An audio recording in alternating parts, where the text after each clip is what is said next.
Hello everyone, and welcome back to the 3UP Moon live stream. It is Friday, March 3rd, 2023, and March 3rd, the third month, the third day, happens to also be my 33rd and a third birthday. Now, as a vinyl fan, it's a pretty special day because we didn't do a birthday stream for my 33rd birthday, we did for my 32nd, and it's a very rare occasion where you get to, turn 33 and a third, so... to honor that, we're going to play 3 retro threequels.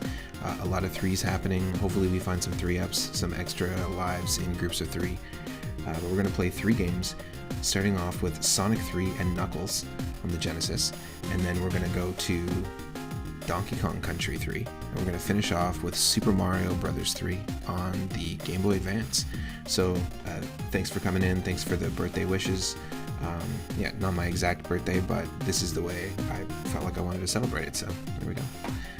This is something we planned for quite some time, and we'll be starting very shortly. Normally the streams we've been doing recently have been very interactive, stick around. This will be less interactive, but it'll be more just about hanging out, celebrating, and very recently we just hit our 2-year anniversary as a channel, so I've got lots of cool themed stream ideas and just cool plans for the future of the channel, and I really appreciate the support from the very beginning, so welcome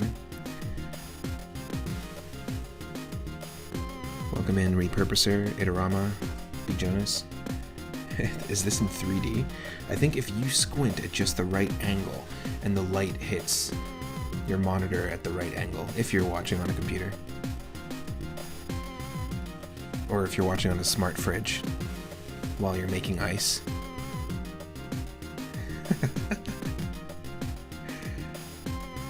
Or if you're watching on an N-Gauge. However you're watching.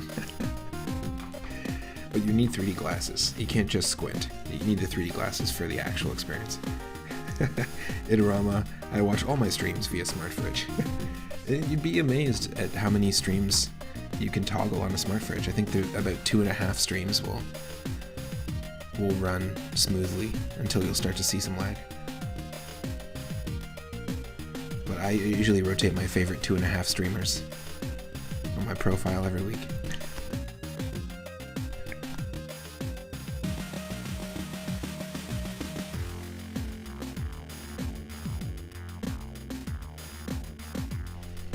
I figured we'd start with Sonic, we start with Sega, and then save Super Mario Bros. 3 for last. It is my favorite game of all time, and we haven't tried the Game Boy Advance. We haven't really dug into the Game Boy Advance version.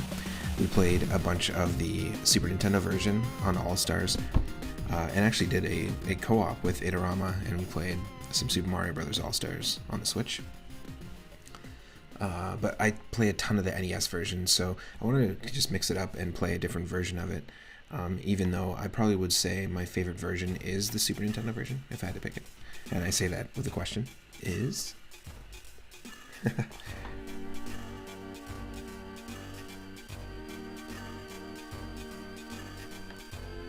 Now, I've also got a curated playlist specifically for today, and it's all Stage 3s from different video games. So we were just listening to Moon Beach, Stage 3 of Streets of Rage, and this is the Stage 3 song from Battletoads, Super Battletoads actually, on the arcade.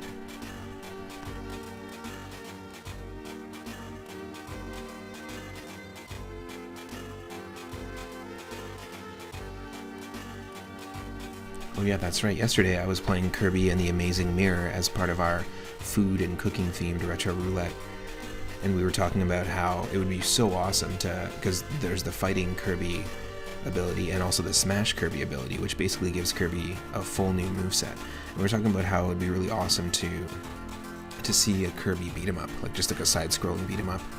But apparently there's a post-game in Kirby's Return to Dreamland, the brand new Switch port, with a fighting character. That's awesome. And there's also a post-game in Nightmare in Dreamland where you can play as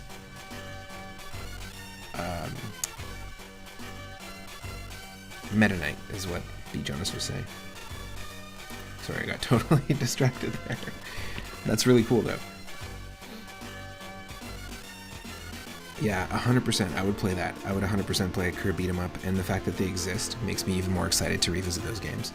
We've played Nightmare in Dreamland before and beat it, but maybe not 100%. Like, I don't know exactly what is required to unlock that mode, but it sounds really neat.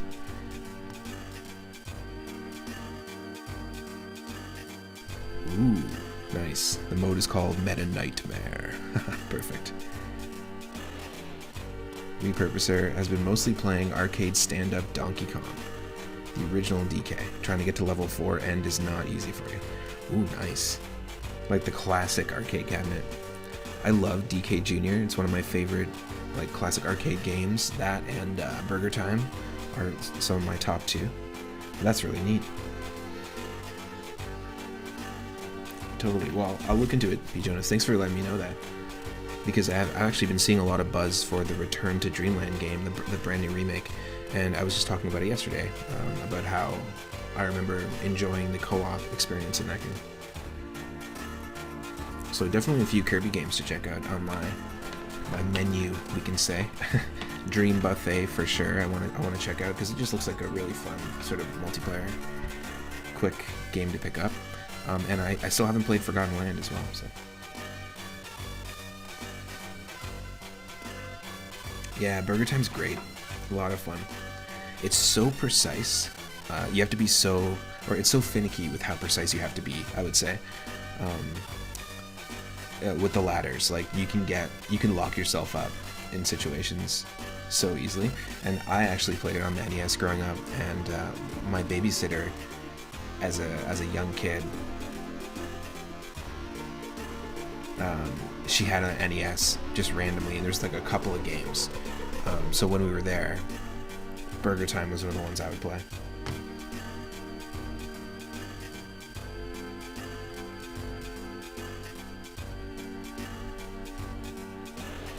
Yeah, I can totally stream Switch games. I have, we've done Pokemon Legends Arceus, we did a bunch of custom course worlds in Super Mario Maker 2, as well as showing off all of the custom levels I've made.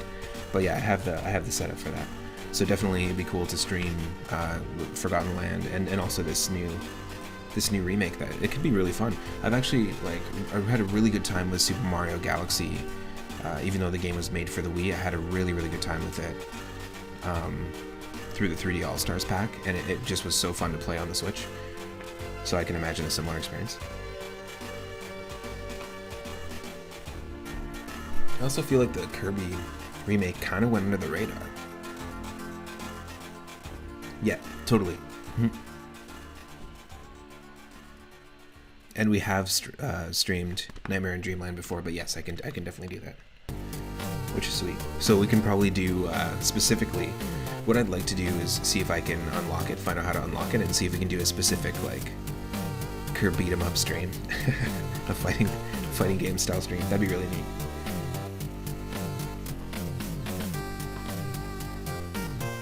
So I figured, we'll start in about 10 minutes because that'll mean that we'll be at the third month, the third day, and at least in my time zone, 3:33. Because why not, you know? Seems good. We got some good music going on. It's sort of like a just chatting stream right now. This is Stage 3 from Journey to Silius. If you don't know this game or you haven't heard the soundtrack, it is excellent, and it's a Sunsoft game on NES. It kind of has like a 1980s anime TV opening vibe, melodically, at least this song.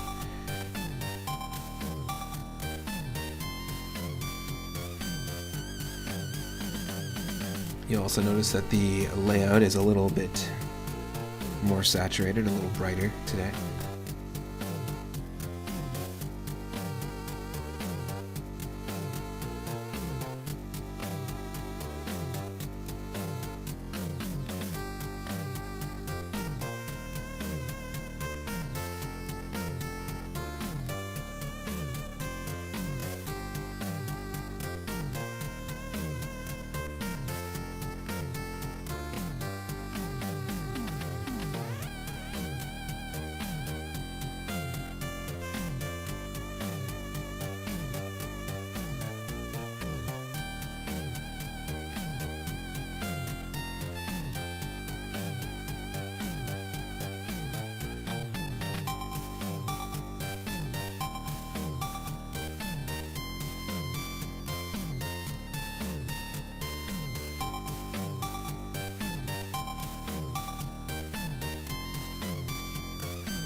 This is the Stage 3 music from Battletoads and Double Dragon, which we've played many times recently in our animal and creature themed Retro Roulette and our alliteration and rhyming themed Retro Roulette.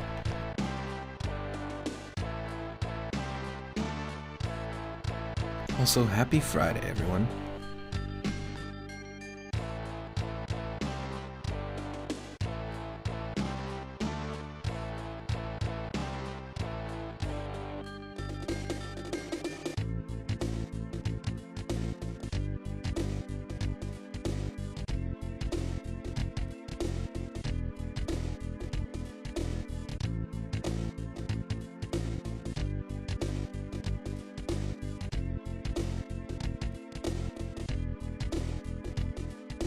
Do do boom boom boom boom boom boom boom boom boom boom boom.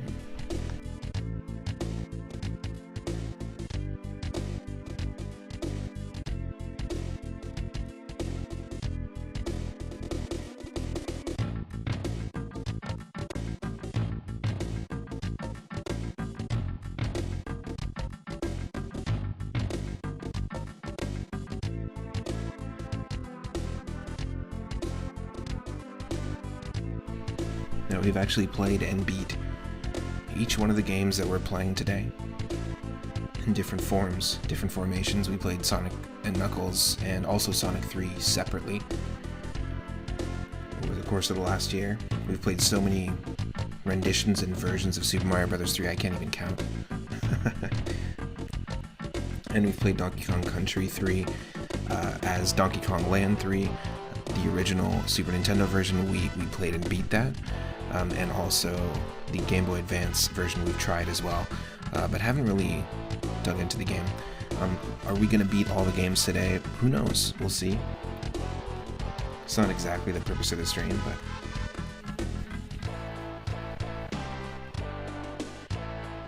these won't be first-time visits, basically, is what I'm saying.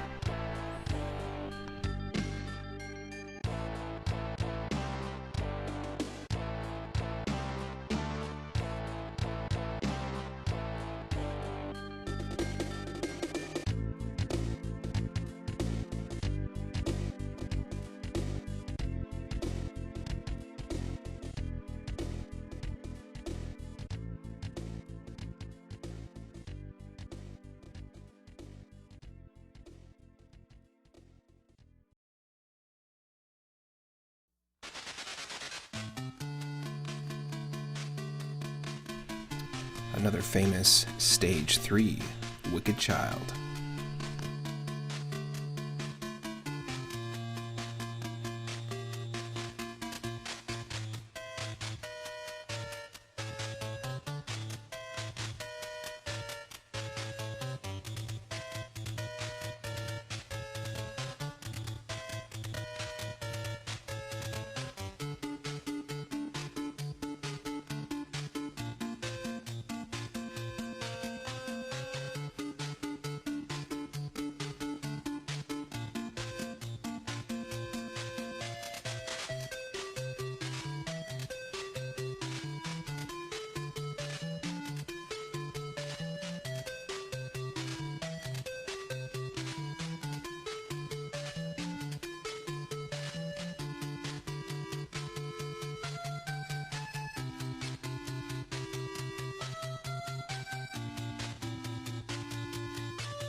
I am here. You can see me, you can hear me.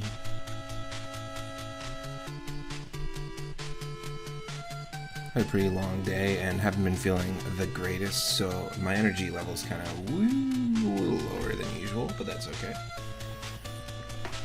We're pretty mellow. We've got our Alola Meowth joining us from the anime, the Pokemon anime, and we're just about to start. As soon as this wicked child leaves us alone.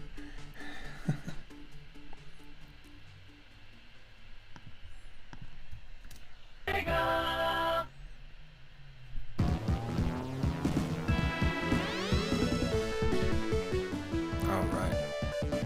So hopefully it's not too loud game-wise, and this is it.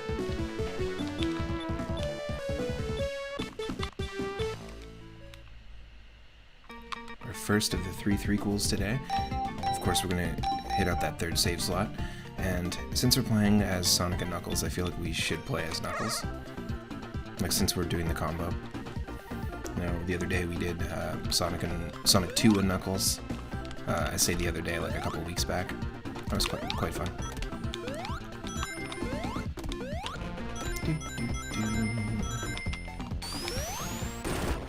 This game just has such an excellent soundtrack, and we've played different versions of like fan-made games. Like we played DuckTales 2 with modded 8-bit versions of music from this, which is pretty funny. Played it multiple times. There's somebody that made a Super Mario Brothers 1 hack as well with that custom music from this.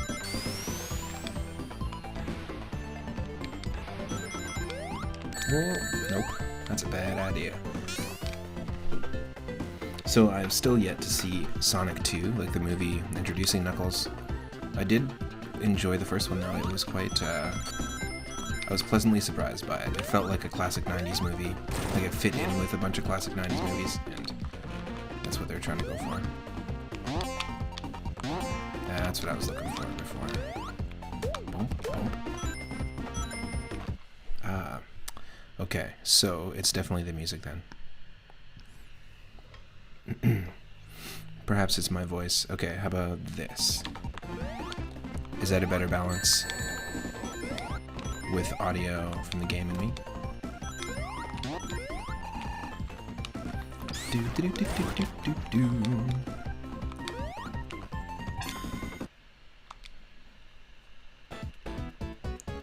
Nice. This is one of my favorite special stages in any game.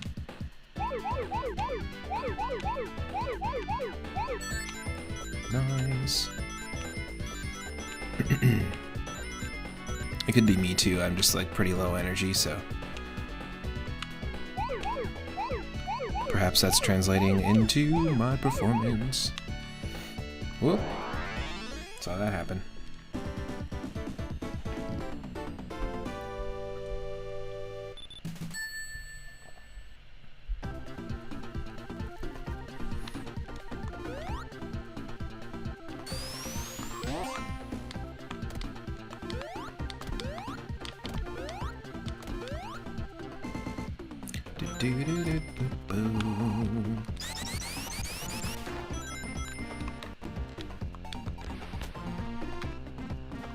That's what I'm talking about.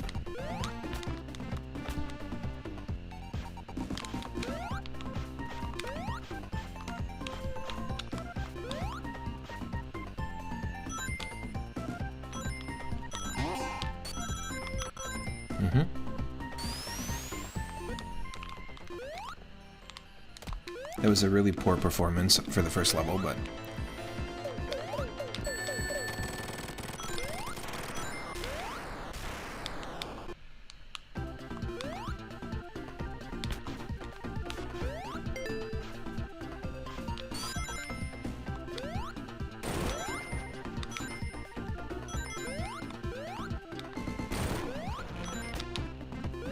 oh, quite the save. Whoop.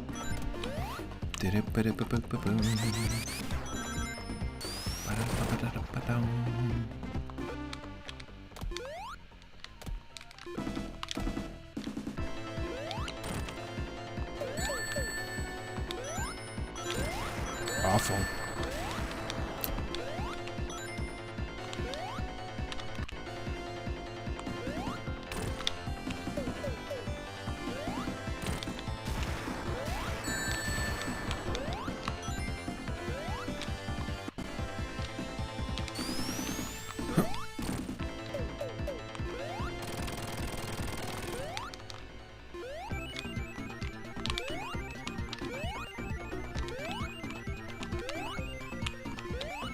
Here we go. The Knuckles, Knuckles, Knuckles. It's Knuckles, Knuckles.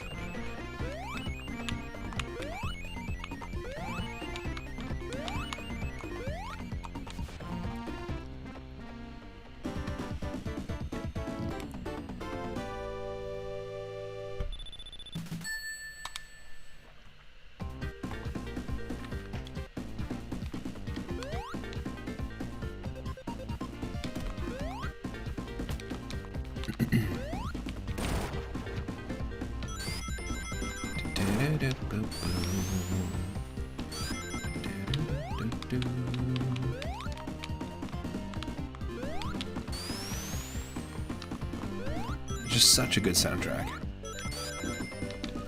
And, you know, you gotta love the Genesis Sonic games. They're really fun. There's nothing like them. I mean, there's tons of the clones, Sonic clones out there, but...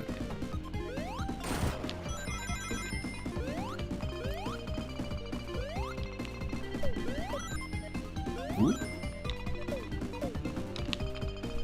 I still want to try Sonic Mania for the first time. I still haven't given it a shot. But I used to love playing Sonic CD. The time travel mechanic, the alternate soundtracks for different time periods. So fun. Super, super fun. I just had it on PC, not on an actual Sega CD. Whoa, whoa, whoa, whoa.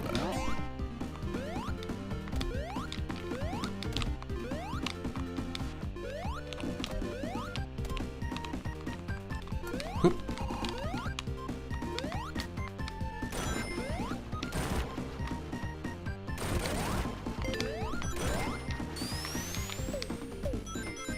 Do do do do do do do. Damn it. Ah, just keep running.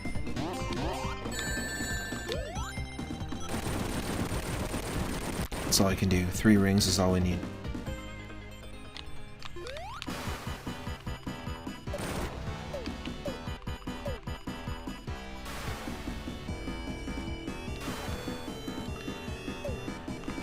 Okay.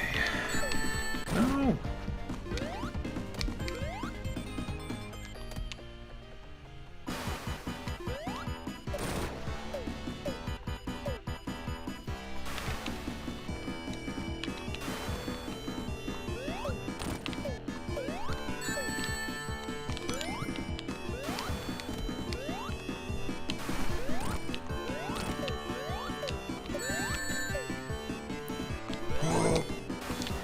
Nice.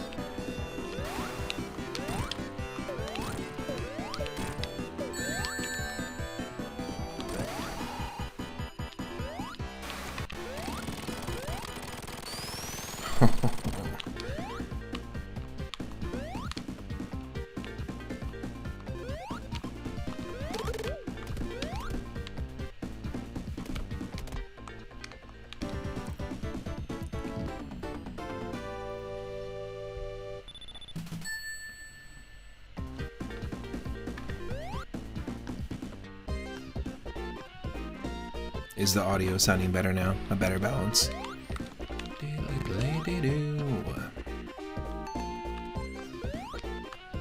Some excellent, excellent music in this stage as well. I mean, I'm biased. One of my favorite genres of music is funk, so if it's Sega Genesis funk, I'm in.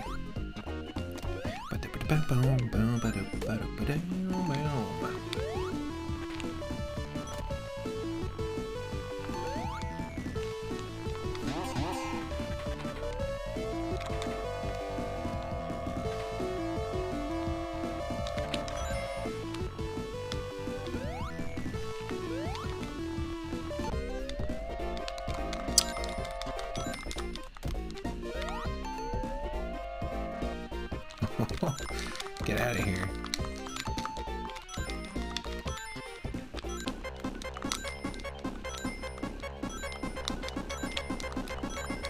I don't know how to do that, but I will take that into consideration. We're just done.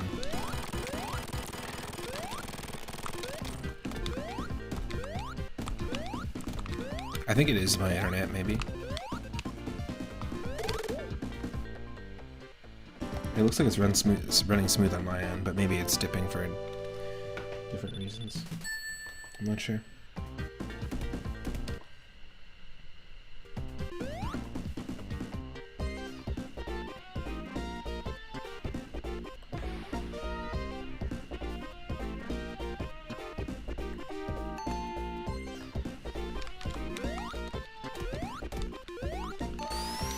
Okay, I just tried something different.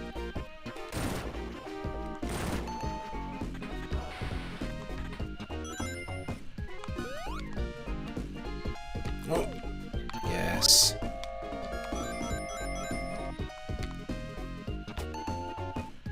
Can we climb our way out? Yes, we can. Yes, we can.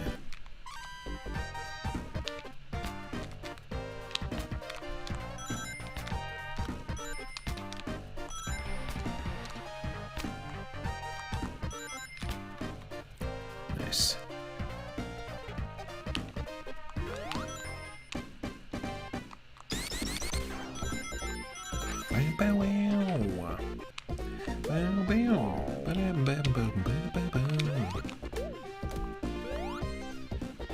Knuckles can, yes. I always like the bubble shield in this. Apparently all these shields were something they wanted to implement at the very beginning. Oh shit!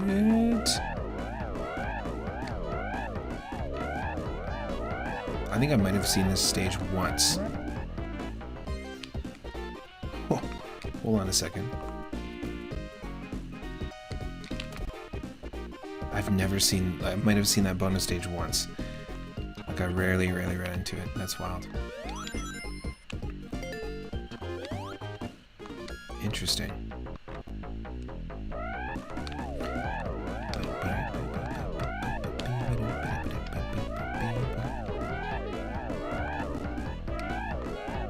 Oh, interesting.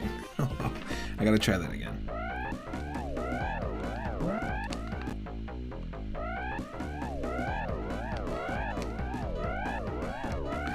A Sonic and Knuckles too.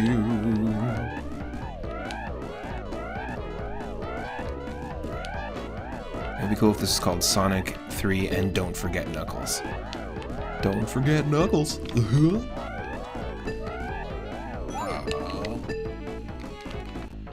Wow, that is tough. That is an interesting bonus stage.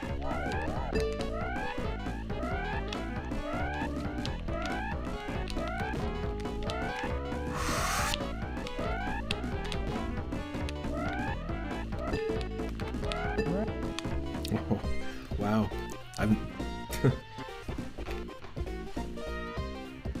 Don't think we're gonna get far in that, but that's actually very fun. Let's try it one more time.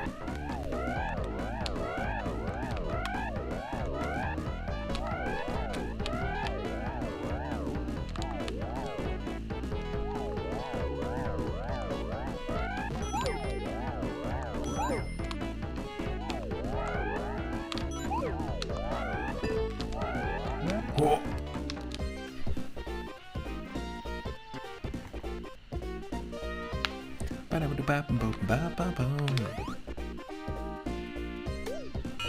Nice.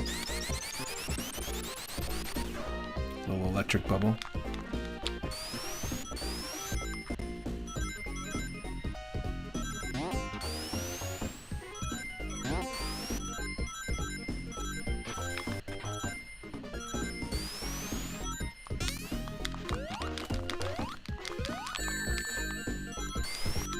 Damn it. Oh, you... Get out of here. That's rough.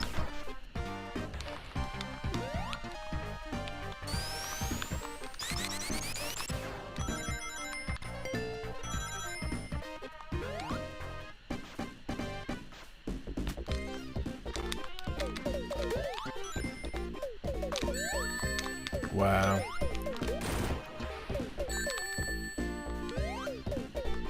Rough.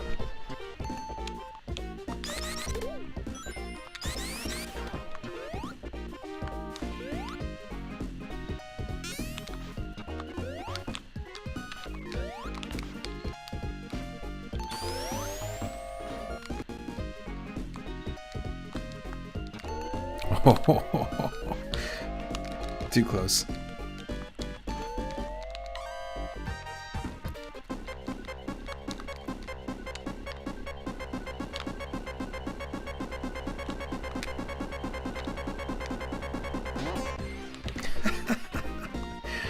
The tension.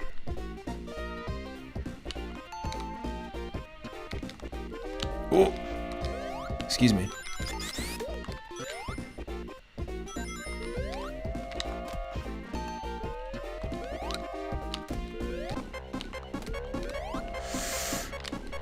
Really?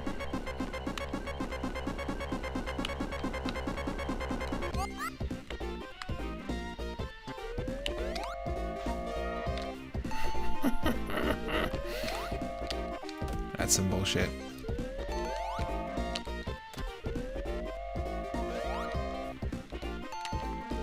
Really?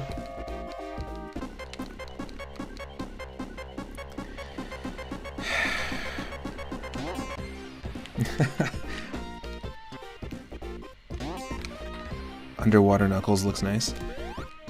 Yeah, the purple. There we go.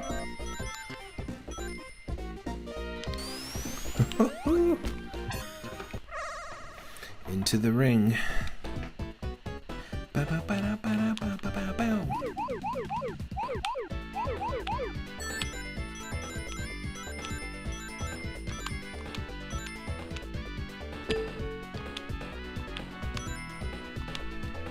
Oh, come on. Knuckles can't help it. He starts seeing red.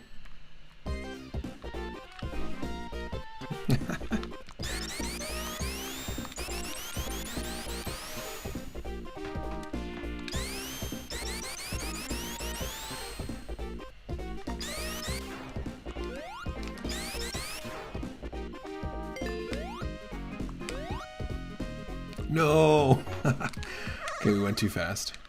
Let's do the whole thing over again. Because we totally went past the second bonus room. Or bonus stage. Unintentional bypass. Ooh.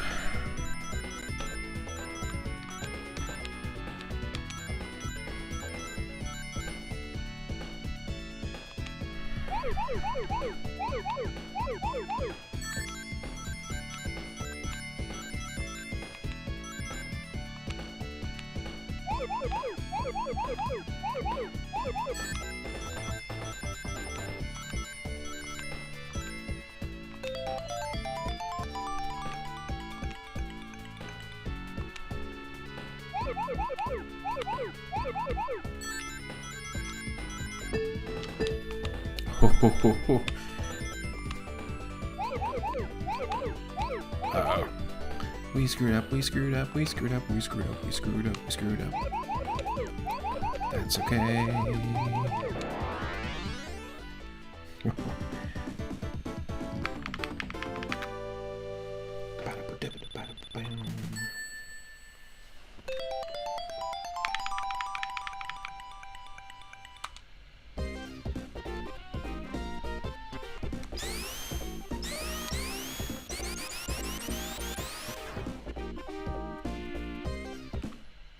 See that time up there, folks? In the top?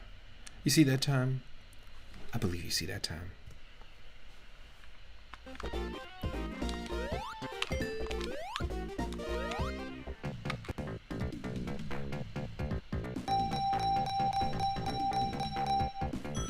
Yeah.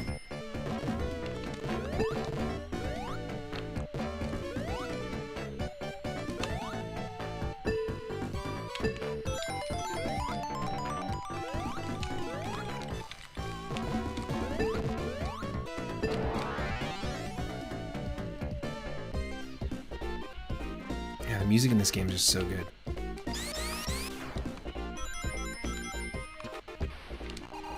Okay, this is one of my least favorite bosses.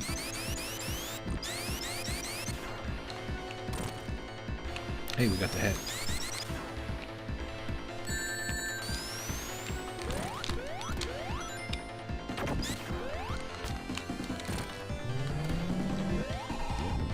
Oh.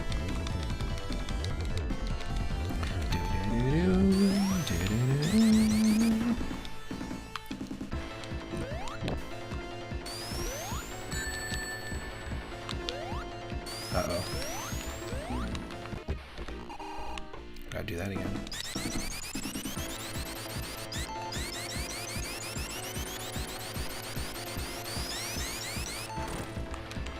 Oh.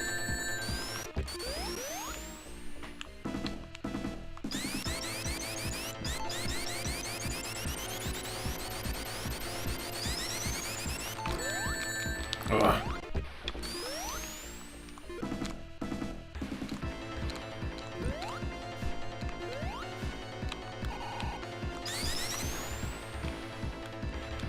Oh. Damn it.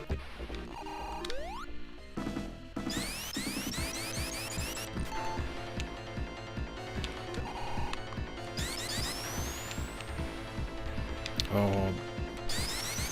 Get beefed.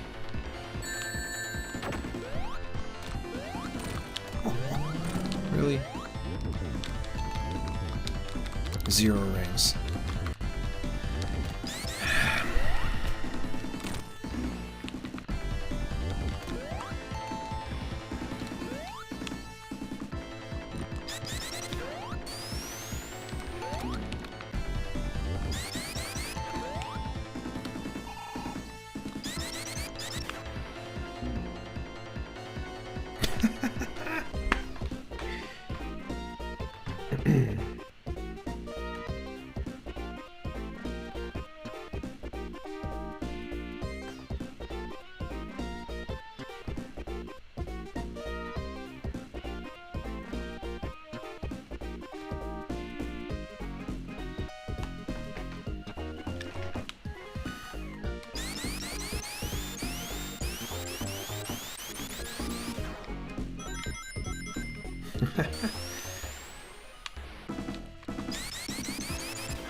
Nope.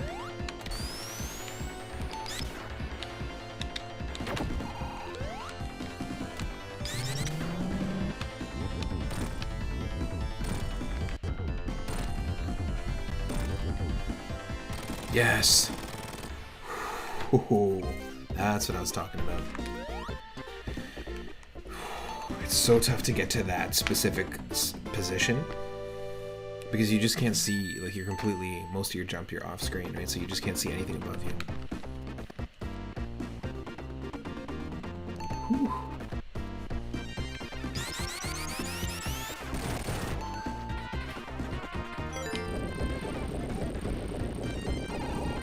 Uh-oh. Oh my god.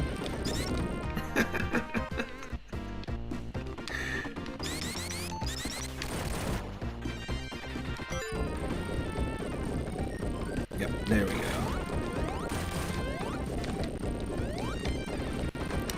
It would be nice to have an extra life, but, you know.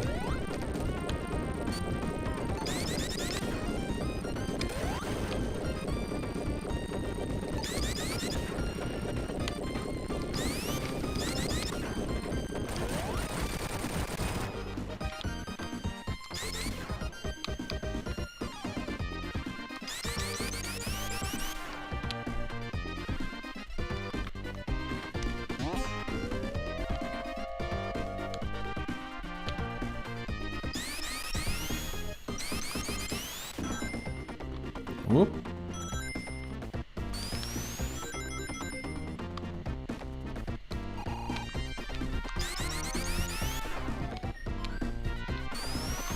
There we go. Grab my head.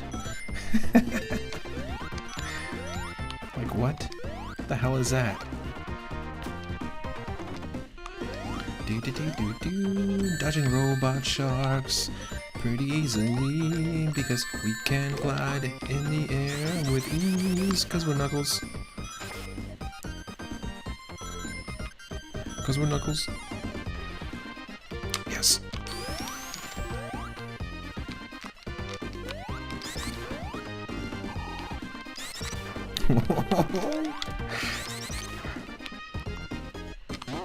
Because we're Knuckles.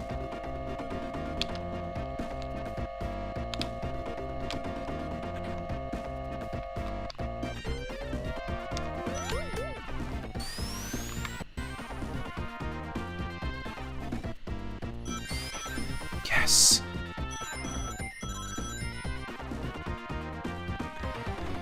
Knuckles is basically like video game Jesus. I mean, I'm gonna go as far as to say that. We just saw him walk on water. He likes eating grapes. I mean, we're pretty much halfway there.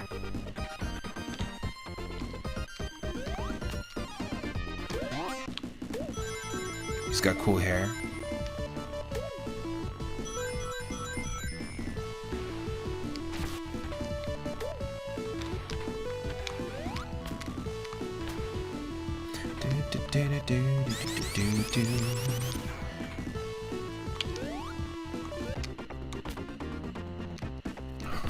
Wow. How easily we could have been squeezed.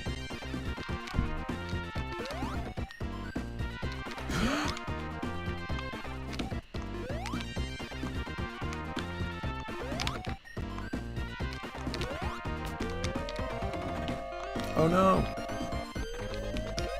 Let me get that first, thank you.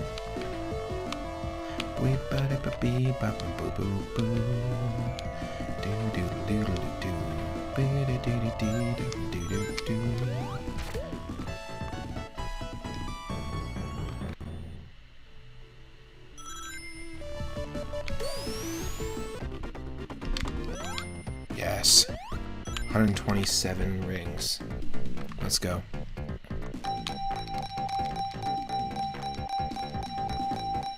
Triple eggs. Whoa. Ouch.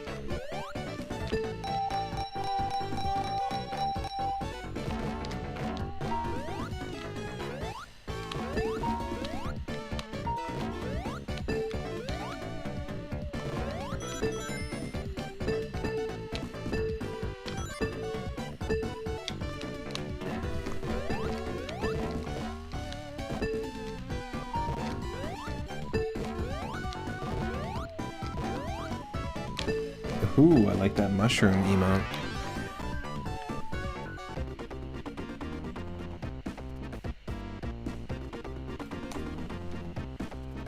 Oh, totally. Yeah, there's a good variety of the bonus stages, but that one specifically can get pretty intense. Obviously, it's like a direct reference to the early bonus stages in the very first Sonic the Hedgehog one. It's like combining that with the Casino Night Zone level.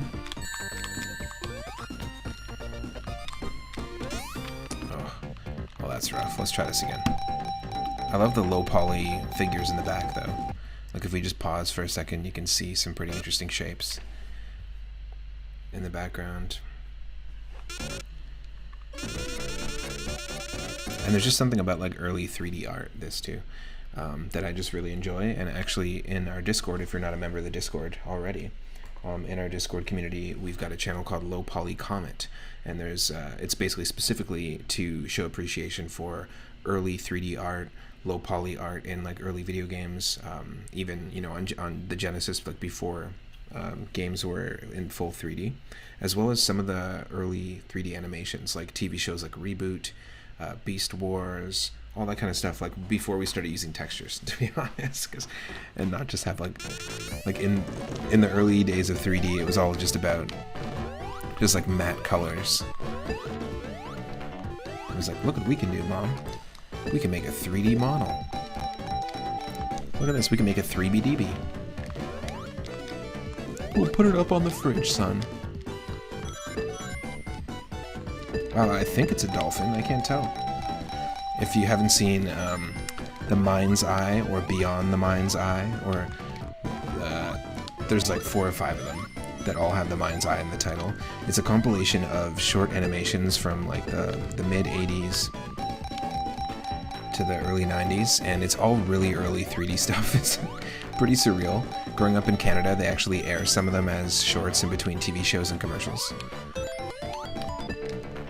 But yeah, it's a very, very surreal thing. I might post it in Discord after this.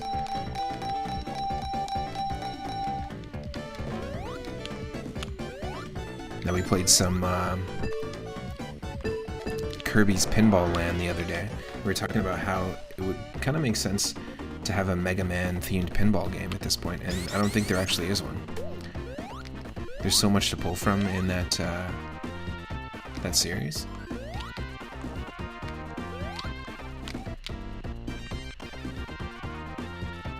Like, imagine 3 tiers to like Dr. Wily's castle at the end of a pinball stage. So you've got like 3 segments you gotta fight through. That'd be really neat.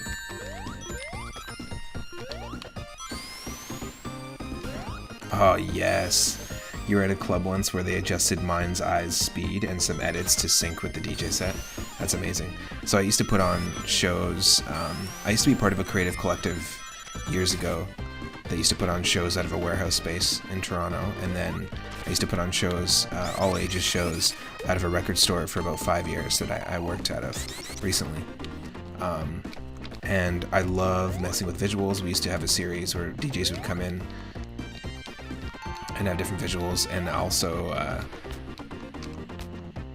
the creative collective that we had would often air animation at different speeds, and one of my roommates actually ended up helping opening up a bar inside of like an old house. It used to just be like a single family home, but it was like a bar slash breakfast place, and at night they would have, which is a funny combination, at night they would have DJs, and you could actually sync your set up to whatever visuals that the bar provided, which was pretty cool.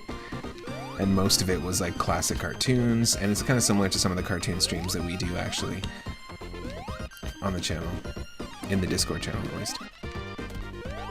But I remember some of my favorite memories of just like having brunch there and watching some pretty hilarious visuals sync up to you know, acid techno and funk remixes. Pretty fun stuff. Good pairing for your coffee and your brunch.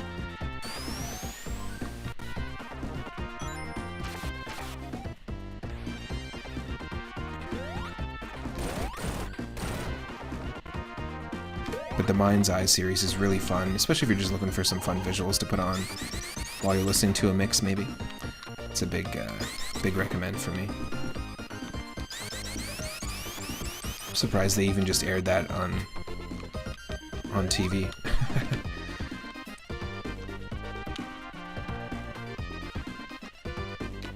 Look at this, look at that. A little bit of this, a little bit of that. 42 rings. Hell yeah.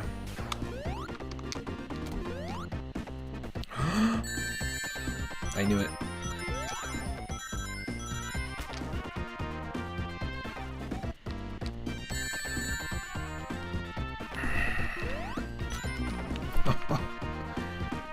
Beautiful.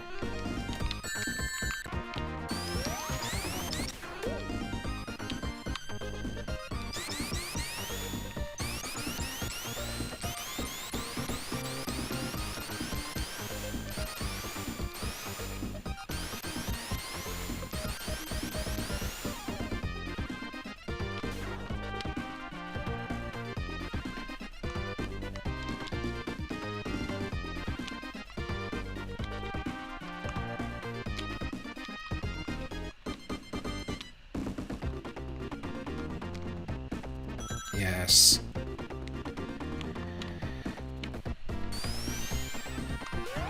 Nope, nope. There we go.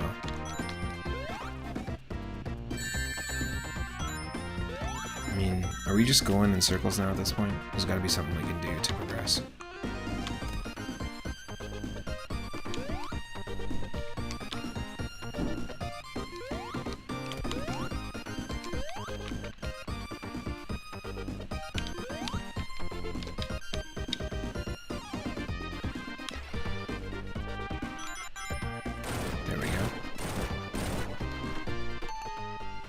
There we go.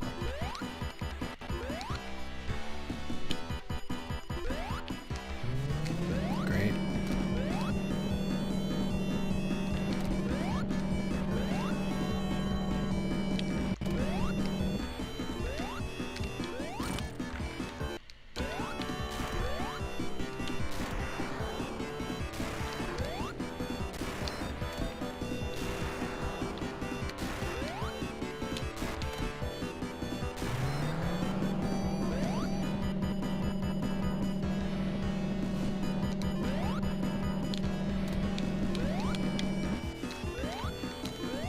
Yes.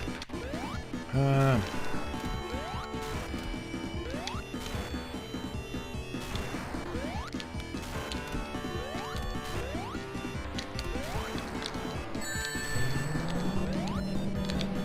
no. Oh. Okay, we got one ring. One ring to rule them all. Oh, Knuckles, you were supposed to protect the ring. What the hell? I feel like Knuckles always lets the Master Emerald get taken. I have several Sonic comics where it's his fault.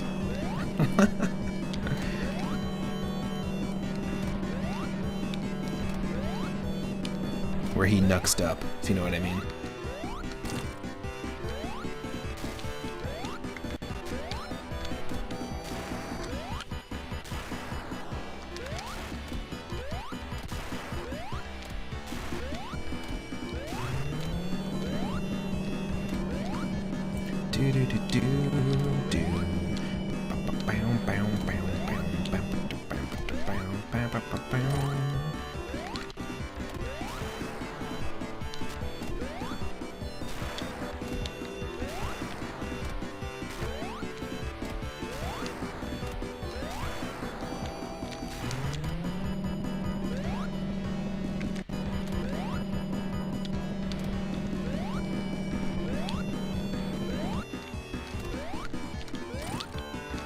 Oh, I was trying to get 2 hits in there.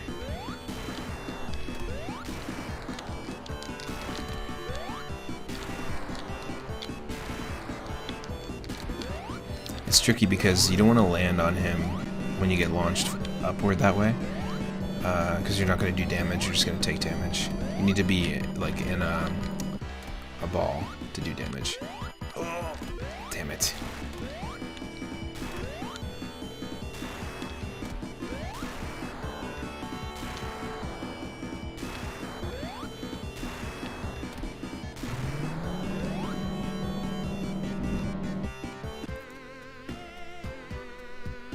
They only give you 10 freaking minutes or then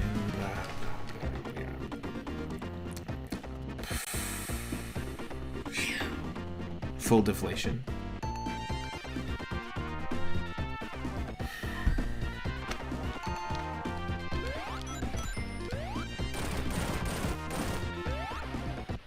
That sucks.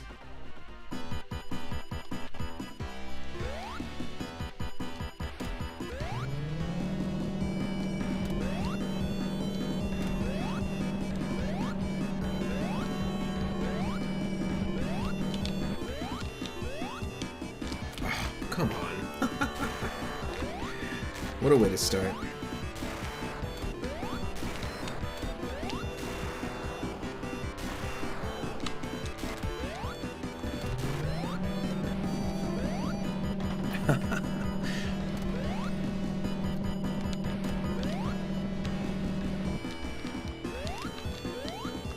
Oh my lord.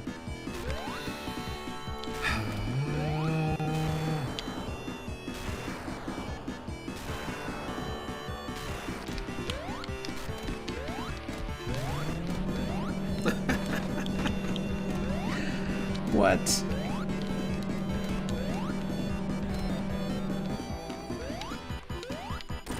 Oh, thank you. Just a little tap.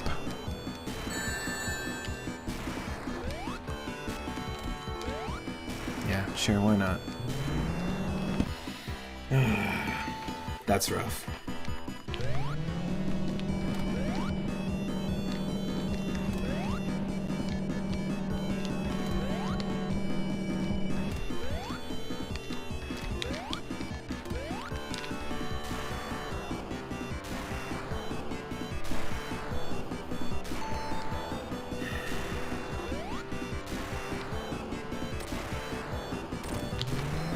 Oh, can we do it?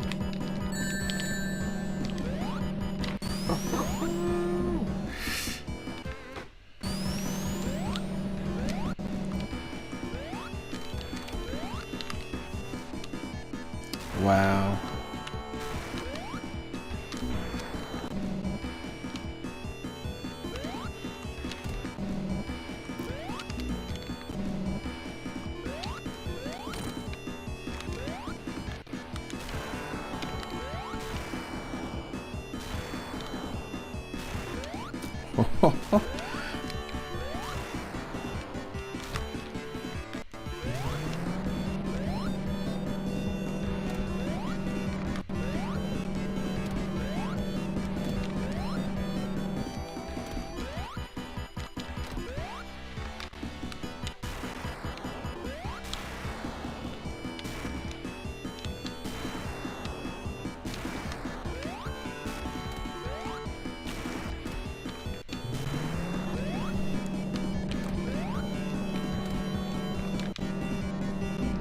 No.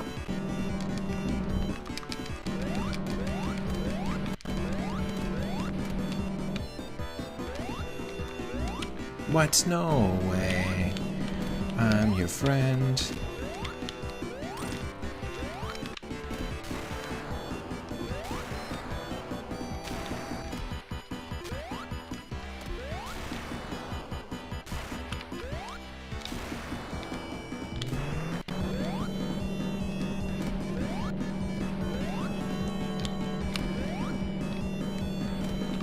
Wow. Wow, wow, wow, wow, wow, wow.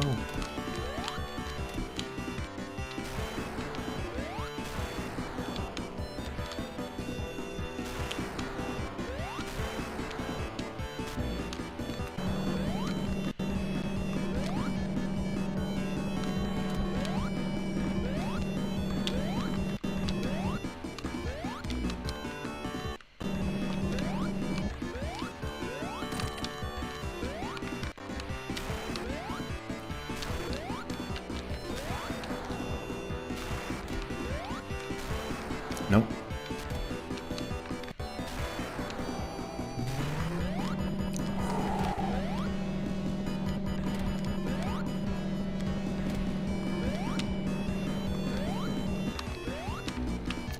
Come on. Stay out of here.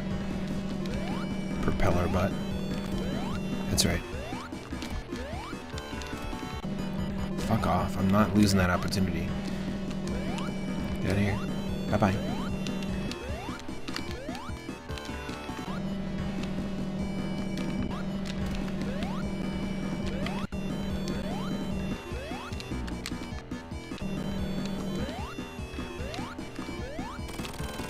I knew it. I knew it was one hit. Oof. Nope.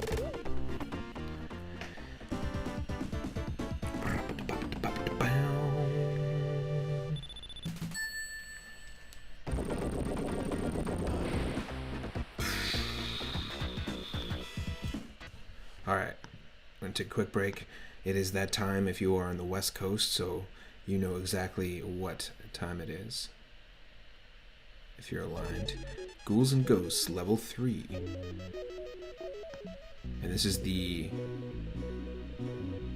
Commodore 64 Ghouls and Ghosts, I believe. Or no, the Amiga port of Ghouls and Ghosts. Ooh, I am aware.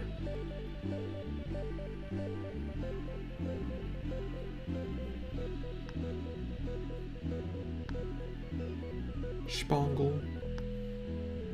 I'll be right back. Don't go away.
Now, we're not listening to funk music, or anything funky right now.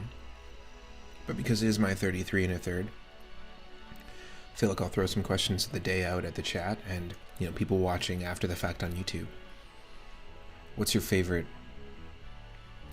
genre of music? Like the one you always go to by default. And do you have any favorite albums in that genre? For me, it's funk music. And one of my favorite albums is Right on Time by the Brothers Johnson, which is produced by Quincy Jones. Really fantastic record. And The Meters, classic New Orleans soul and funk band that really shaped an entire movement of funk music. And Rejuvenation was always a record that I had on my to find list. It's a fantastic record from 1978. Highly recommend checking it out. My partner searched and searched for it and was able to track down a copy for me, which is awesome. Really tough. Check those ones out. The Meters, Rejuvenation, and the Brothers Johnson, Right on Time. And let me know in the chat, whether you're watching on Twitch or you're watching on YouTube, what are some of your favorite music genres and what are some of your favorite albums? Feel free to join the Discord and post your answers in Popstar, our music channel.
I just recently found this YouTube channel that does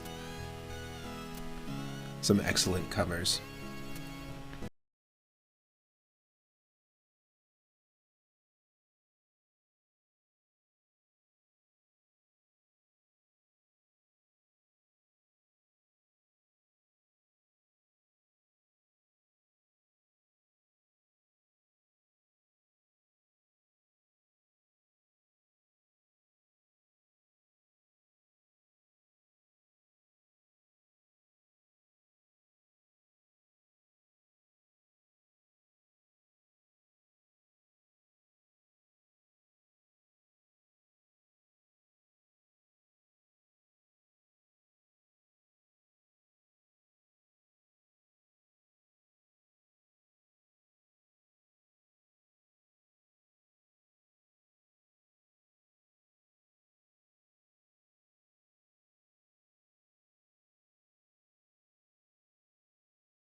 nice.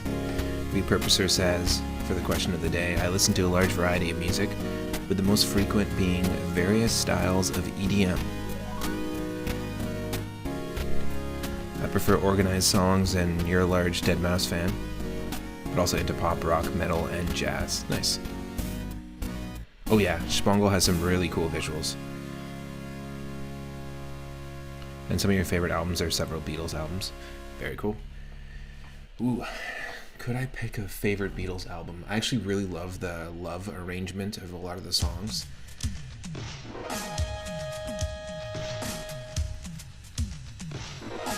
But the first ones that come to mind, it's gotta be Revolver, for sure. As the Contra 3 music starts. Contra 3. The George Harrison Wars.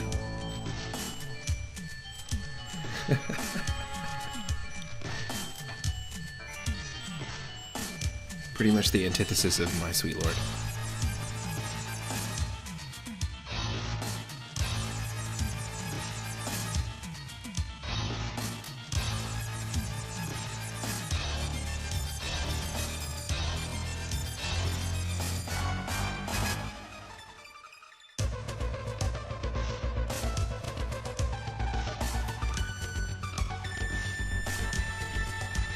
Welcome in, Cal, son of L.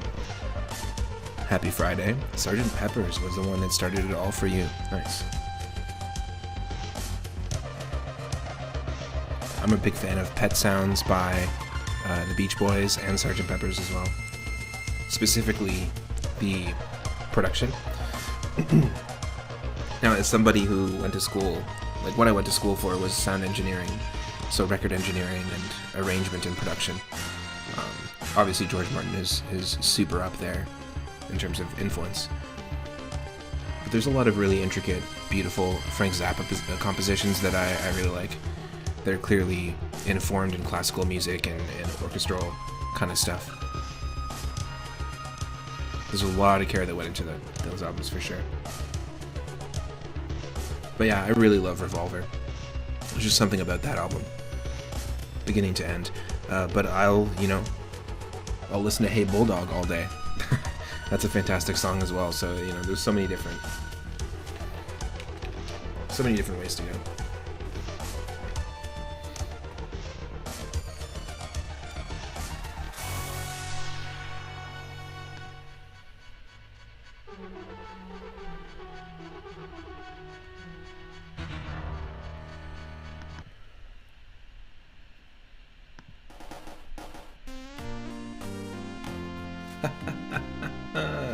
This is a funky one I always liked by George Harrison from the album 33 and a Third. A fantastic record. This is a song called Crackerbox Palace, a social commentary, and a ridiculously filmed music video. Inspired by the house that he lived in at the time. Yes, exactly. Someone uploaded this 10 days ago to YouTube, so I feel like everything aligned. This is their Sega Genesis remix.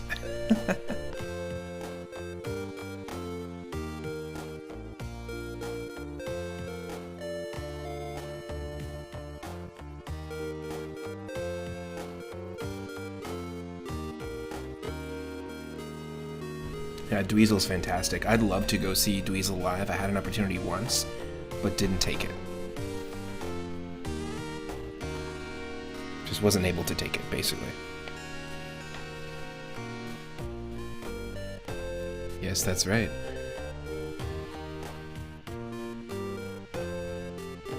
Monty Python inspired as well. Correct.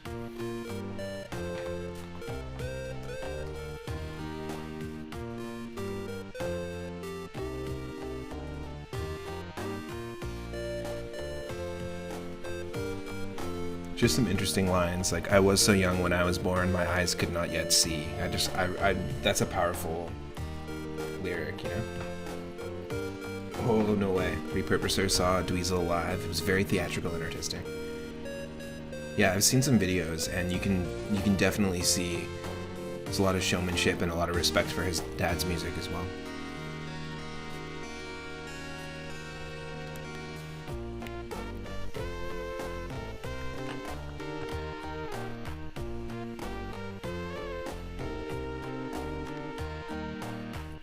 just plugging my controller back in, and at the end of this song we'll switch back to Marble Garden Zone.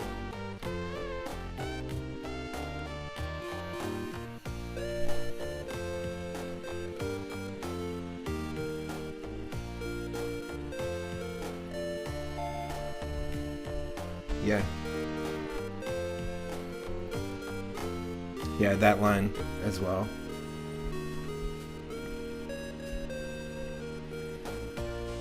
So I interpret this song, Crackerbox Palace, as like a lot of times when George Harrison mentions the Lord, he's kind of talking about his own spirituality, his own connection to spirituality and his self.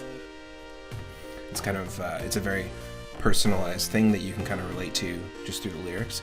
But here in the lyrics, it feels almost like he's using it as a way to comment on like just how society is institutionalized, like everything's kind of like compact and like compartmentalized and deeply connected with religion, but maybe not so much his own direct connection with spirituality. I don't know, I don't want to get too into it, but I interpret it as more of like a political commentary and just a societal commentary as a whole, and how connected to religion that society is. Oh, no way. Dweezil performed as just a different character. That makes sense. I could totally imagine him, you know, being inspired just by the Mothers of Invention, having the like little quips and almost like little excerpts of plays throughout Zappa's stuff, Frank's stuff. I could totally see that bleeding into like what Dweezil's doing. That sounds really cool.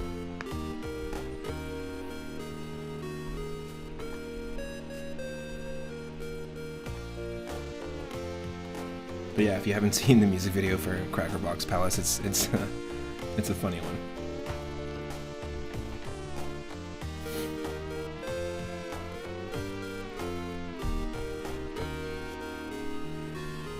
Let's see how we do this transition.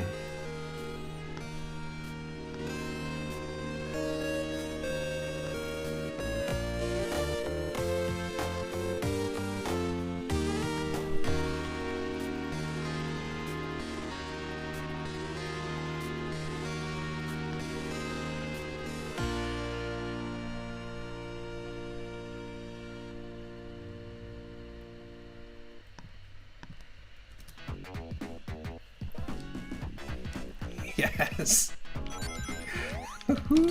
Perfect.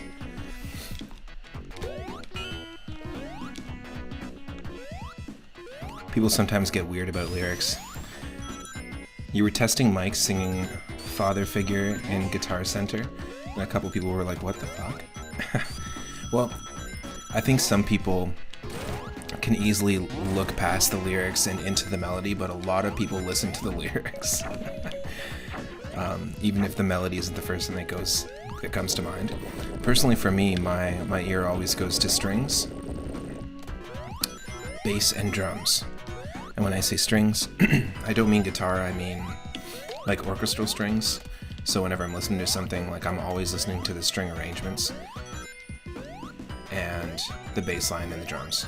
Just as a drummer, that's just where my mind goes. And I've always listened to, I've always paid attention to string arrangements in music from, orchestral pieces in Zappa's work, or when I was growing up, I listened to a lot of classical music as well. Very string-focused classical music.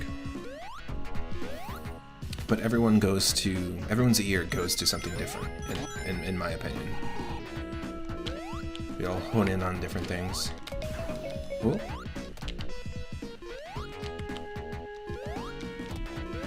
Like, this is just so funky, as like I said, funk being my favorite genre, and my favorite thing to drum to as well. As a drummer, I would absolutely love to be in a band that just covered this whole soundtrack live. Sonic and Funkles. Oh no. Not the Funkle.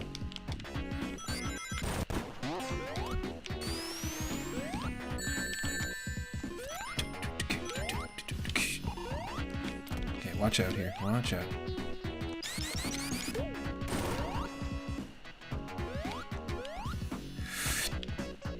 Nice save. Yeah, feel free to join the Discord and invite your friend to the Discord if you like. We've got a music channel there.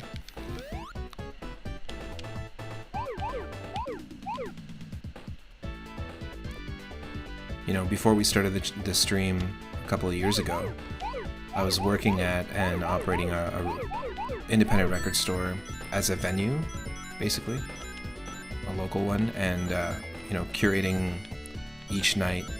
I ended up doing in about 5 years 350 shows with 3 bands each night. A lot of shows. I hosted, MC'd, did the sound, curated, designed the posters, and basically paired local artists with anyone that was touring and coming through our town. And I'm always down to talk about music, always down to talk about live shows, live music. This has been kind of a shift. Shifting over to Twitch has been sort of like a way to, through the pandemic, continue the community building. And through the channel, actually, I've gotten myself a job as a community manager now. That's what I'm doing, working for a really awesome game company, game development company, but doing online community stuff. Oh, I knew that was going to happen.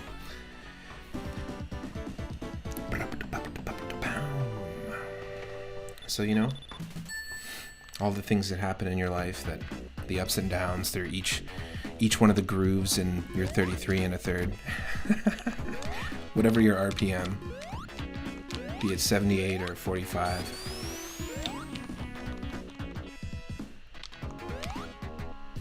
The needle's always meant to be in the groove at a specific time. So you just gotta roll with it, spin with it. You know? Roll with the punches.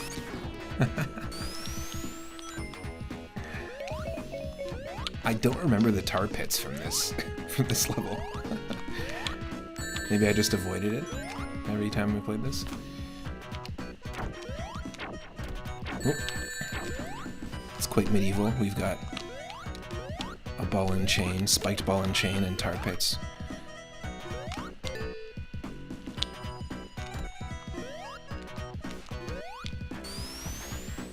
Whoa. There's actually a handful of musicians in our Discord community right now as well. So I'm sure there's lots of people that are down to talk about their favorite albums, their favorite shows. Let's get into it.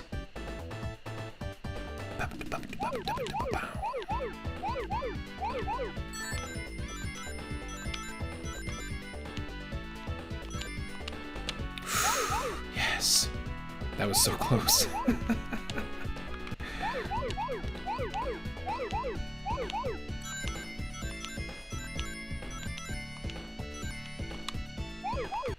Ooh. No. Drums. Yeah, I play drums. I've actually shared it before, but I make my own music. Make my own electronic and ambient music inspired by Zappa and Aphex Twin and Orbital and Boards of Canada. So that's my music as bass and Spectra. And then I also have drummed in many different projects, folk, blues, funk. I was in a band called the Miles Sky Club. We put out just a short EP, but our stuff is on like Apple Music and YouTube and stuff. I do all the percussion and drums, but it's sort of like 90s hip-hop inspired meets funk. We're big fans of Tribe Called Quest, De La Soul, early funk stuff, Stevie Wonder, just like really, really cool blend of different sounds, and there's 6 of us. So you can check that out as well, the Miles Sky Club. In fact, I don't know what the Bandcamp link is, but you can just search it like that. Flight 960. We released it in 2019, actually.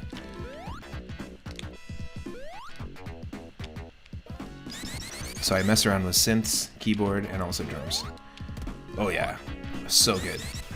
Incredible bands. Like that's the kind of stuff we listen to, but we also have lots of different influences with the 6 of us, right?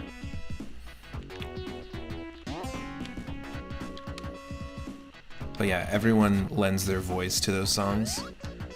I'm the only one that doesn't. There's no vocal parts from me, but I do all the drums. And we went and actually booked a studio, booked the time for 2 weekends, and we recorded the entire thing, including the beginnings of another new song.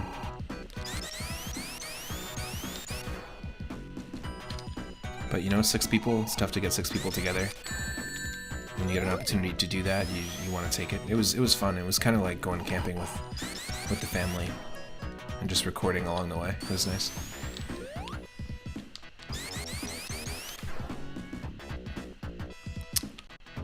What am I missing here? Am I just going the opposite way? Am I supposed to be going the other way?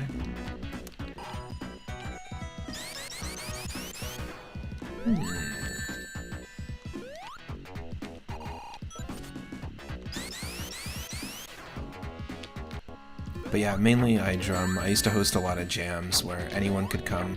We would have our band practice, and then we would have people just show up and just join us right after our band practice.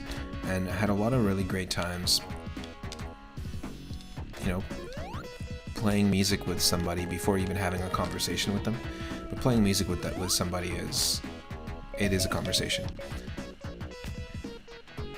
Plus, one of the things I used to love to do at the venue that I operated was basically jump in and offer my drumming services. I would MC a band, but if they couldn't bring their drummer along with them on tour or something, I would learn their songs and get behind the kit and drum with them. And that was one of my favorite things to do of all time.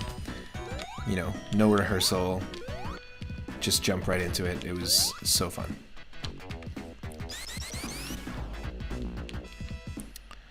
It says down, but like how? Oh, you know what? It's this, isn't it? That's right. I forgot about those.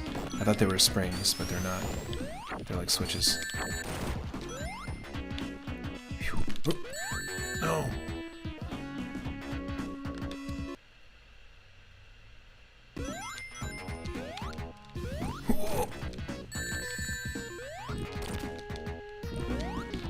That's bad.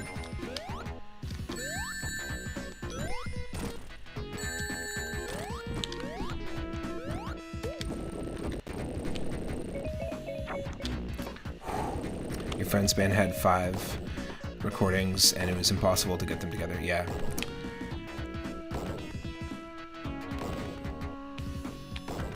Yeah, it's even getting 3 people together is tough.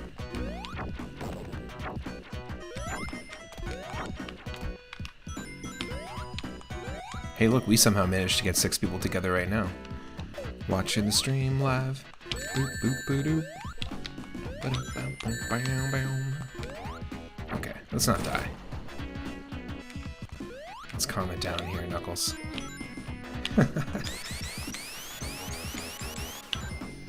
Nice.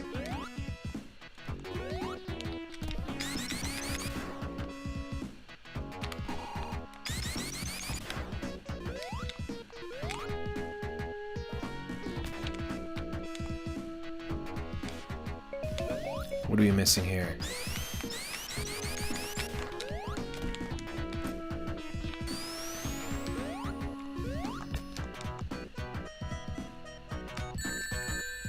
That sucks.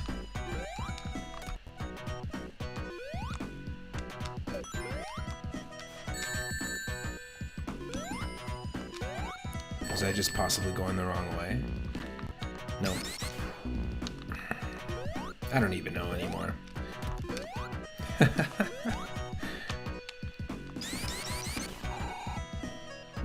Oh, no, wrong direction.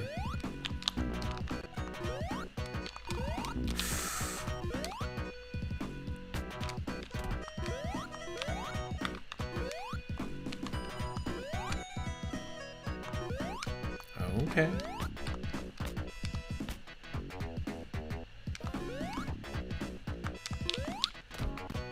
We need that, don't we?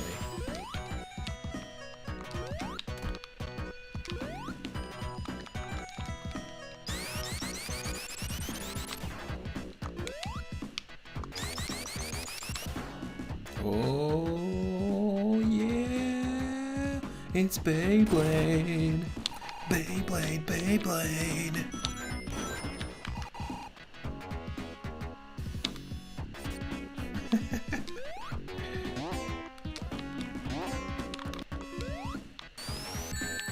Does that give us progression, or is it a death trap? Okay. I see arrows. I follow arrows.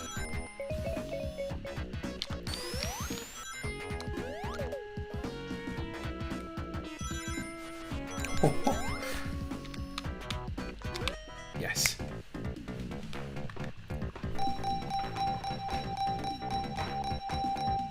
Ring, ring, ring went the trolley.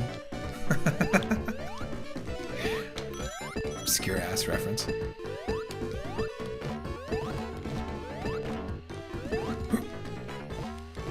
Come on, get me up there.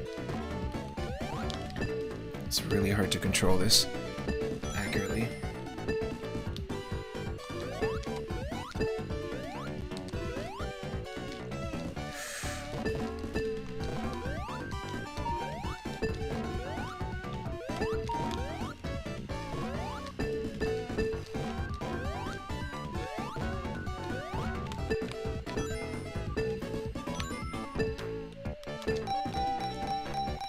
There we go.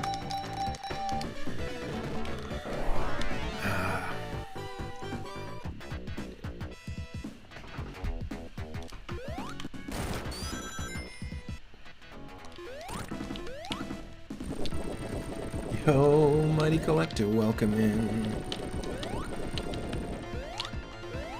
How's it going? Happy Friday. It's the third day of the third month of my 33rd year. We're playing the third Sonic game. Whoa!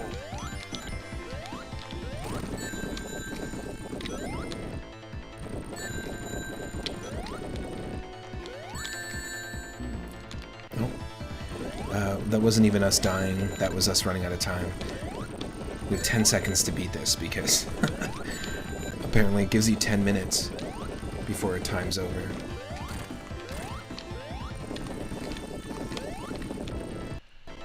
Not sure this is possible.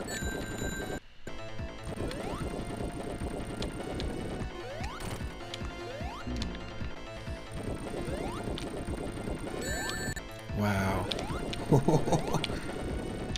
Can we get a shout out for a Mighty Collector? And look at that. We beat it with a second. With a second.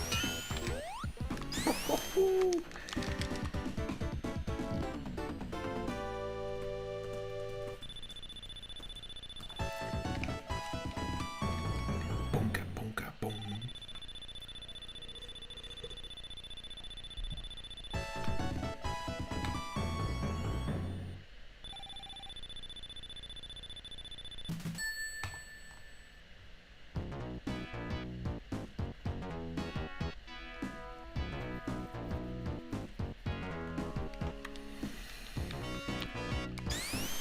Also,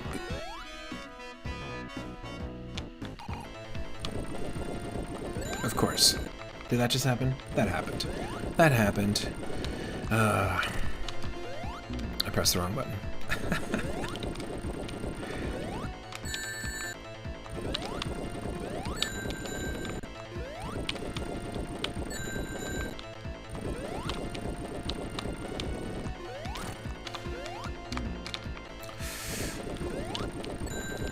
The question is, can we duplicate it?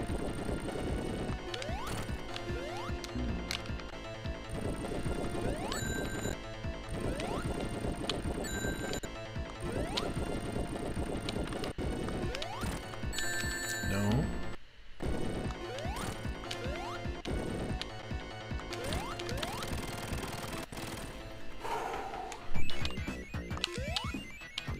Might as well try and do this.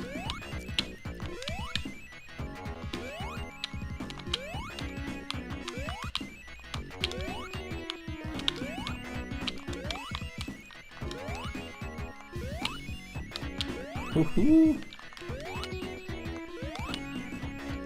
So I planned initially to start the stream around this time, but I started a little bit earlier today. Whew, look at that.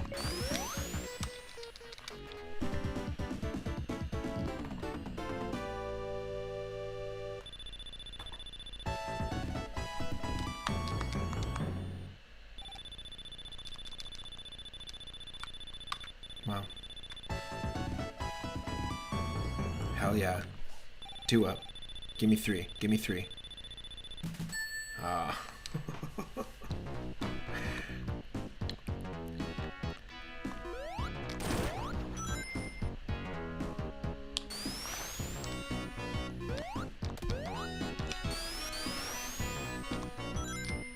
I forgot about this mechanic. It's kind of weird. Kind of strange.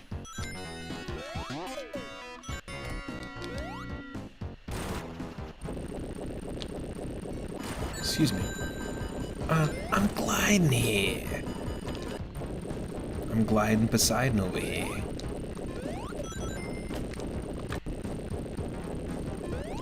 Oh.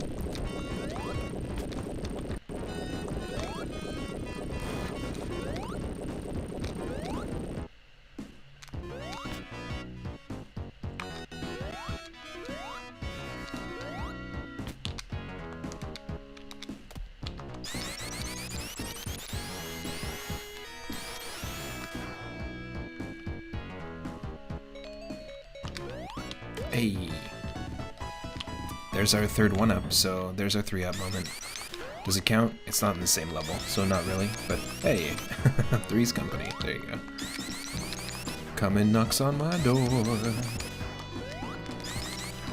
Knuckles waiting for you.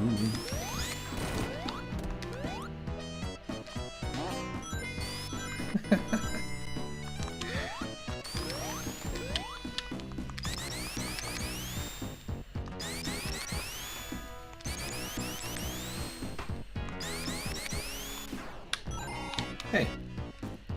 You gotta stand on a certain angle or what? What the hell? Gotta be over here? Oh, I get it. I thought you had to spin to activate this thing. You have to just stand on it in a specific spot. Oh. Please don't hurt me. Don't crush me. Don't crush me.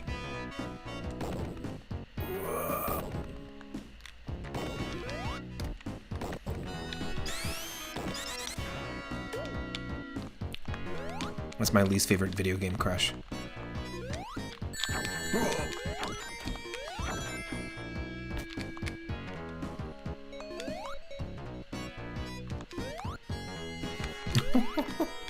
Under the mantis.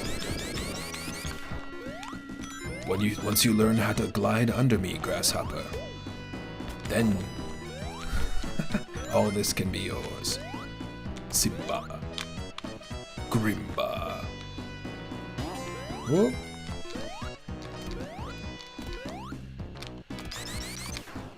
Damn. You just gotta roll with it. No jumping. There we go.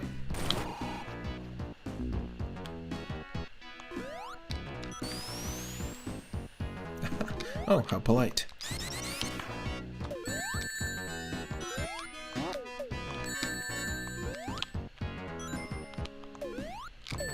Oh, get out of my life.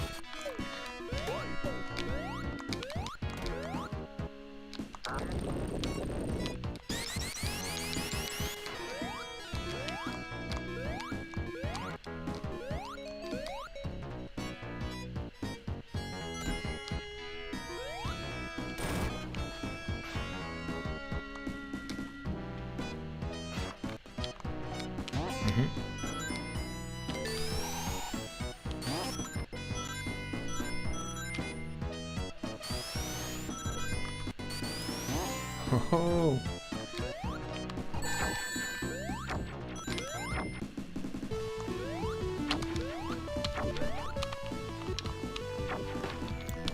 Oh, Knuckles is a vampire now. All the sparkles.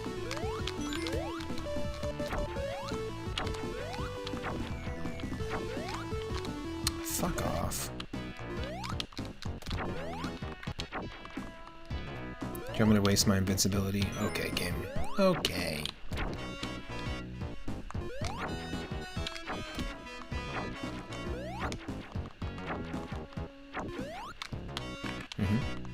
Yes. That was so dumb. Okay. There we go.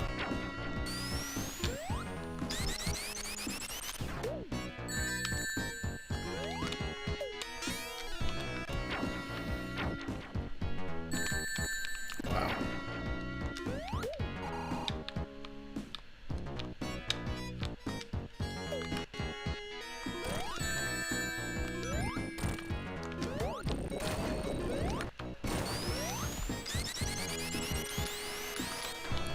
Yes.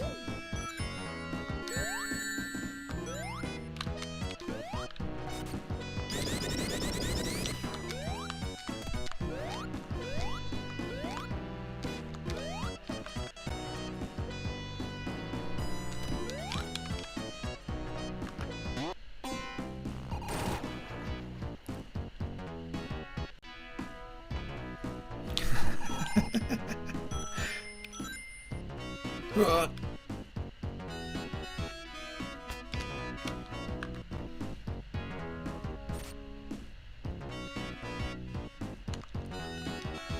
are you telling me to go that way for? What? Very odd.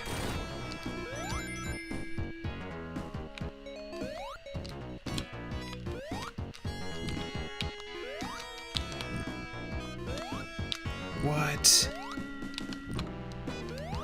I can't climb that.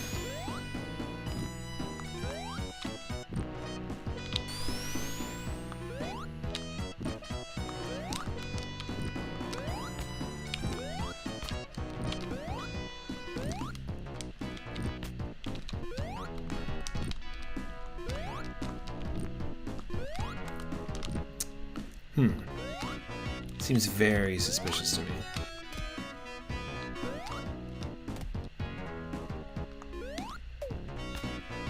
Right? Because we can just climb onto that. So what the hell?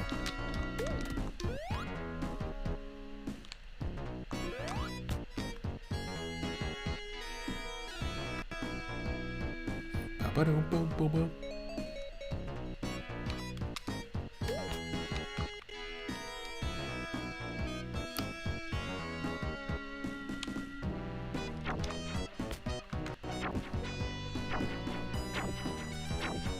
It's quite interesting.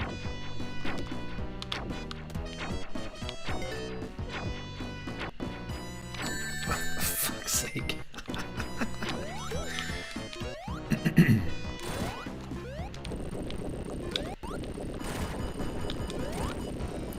We saved that little baby chicken, but it unfortunately was standing right on top of where Robotnik just appeared, so bye-bye chicken. Bye-bye birdie.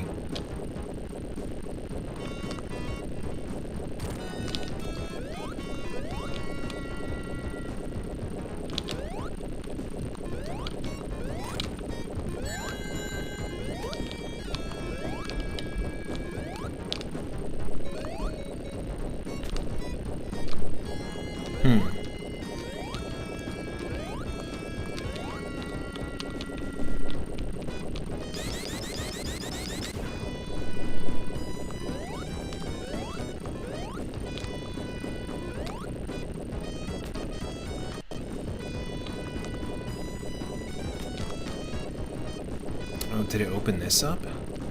Yeah, it did. Wow.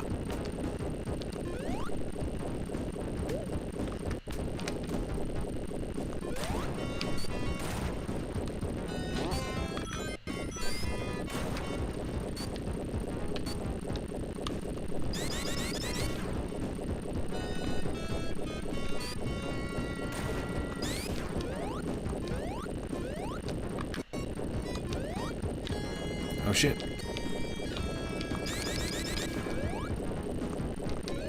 Oh.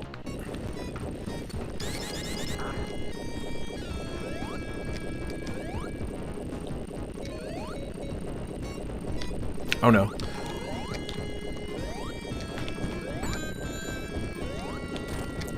Shit. That's so tough. Holy crap.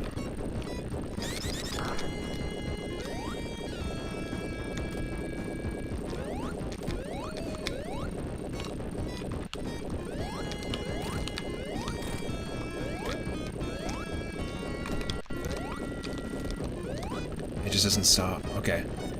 Oh no.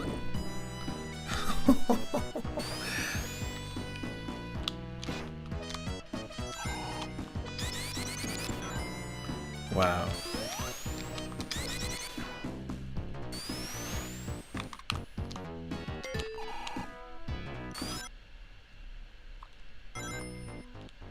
Boss fight. Holy crap. Wasn't ready for that.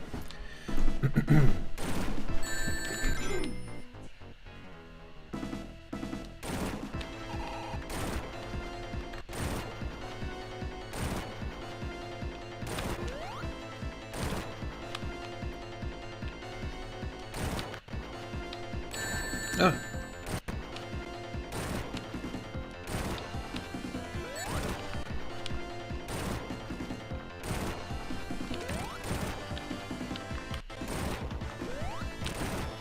Oh, I see. So it shoots two spike rails, and then it's gonna essentially travel down the path it shoots. Okay, wow, wow, wow, wow, wow, wow.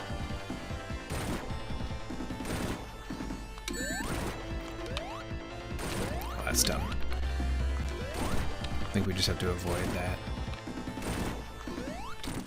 There we go, that's what I'm talking about. Got a hit for both.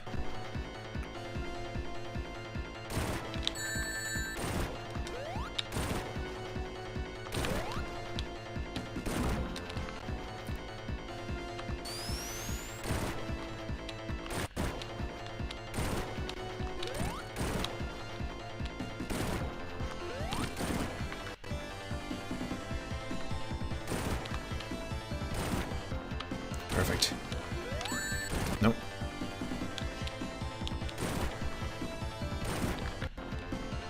Just bad timing on the jump. Done. Perfect. Of course I hit the mic. Sorry.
Fucking kidding me.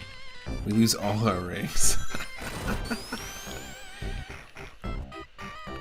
I personally am a much bigger fan of Casino Night Zone than Carnival Night Zone, but this is still a great level.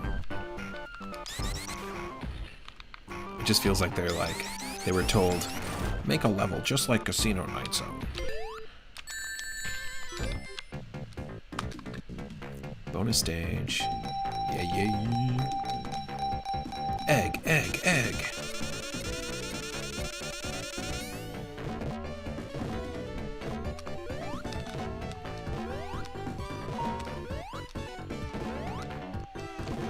Huh? Ah.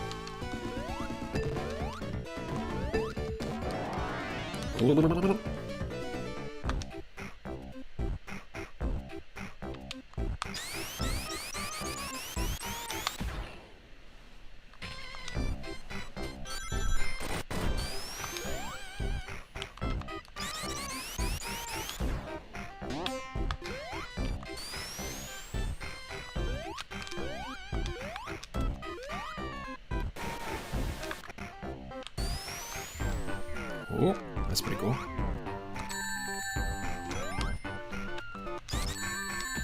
Hey.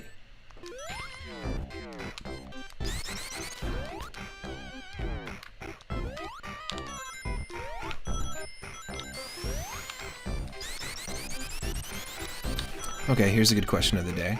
Different one that's not music related. If you could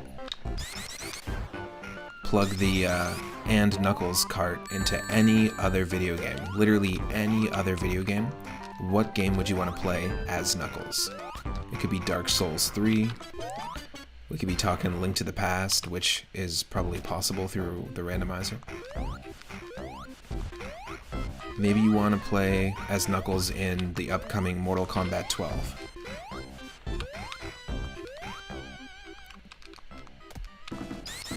Let me know in the comments on YouTube or the chat.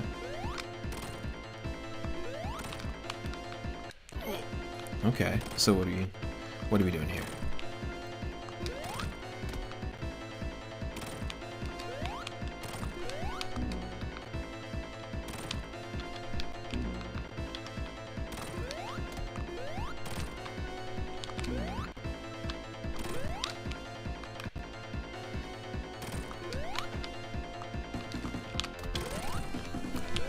Oh, interesting.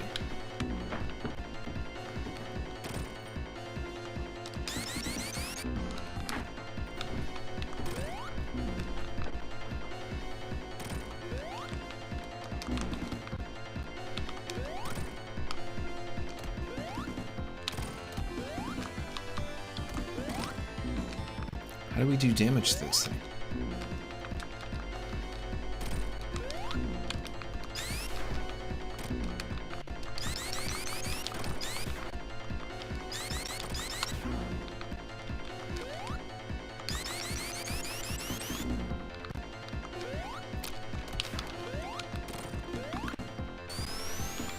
Or is it just a survival thing? Do we just have to wait?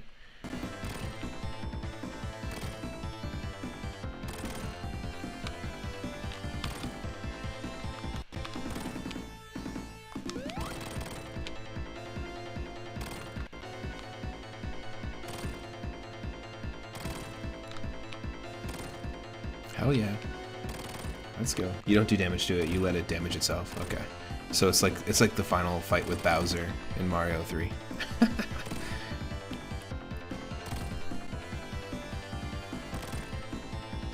He ground pounds himself.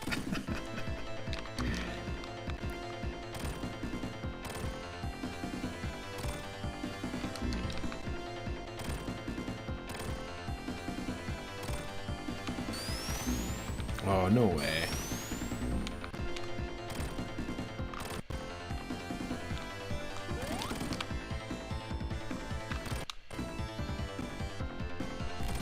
Can I fall down here?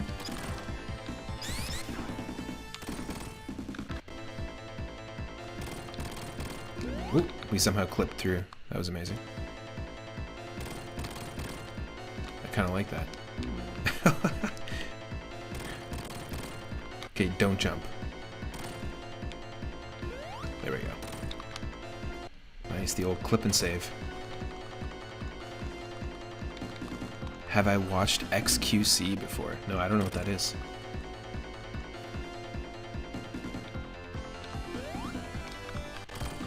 What is XQC? I know the band from the 80s, XTC. Does that make me feel old? Yes.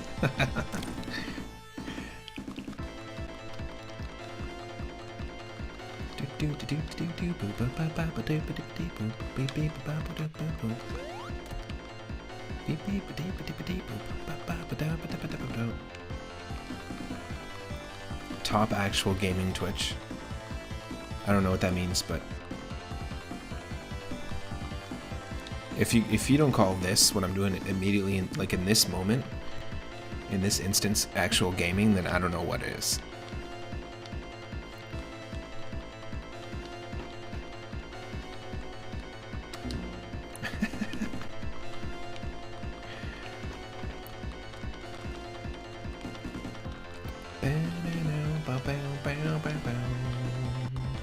Is it coming? Is it coming for us?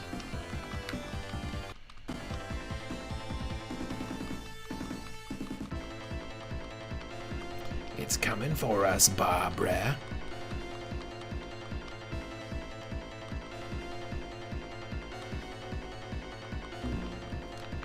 Oh, wow. Hit the big thing to get it to hold still. Ah.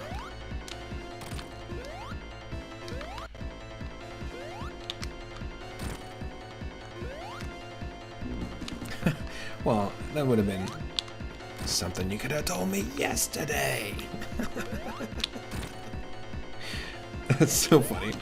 It's cool how Sonic can be mysterious to figure out. That's a really nice way of putting it. You could also just write "get good." Don't nux it up. Do not nux it up.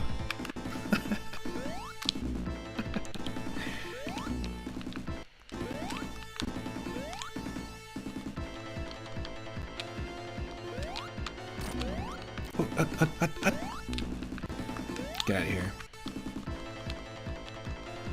Don't nux it up. We nuxed it up.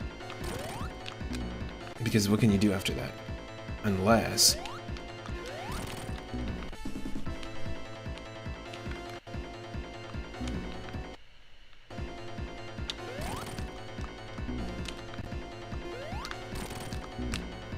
Is there a way to do this? Hold on.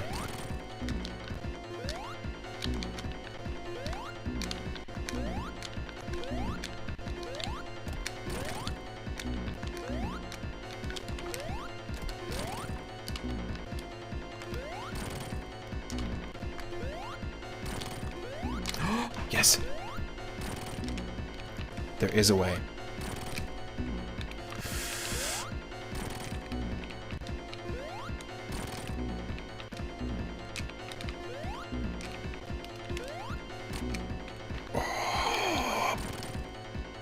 Yes! Okay, there's a couple ways. There's a couple ways we can survive this.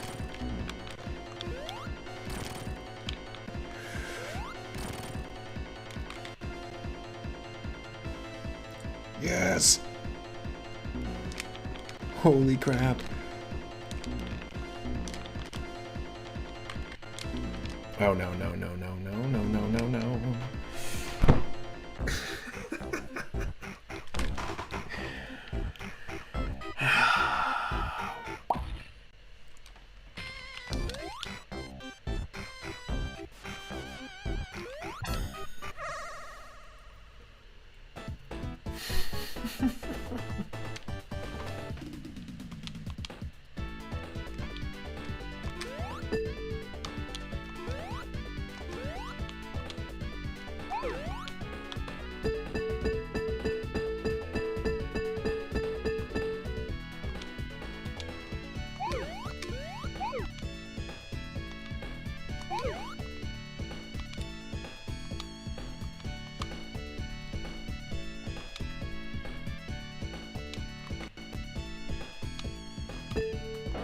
Nope.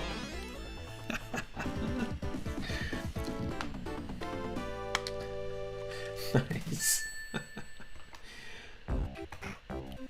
Thank you so much, by the way, Cal, son of L, for the follow. I didn't even look at the activity feed, but I really appreciate it. Silent Twitch as well, thank you so much for the follow. And Agent Frowny. And thank you to Floppy Bagels for the subscription with Prime. And Striker1869 for the recent follow as well. I appreciate it.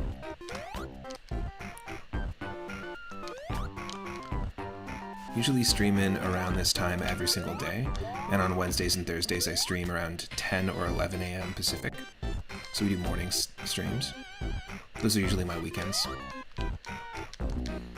Oh, come on. You get stuck on those, don't you? That sucks.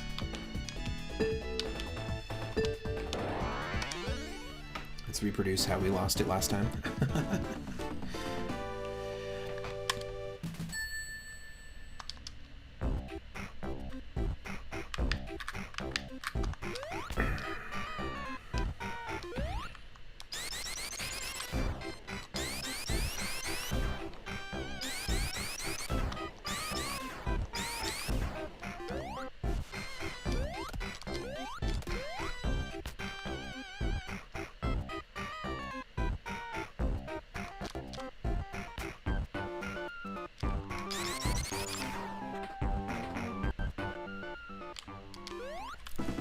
Still with 0 rings.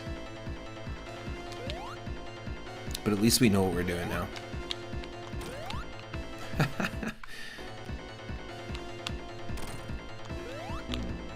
What the? Who do you think you are? Dodging my attack like that? No, no, no, no. That's a piece of shit move.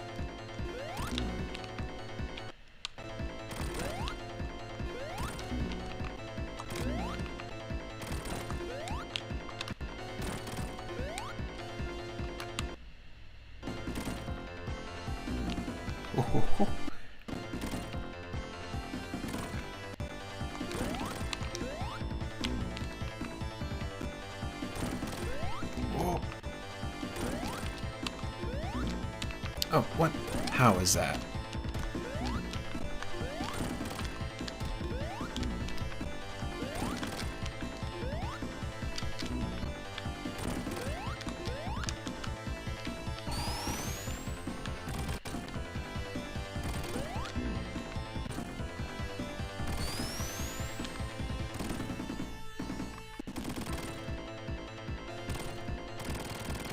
Yes.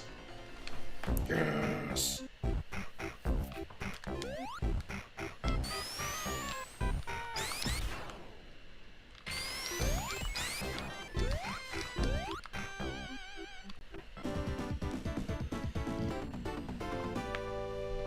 I do not remember that boss.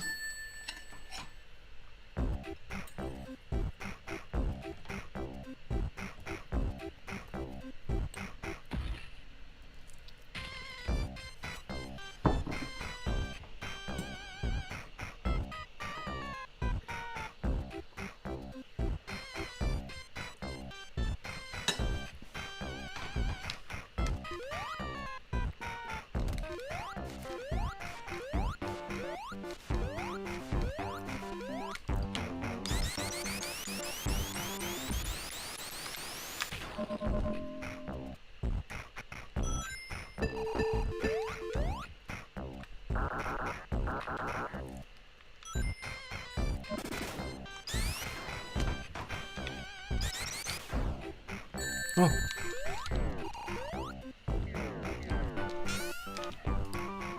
Damn it. We did nux it up.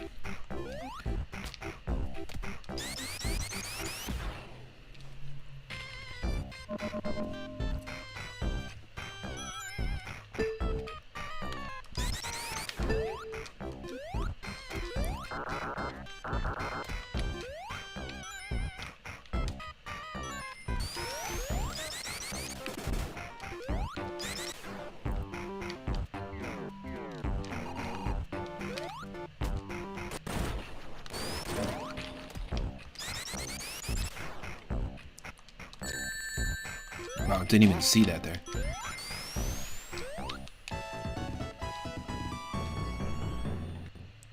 Is that a 1-up? How do we get the 1-up? It's another situation where you get a 1-up right before you die. I was saying this a couple streams ago that phenomenon should have a name. There's got to be a name for it. You die grabbing a 1-up, and then nothing happens, basically. It just negates your run. It just happens so often in all sorts of video games. I feel like there's got to be an official term for it.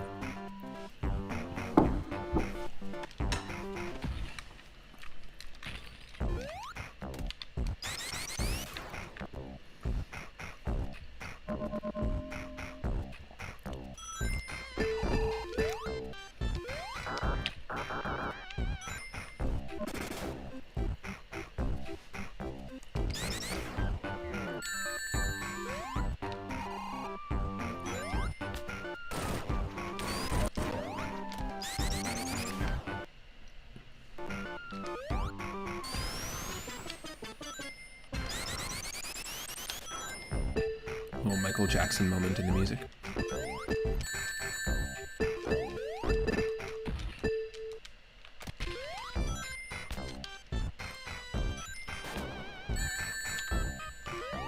Wow. That was lucky. We still have our one ring. Can we make it to Mordor?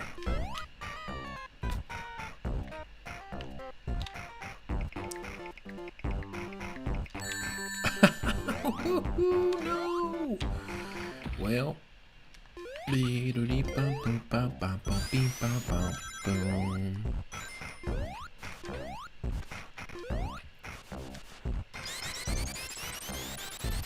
Burger. Burger. Can we make it to Burger? To Mount Burger.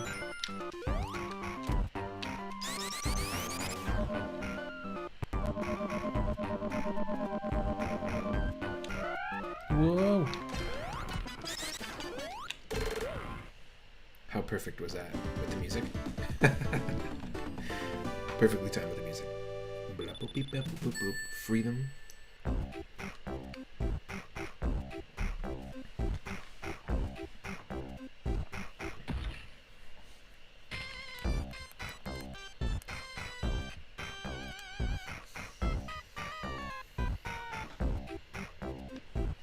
Is that Spinning Bart emote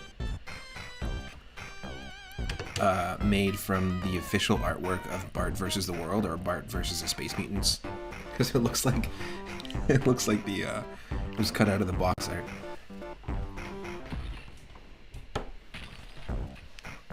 It's funny.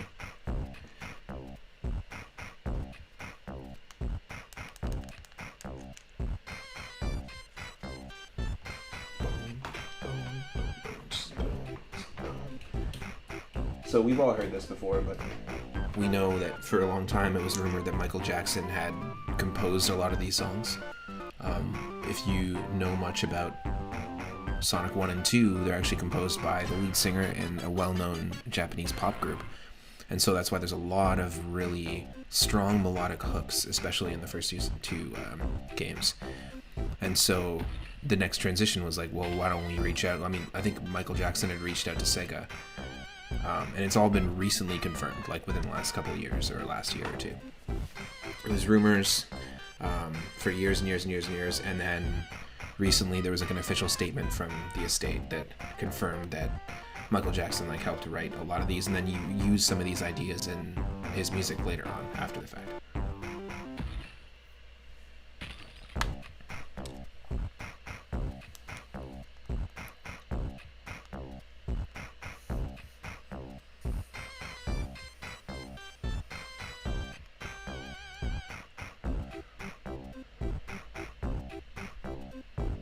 I want to shout out to my buddy Lucas Bell and bandmate who designed the layout for my channel way back at the beginning.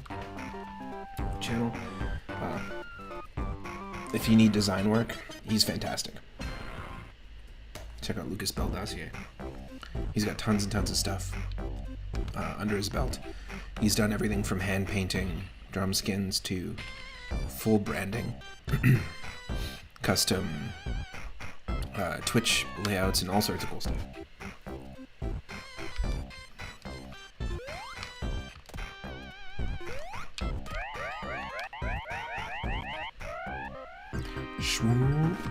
There we go.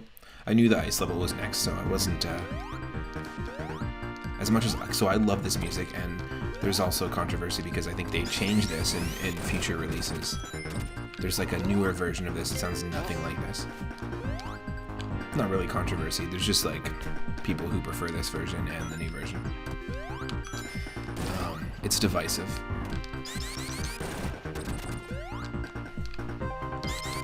But I'm not a huge fan of ice levels in general, so that's why I wasn't like super excited to dive into this one. However,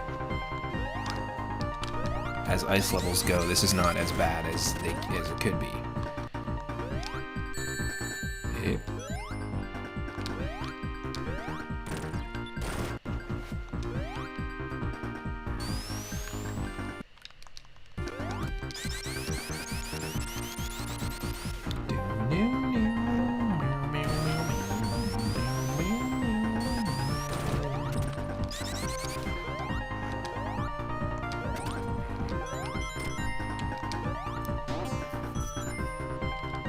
I think it's just the modern ports of this game that have different music.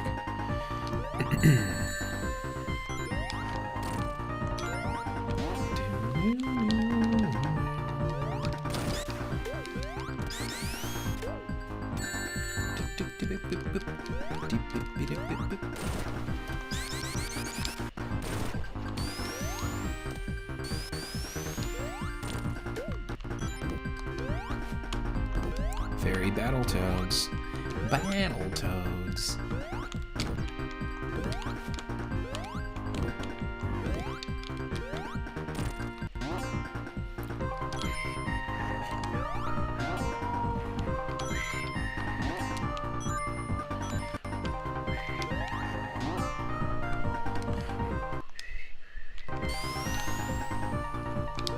So good.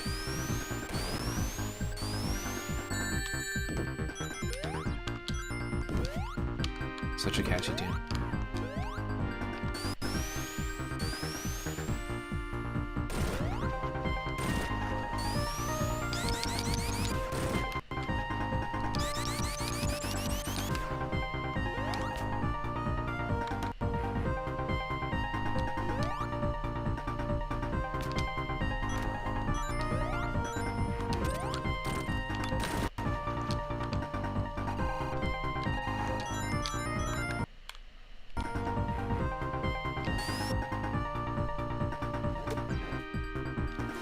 Whoa, yes.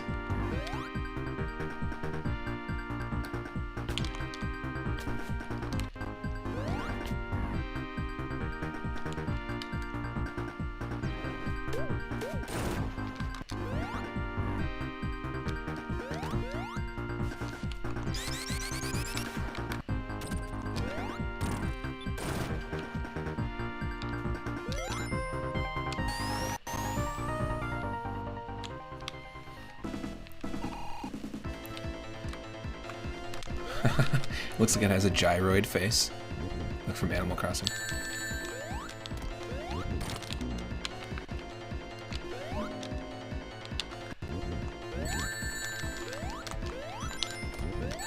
What? Come on.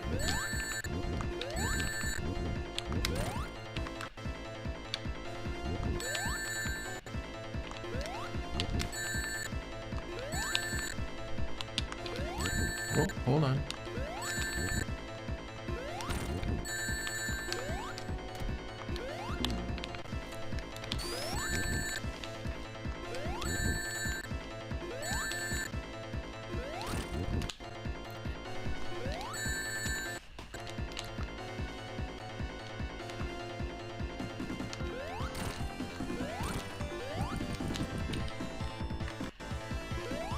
Kind of like the Bowser fight in Super Mario World.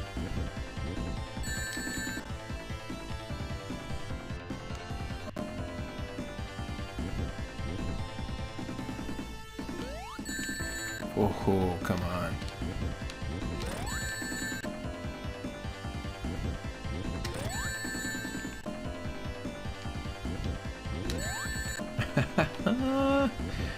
Fuck off.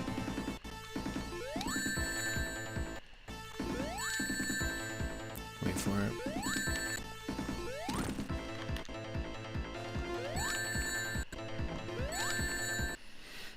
Just manipulating the save states like crazy.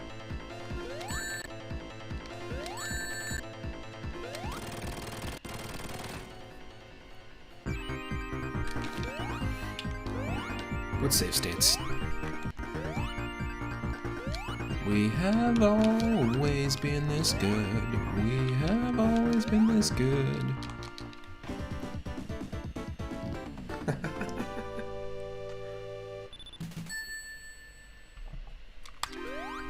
Don't ask any questions.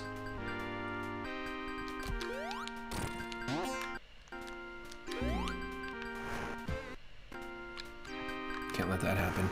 We have no extra lives.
Yes.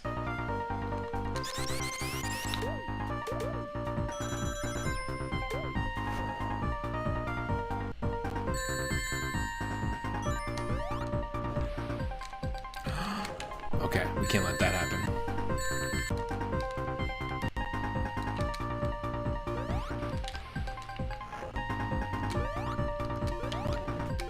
Just gotta be quick with this.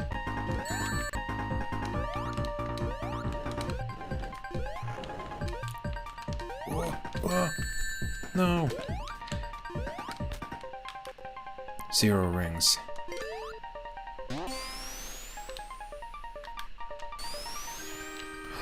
Nope.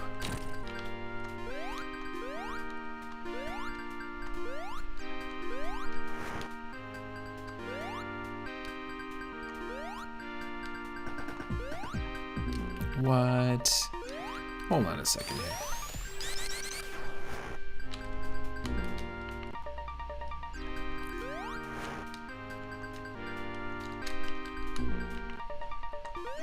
Interesting.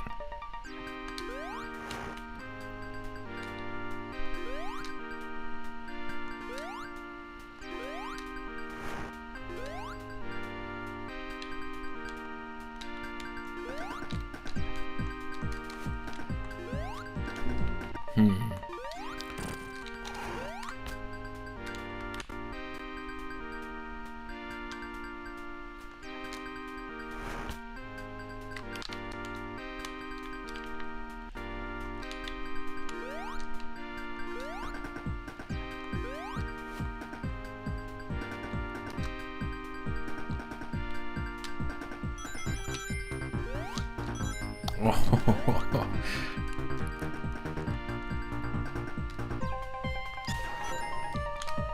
Wow. Sure.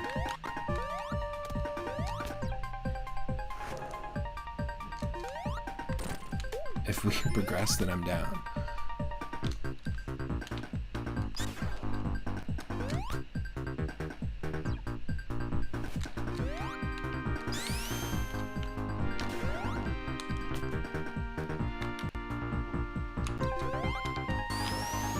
Oh, come on.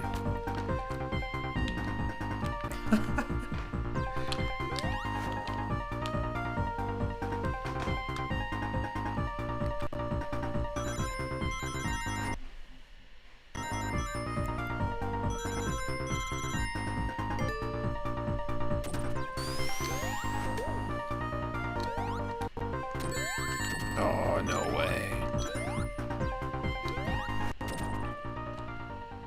4 rings.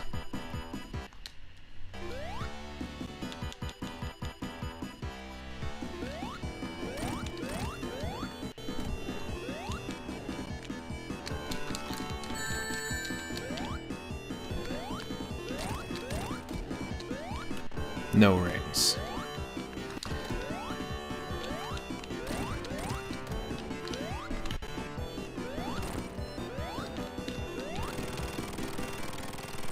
Yeah. Free the animals.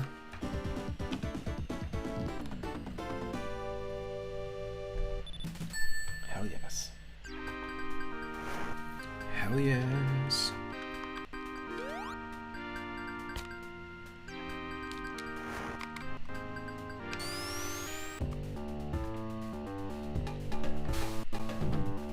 Okay, cool. Before we continue Launch Space Zone, I'm going to take another quick short break, and I'll be right back. I'll leave you with some music in our playlist, which is just a ton of different Stage 3 songs from different video games. And a few songs from George Harrison's 33 1/3, but as if they were on Genesis sound chips. So here is some Streets of Rage, Moon Beach, Stage 3.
let's take on this next level. This is one I always really enjoyed.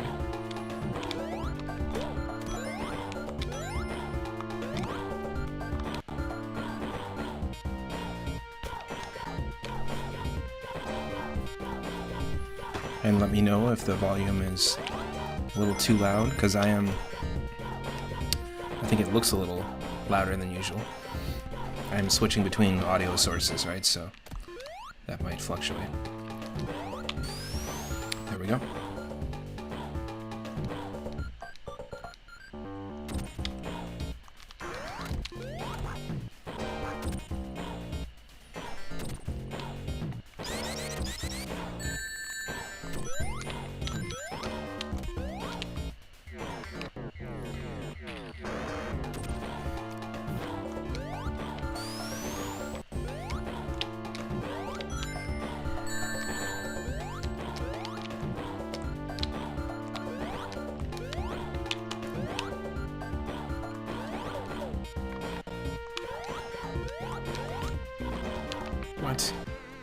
What?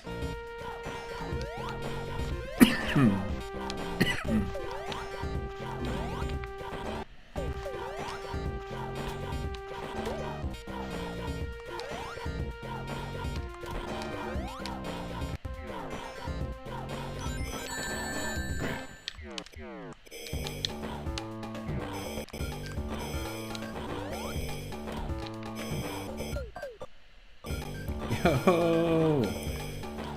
Welcome in, Agent Frowny. Thank you so much for the raid. Loyal to Soil, ZDog76, welcome in. Sirac of Lamb, welcome in. Just got back from a break, and I am celebrating my 33 and a third birthday with a special birthday stream. Didn't do a birthday stream on my actual birthday because it's just a super unique thing, and as a vinyl fan and record collector, I used to work at a record store for like 5-6 years. You only turn 33 and a third once. So we are absolutely failing at Sonic and Knuckles right now, Sonic 3 and Knuckles. But we're going to be playing some Super Mario Bros. 3 on the Game Boy Advance and Donkey Kong Country 3 today. Thank you so much for the raid. Hope you had a good stream. I was hanging out there earlier. Gunsmoke, challenging game. I was talking about how as a kid I used to rent it, but it was very difficult for me.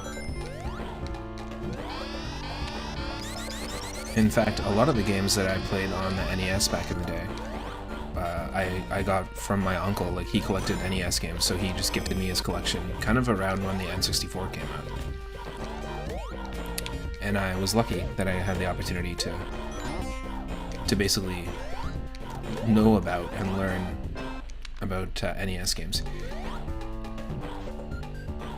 when a lot of my friends really didn't get a chance to play the system. It's pretty cool. Thank you for giving Agent Frowny a shout out as well. Appreciate that.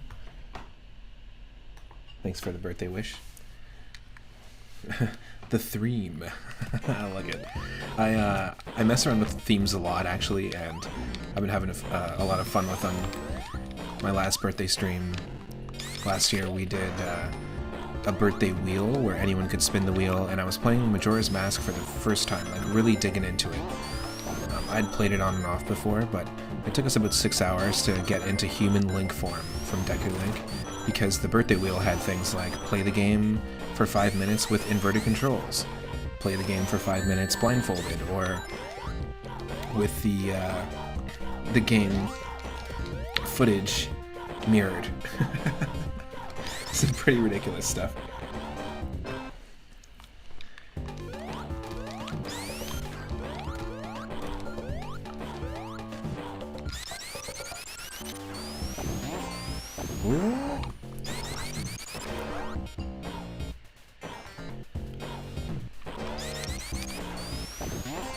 Oh, that is rough.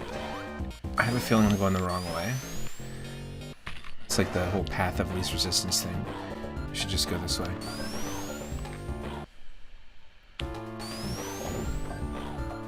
Now initially I had planned to see if I could beat all 3 games. I know I can beat Mario 3 in roughly 2-3 hours, but we've already been at this for 3 hours and we haven't even beat the first one. So we'll see.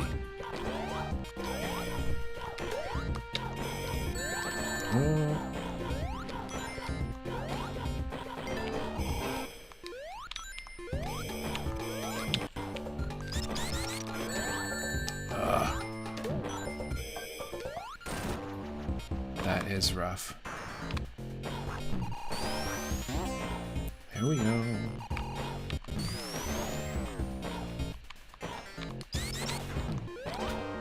Thankfully we can climb. You don't beat Sonic games, they beat you. Way past cool. Mondo, cool. What's up, Interama? How's it going? Welcome in. Oh. That'll do. That'll do, Echidna. That'll do. Are you Echidna me?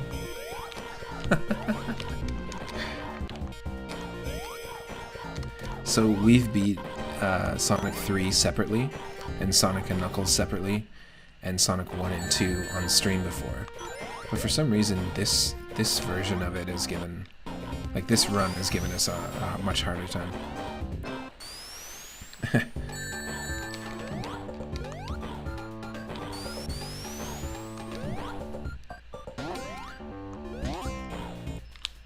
Oh wow, okay. Let's just roll with the flow. No, maybe we gotta do that.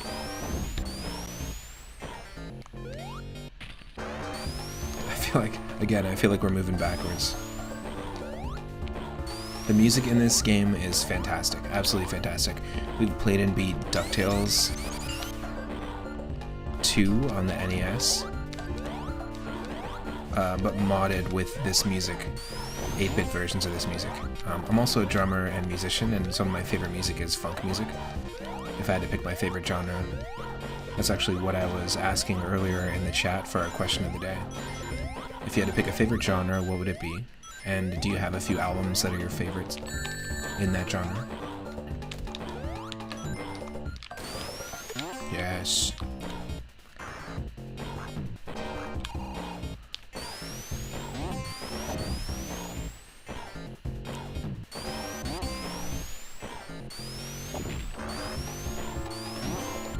Welcome in, Chess. Whoa. I feel like we just keep going back and forth. This is bad. Let's try this.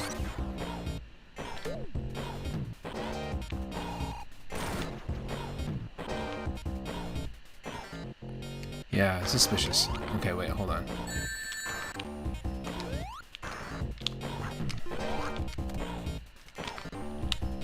Yeah, that is what we gotta do.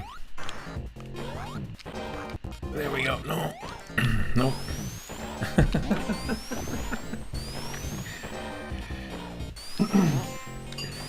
Well, I guess we're just stuck in a loop.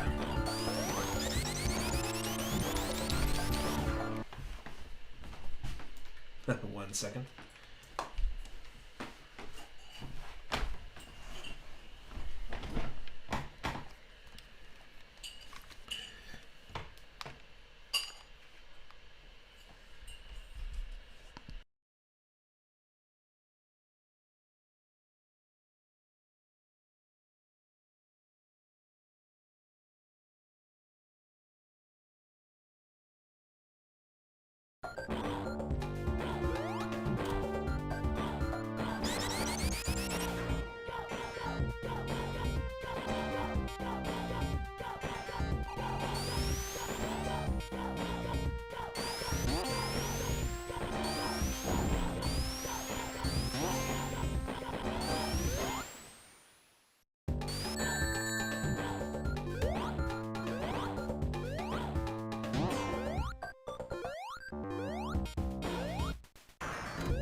Wow.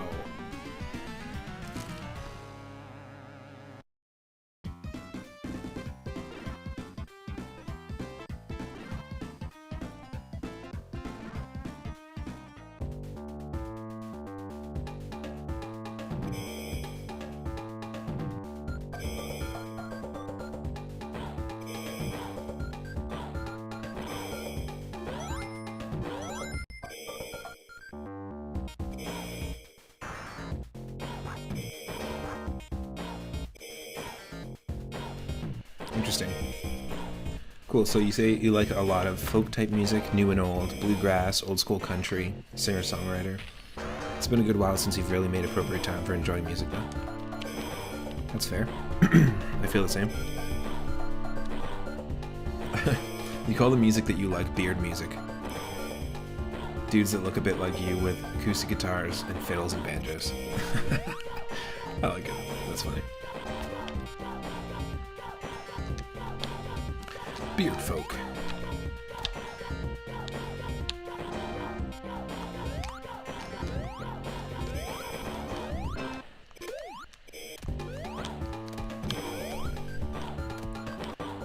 I feel like this is maybe not the right way, but let's just go for it.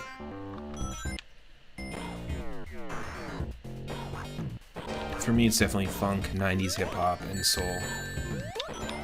Big fans of that type of music, and it's my favorite music to drum to as well. But I also love electronic music, ambient music, classical music. And I've drummed on a whole bunch of different country and folk songs with friends. Sonic Mania definitely has some good music for sure. Your favorite original track is Danger on the Dance Floor. I think I've definitely heard it in a mix before. But that's a game that I have not played on stream or played in general yet. I grew up with Sonic CD and the 3 Sonic games on Genesis, and then the only other game I had on Genesis, or games rather, were it was Columns 2 and Mortal Kombat 1 and 2. And I was not good at the Mortal Kombat games, but I had them. And then everything else I pretty much rented. I used to rent games a lot. That was a pretty big thing. Biking to Blockbuster to rent games.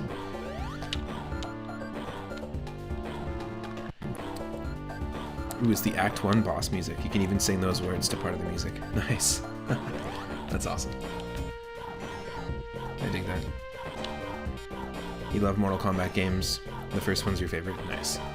So we recently played number 2, just revisited it, and I just got destroyed. I was so rusty. You would not believe. So I am a community manager at a mobile game development company, and that's just what I do for work. And our company is actually named after the owner's favorite Mortal Kombat character, Kano. So we have a Mortal Kombat original arcade machine in the office. It's actually pretty cool. What happened here? I'm lost.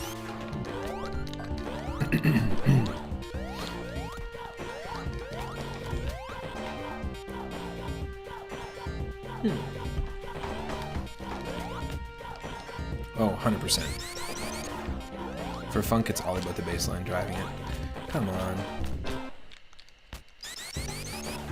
I'm actually lost. What happened?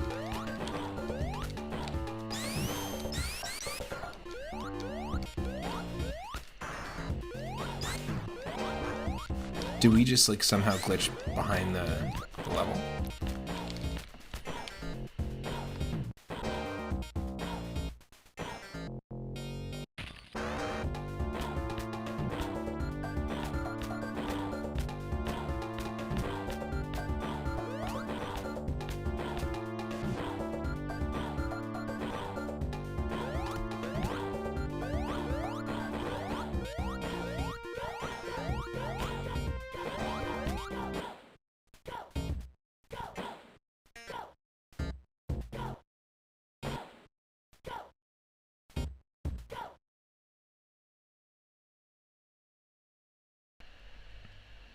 Wow.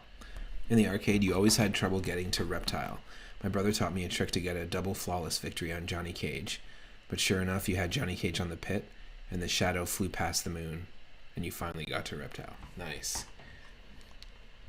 Is that the only way to unlock Reptile, or you just needed that double flawless victory just to be able to beat Johnny Cage? Because that game gets so tough. Like, the difficulty just ramps right up. But I never played the arcade one growing up that much. Like, I used to work in a movie theater that had an arcade built in, so I played a couple times there, but mostly I've played it recently on the arcade. Just at work, because we've got the first one, and it's I cannot get far at all. It's really tough. I played it after we recently revisited it here. It was very embarrassing to revisit it on stream. It is not easy though.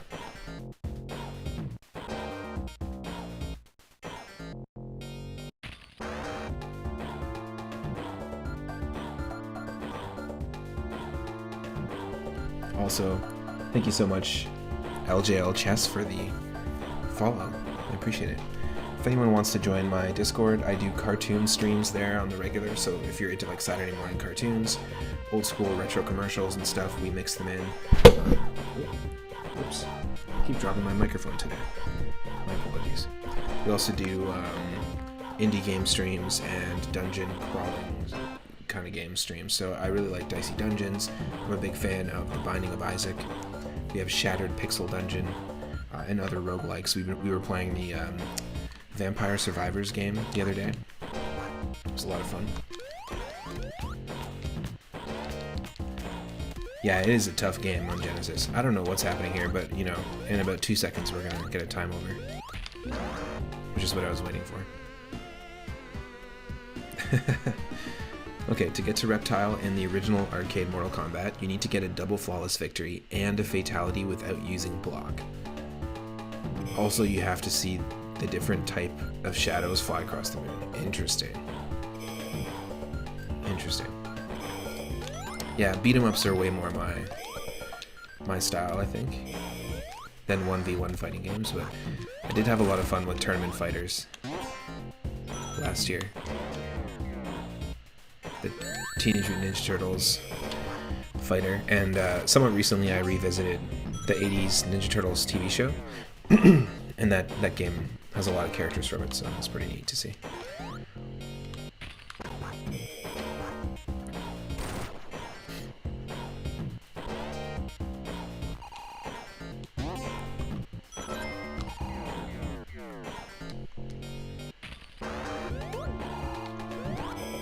I was gonna say, I'm not sure why we're getting like so lost in this level, but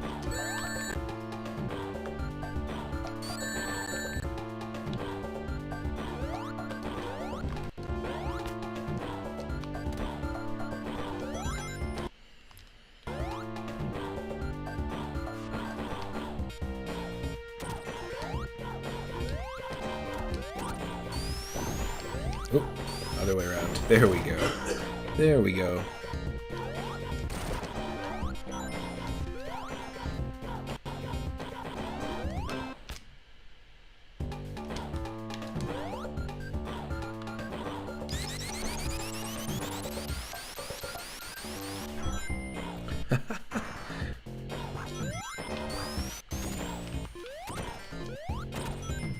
Nice.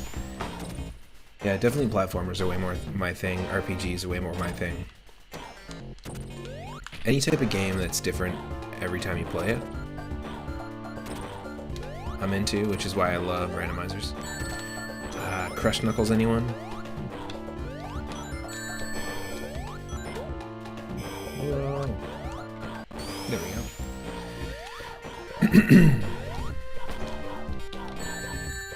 Oh, lovely, lovely. Okay, let's just maybe not do that. There we go.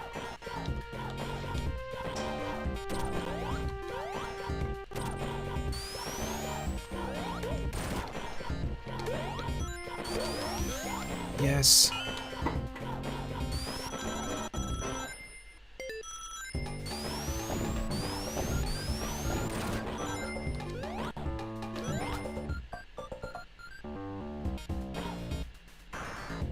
Yes.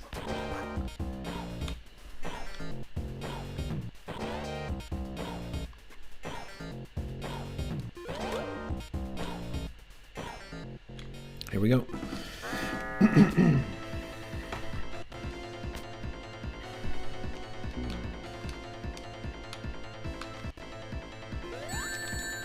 Wow.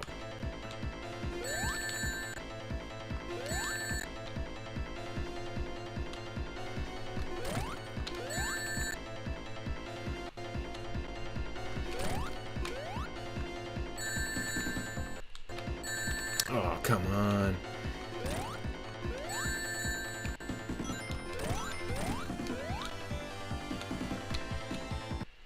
Great music, but this is too challenging. Oh.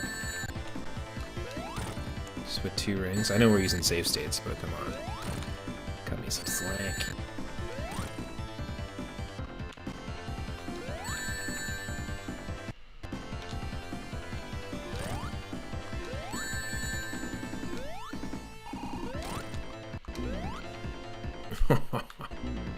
No.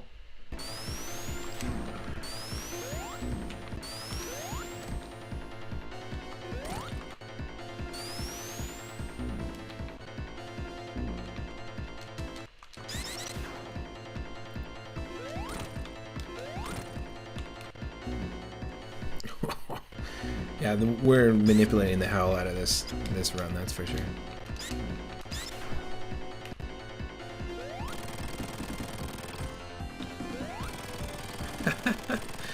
Someone put a hack on the original Mortal Kombat arcade game where you can play as Reptile.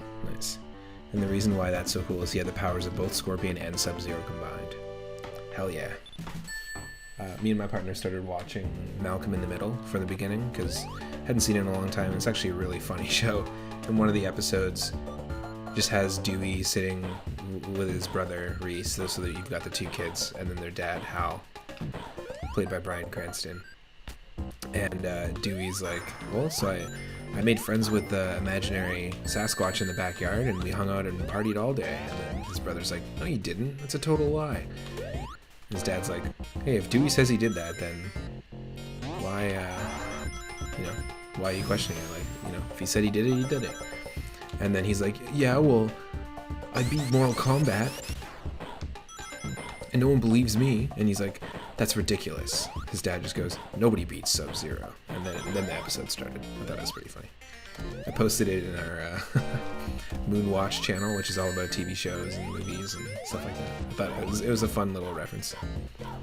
There's also a great cold open where they tear the whole house apart. And, the show aired in 2000, so it was interesting because, I don't know how many arcades were that active in the year 2000 in the States, but the opening has them like tearing the house apart for couch cushion change, and they finally find a quarter, and then just 1 quarter, and then they run to the arcade, put a quarter in, and then eventually lose their credits, and then run back home to tear it apart again, to eventually just find 1 more quarter, and the second they find a quarter, they go back to the arcade instead of just like stocking up.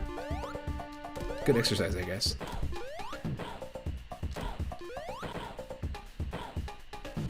Pretty funny cold open.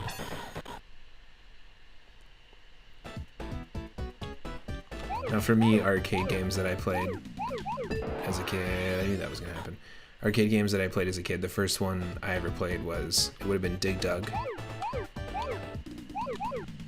I knew it. Dig Dug, and then I also played the Teenage Mutant Ninja Turtles arcade game and the Simpsons arcade game. Simpsons arcade game is so fun. There's actually somebody modding it right now to make it playable for the Sega Genesis. Like, I've been following their Twitter. It's pretty fun. Yes. Damn it. It's hard to do well in those stages. But honestly, those are the things I live for in this game. Is the special stages.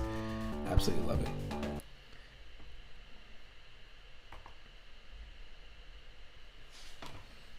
First arcade game that you ever played, Agent Frowny, was Miss Pac-Man. Ooh, nice. And then maybe TMNT.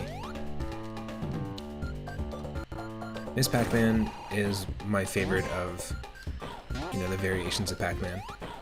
And Donkey Kong Jr. is my favorite of all the DK arcade variations. Need a hack that's just all the Sonic bonus levels. That would be amazing. A bonus level boss rush. Bonus rush. That'd be such a good idea. That'd be a really cool idea just to do for any series. That's a really neat idea.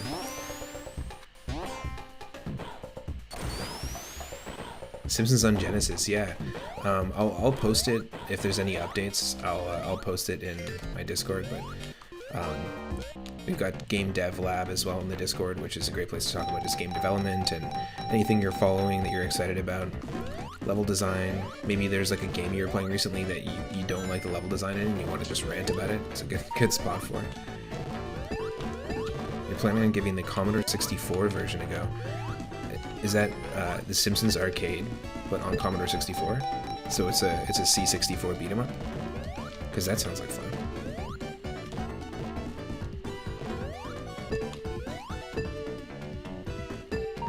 Whoa. We got our Sonic 1 bonus stage throwback, but it's disorienting.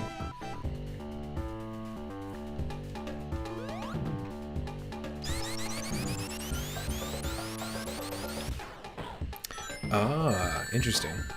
The reason we're in the... Chess is saying the reason that we're in the slot machine bonus room is because we had 34 rings upon touching the save post. Interesting. So the number of rings determines what bonus stage you're in. Interesting. That's really cool. I'd love to see that. The Commodore 64 Simpsons game.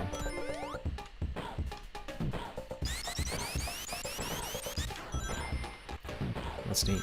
It must not work that way in Sonic 2, the whole ring thing, because there's not that many variations. I think in Sonic 2 you just need 50 rings, right? Whoa, come on. Oh, God. I saw that coming.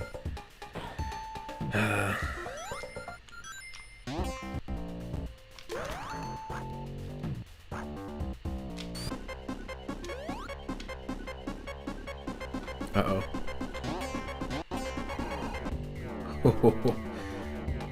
Pure luck.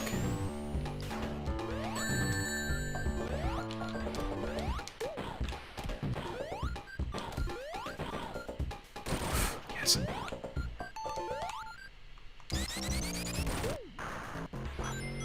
Extremely close. One of my friend's kids has their phone alarm to wake up every morning is that sound. The I'm about to drown in Sonic sound. It's quite the way to wake up. That's all I gotta say. I would not want my mornings to start that way every day. Hurry up and put your clothes on, get your keys and head to work and ah! Couldn't do it. Yo, Zombie Paper, welcome in. Thank you for the birthday greetings. We're just gliding into 34.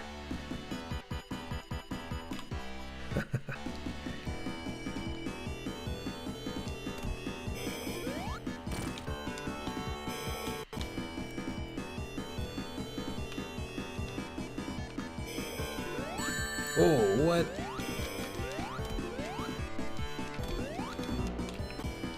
We could have saved ourselves that ring.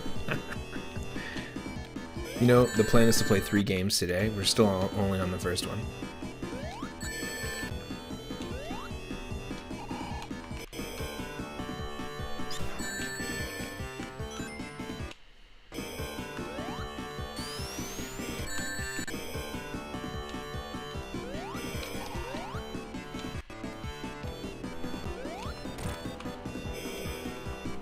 Oh, it gets faster every time. Perfect. Faster and faster, faster and faster and faster every time. What? Okay, you just can't do any damage to that thing. You gotta wait for it.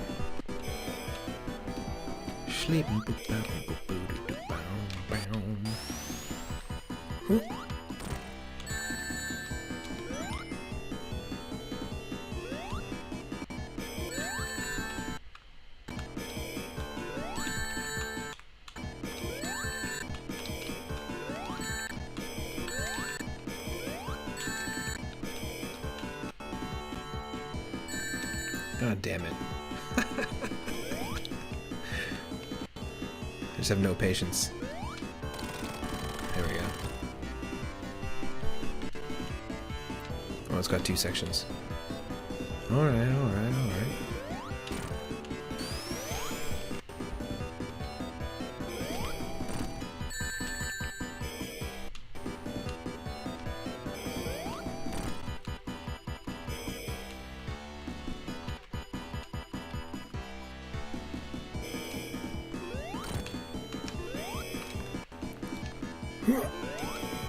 Yes!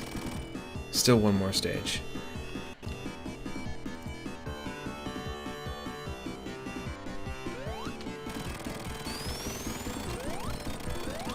Bye-bye, Aggie boy.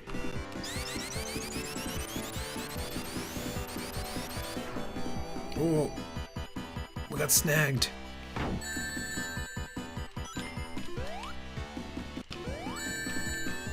I actually did not expect that there was going to be another. Whoa. Whoa.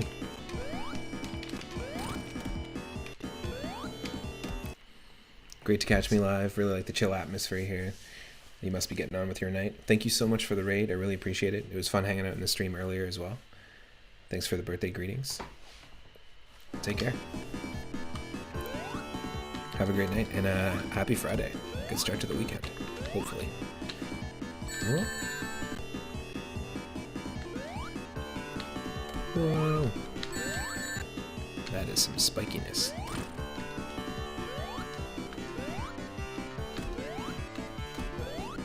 Come on.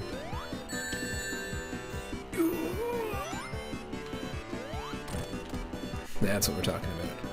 I'm gonna glide into the chest of the eggbot.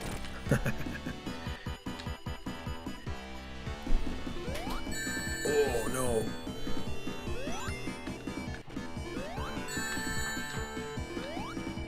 Uh-oh.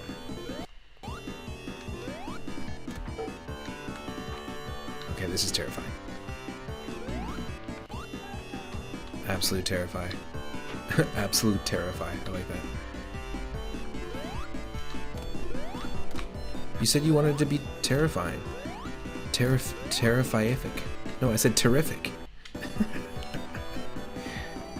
Oh, I read terrifiific. I thought you wanted it to be scared shitless.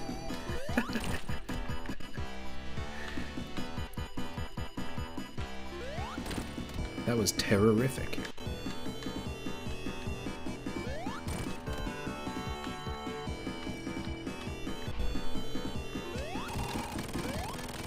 Yes.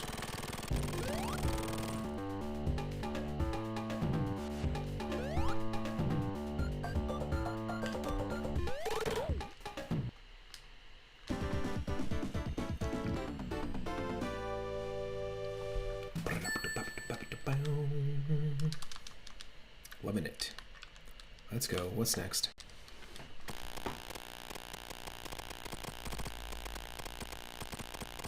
The Knuckles, Knuckles, Knuckles. Oh, now we're on to the next game, folks. We cleared one of them. We cleared the Sonic 3. Now we're on to the N Knuckles.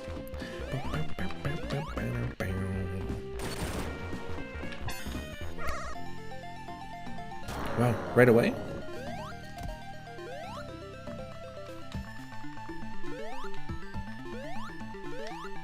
Welcome to Knuckles' house.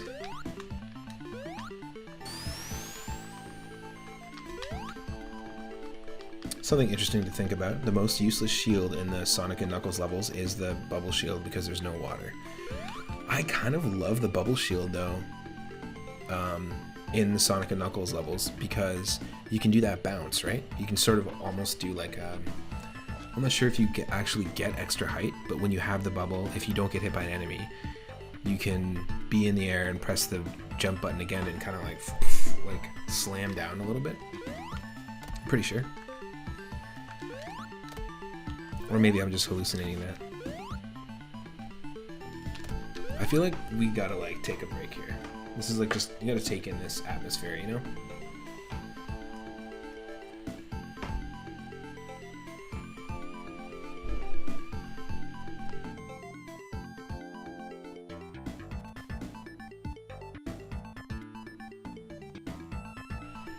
This is also a really great rendition of this song.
Okay, another shot at it. I love the color palette here and the music, so hopefully we can actually hang here for a little bit.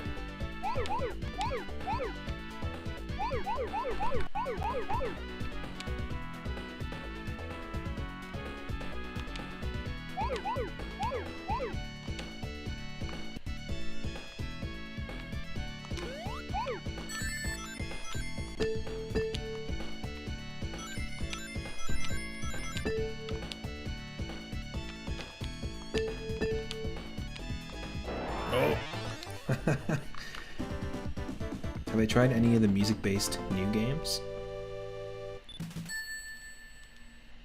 What do you mean by like music-based Sonic games? Which games are you referring to? I'm always down to discover new rhythm games, 100%.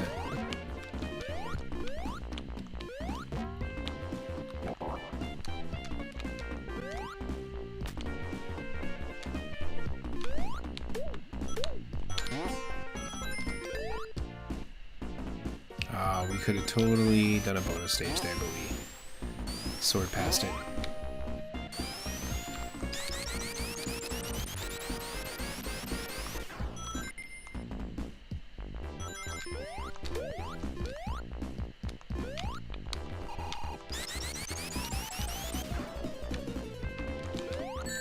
Oh! That's rough.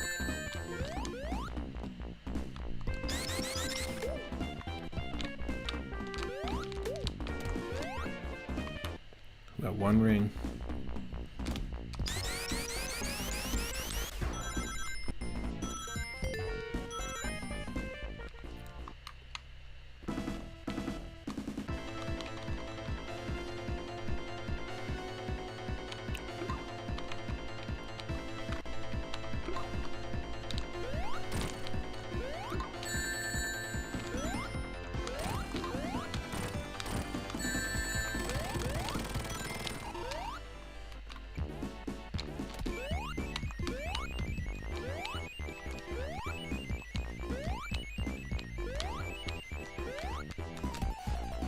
No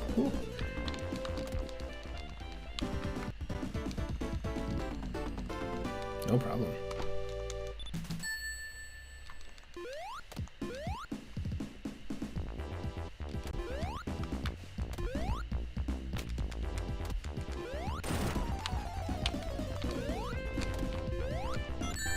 Oh, what? Get out of my face. The knuckles, knuckles, knuckles.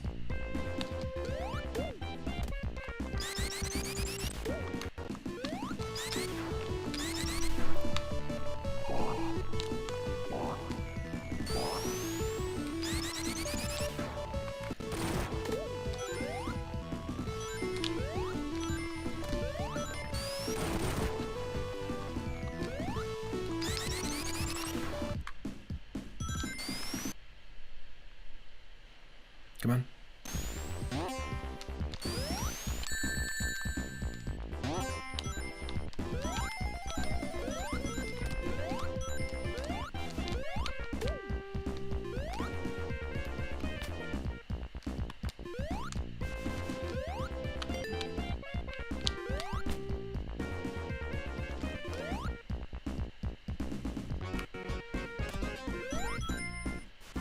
Oh, nice.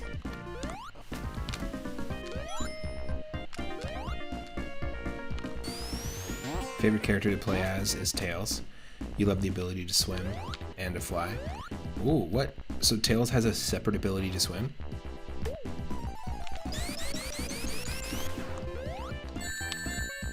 So Knuckles and Sonic can only jump underwater is what you're saying? But Tails can actually swim. Ooh, interesting. I don't think I've ever noticed that because I don't think I ever played as Tails that often to notice. That's really cool. And of course flying, yeah, and Super Tails is awesome. I guess, yeah, because everyone can become super. That's really cool. I'll have to try that out sometime. So we do a lot of themed streams. There's a series I do called the Retro Roulette, if you're new to the channel. And basically I curate a bunch of themed streams, or sorry, themed games each stream. So sometimes it'll be games about food or cooking, or games about animals and creatures. And we have the Sonic games and the animals and creatures theme. So maybe next time we get Sonic 3 on one of those wheel spins, it could be cool to specifically try out Tails only. The Flicky Army of Death. Nice. Do I swim or float? I don't know. I mean, definitely there's some sort of connection between the 3-Up Moon and the 3-Up Tides, but getting smacked up tides your head. Ridiculous. Pin it to win it. The scored. The scored has been hoard.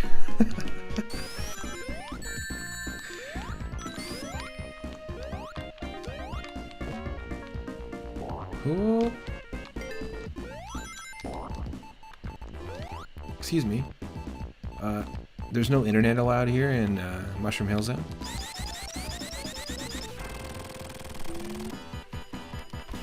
My downloads!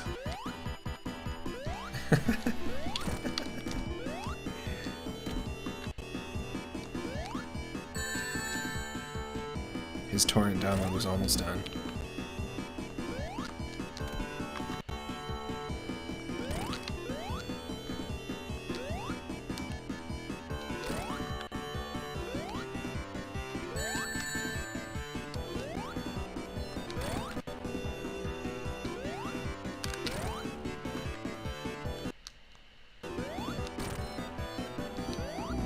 Oh, excuse me.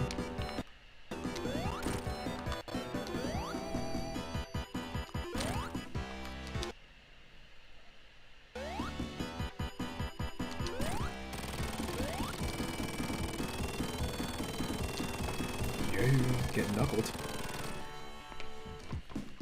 How do you like your eggs? Oh, can I have them knuckled, please?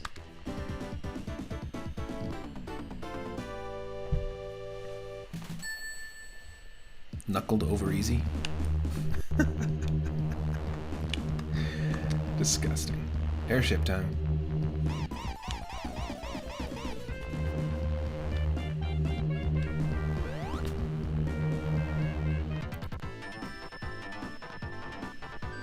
Funk time. Let's go.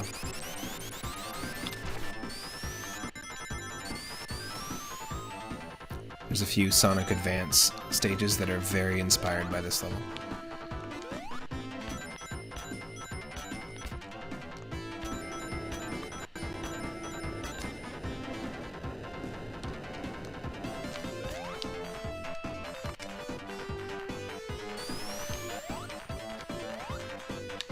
Hell yeah!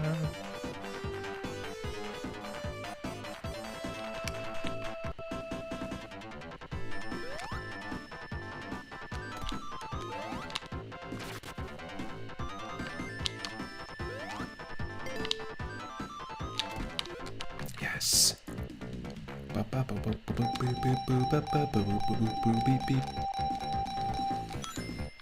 Good old ring bar.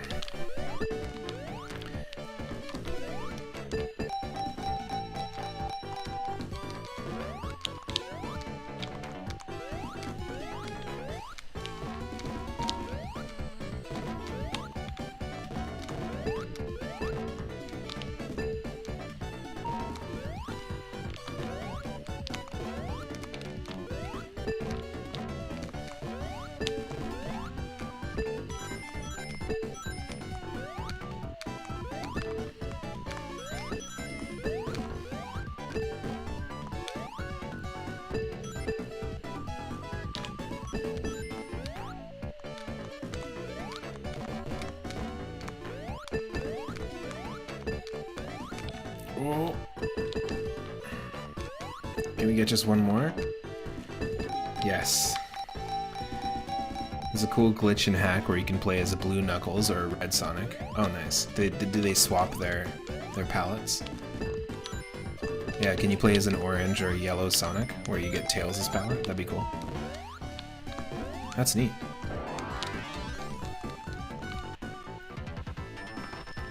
I'll have to look that up. I've also got a channel in our Discord for all about hacks or bugs that you discover in games, as well as actual bugs, like the creatures. It's called the Bug Biosphere.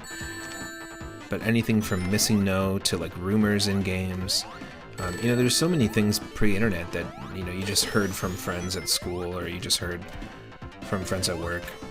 Oh yeah, I heard that, or you read in a magazine, some tiny little feature somewhere, you're like,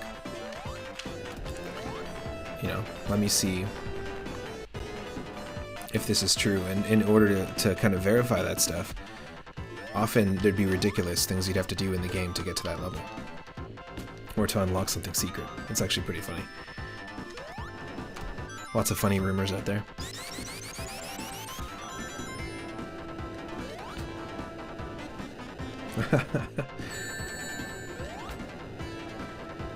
Your favorite level is Sandopolis Zone. Nice. I don't know. I actually really love Mushroom Hill. It might just be the design of it. It just looks really cool. But it's hard to pick a favorite one. I'm not a huge fan of the factory-like ones, but this is a fun one to play.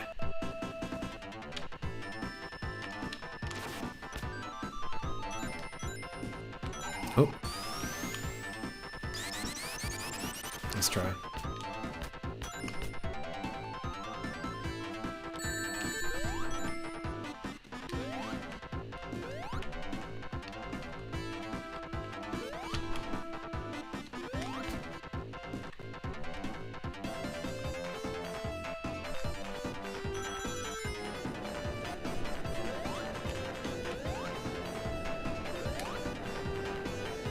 Wow. What? It was a trap. I freed robots, not animals. What the fuck? Yo, Daryl, welcome in. Happy Friday. We are playing 3 different threequels today to celebrate my 33 1/3 birthday. Hope you're doing well.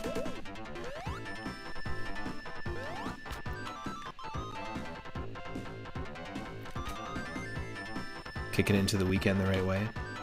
Second favorite level, Marble Garden Zone. Nice. Great music. I think that's the third level.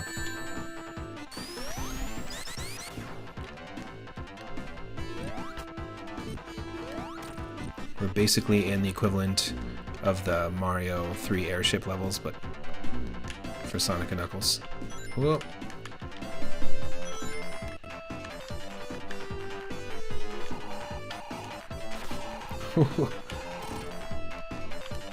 I know, right? And it also happens to be the third month and the third day for the 33 and a third.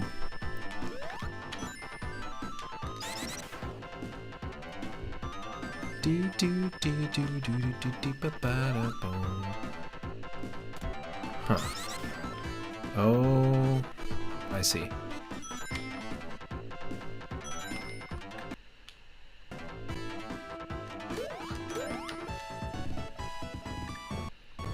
Bless.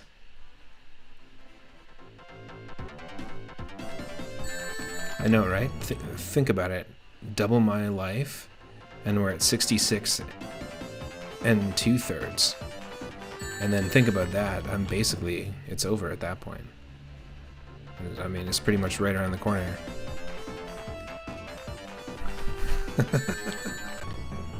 The 100th time I've had a third of a birthday.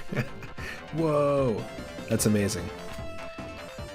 See, it's all about context. Never thought of it that way at Aroma. This is the 100th time that I've had a third of a birthday. You're correct. Nobody can take that away from me.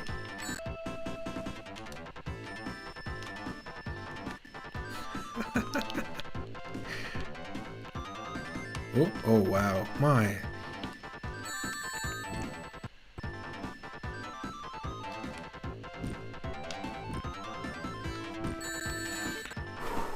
Is the idea to go back? I don't think so. Math really is impressive. You just joined the Discord, well, welcome in. Thank you again for the follow as well. Whoa. Okay. Let's see if we can go a different way than this.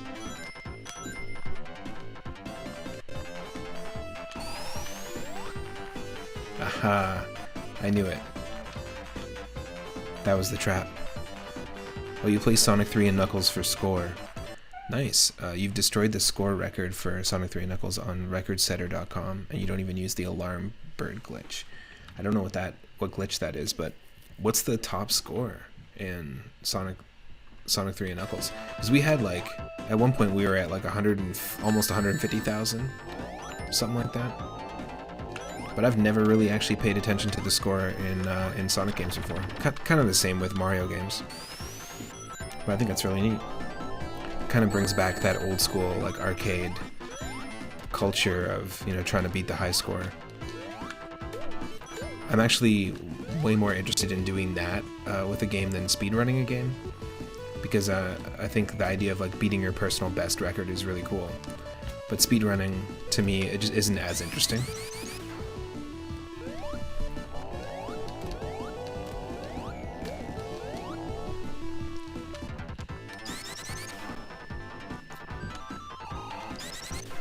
Oh.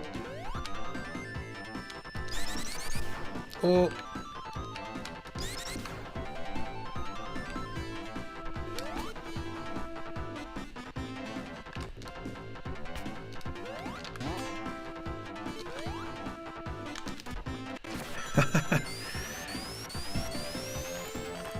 Whoa, 3.8 million points. How does it even display million in that GUI there? Well, I guess it would.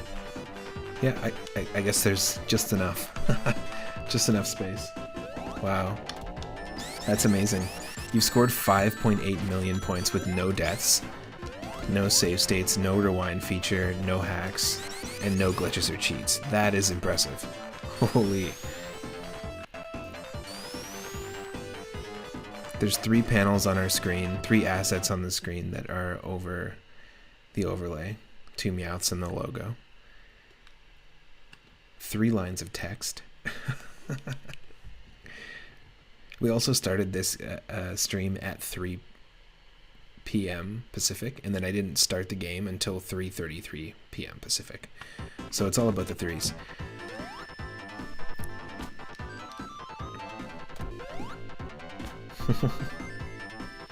Yo! A very happy 3! What's up, Double Man? Welcome in. Hope you're doing well. Third place is now first place.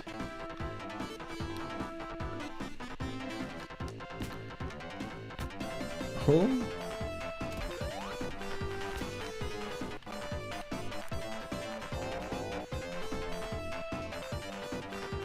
I am number 3, because 2 is not the greatest and 1 is also not the greatest.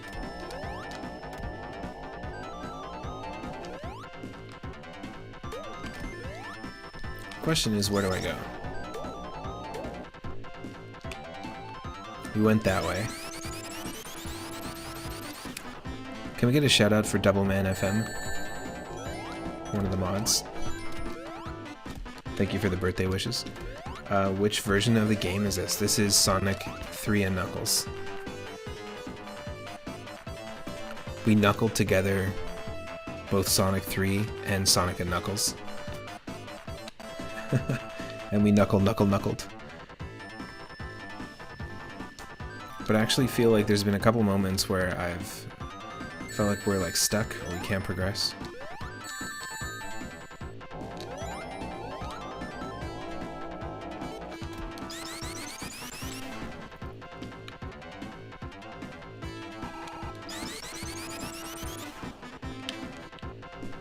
Yeah, if you lock their knuckles together enough times, then you can play both of them together.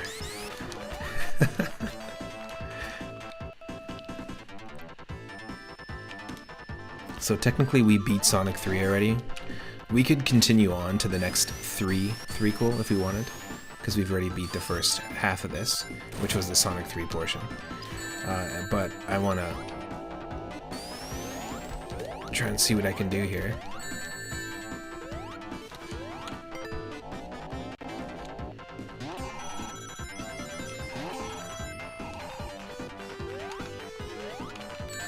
Oh, jeez. Nope. Oh, that's a thing.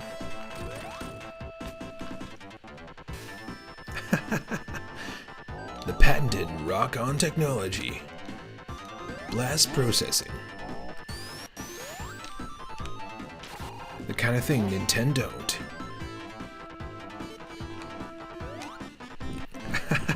If I don't play this, then I won't see the funny Super Mario Bros. Z reference at the end.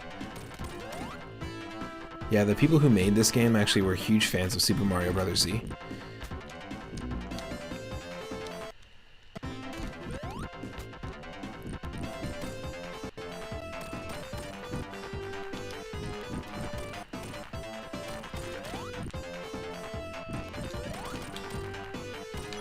I was like, where do we go? Boom. Genesis does what Nintendo Genesis. After all. Hey, you're not filled with animals.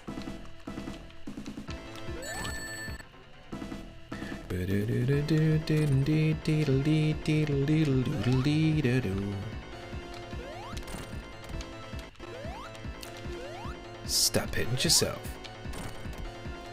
Whoop.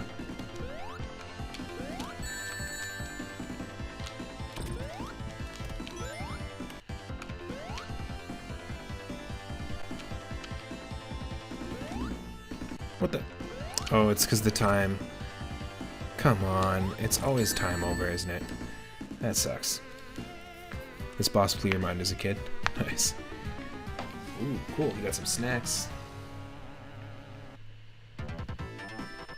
All about those snacks.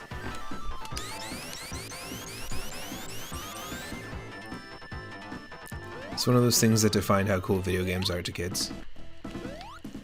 This game specifically. Or this boss fight. This is why games are cool to kids. This specific boss fight. Oh. Ah. Just attack me. Attack me. There we go. This is really unique for the time. There wasn't a boss fight like this in any other Sonic game.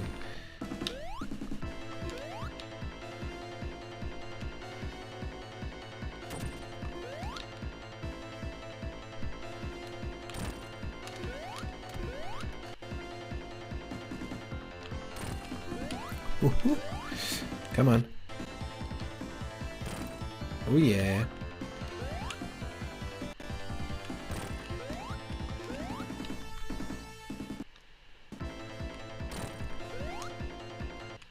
Just all about the pattern. Yeah, the first time that you run into this, you're like, how am I supposed to hurt this thing?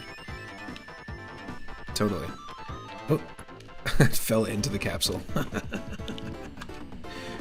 Nice. I like it.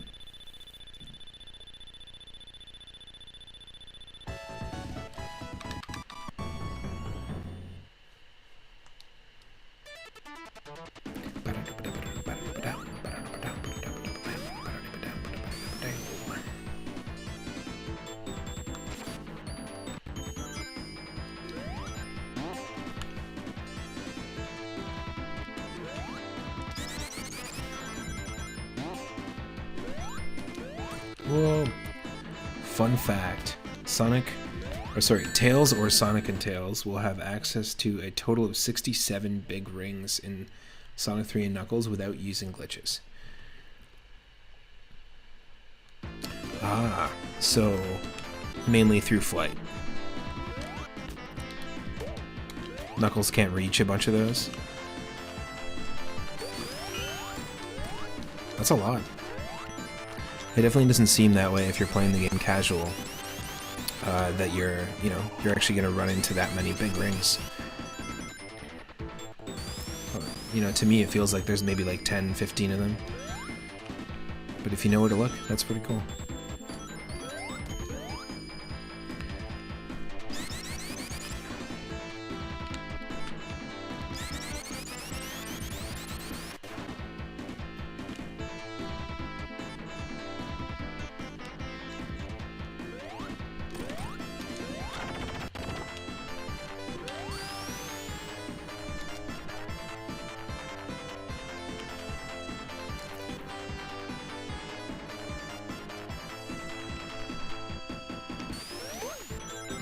Whoa.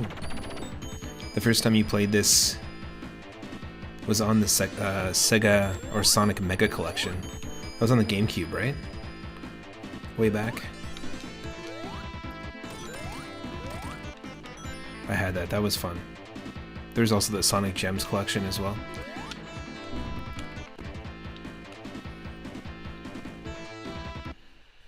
You had no idea how to unlock Sonic 3 and Knuckles, and you hated Sonic and Knuckles because there was no saves, only the ports save states.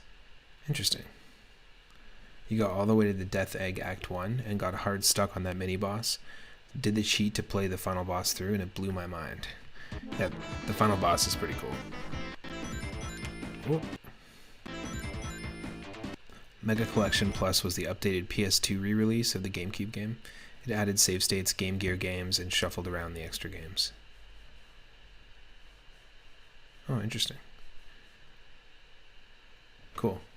PS2. No, I haven't played it on PS2. I have it on GameCube, but I didn't know that. Leave it to Sony to do what Nintendo didn't, you know?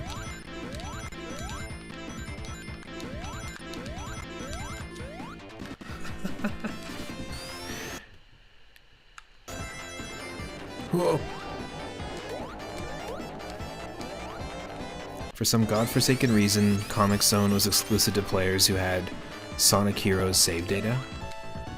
Weird. Maybe because comics are about heroes, and they like tried to make that stretch. It's a stretch. Speaking of Comic Zone, it got greenlit for some reason for a live-action movie, so we're going to be getting a live-action Comic Zone movie. For some reason, enough people played that.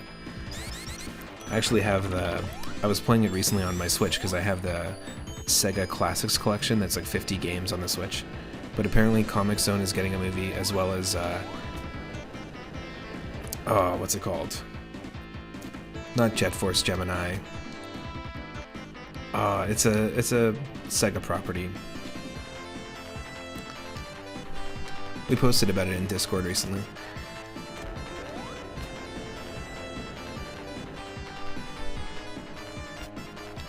Your favorite Dreamcast game is available for PS2 as well, Echo Defender of the Future. Interesting. I haven't played the 3D ones, I've only just played the first two.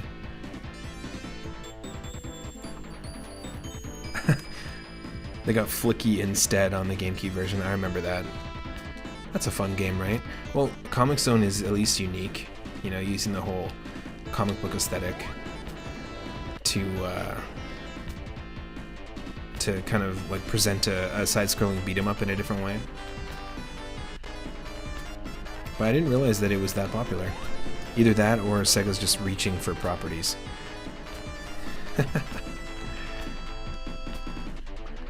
It's not Jet Force Gemini.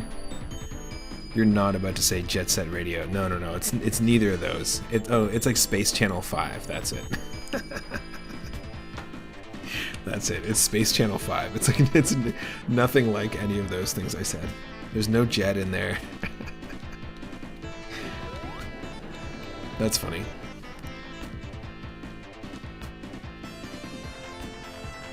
Ooh, okay, the Ooze is great. That is such a fun game. Very, very interesting game. We played it in our haunted, spooky, horror-themed streams. I really, really enjoyed it. It's got a lot of really cool, just some cool gameplay design behind it, behind how the game works. Wow, look at this. People are just like, Space Channel 5, yeah, it'll either be awesome as a movie or horrendous. It's probably going to be horrendous. I hope it's like an animated TV show or something different than a movie.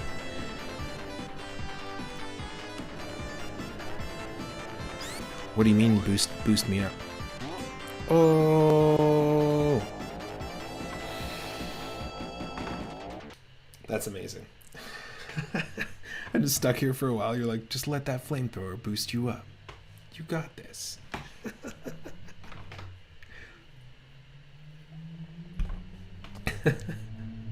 Sometimes you just gotta take a second, stop what you're doing. They could make it awesome, but the aesthetic can be done in a blockbuster setting. But good luck.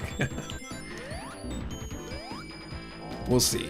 I feel like Comic Zone is going to end up feeling like the sequel to The Mask with Jamie Kennedy, son of The Mask. It's going to be colorful and bright, weird, strangely cast, and it's going to be not stylized enough because the Cowboy Bebop, because I think it's going to be on Netflix as well. The Cowboy Bebop show was maybe too stylized, and because it didn't do well, that's going to be interpreted as like, no, don't stylize it, and it won't be stylized enough, so it'll just be odd, and it'll feel like a movie from 2003. That's my guess. That's my guess for the Comic Zone movie.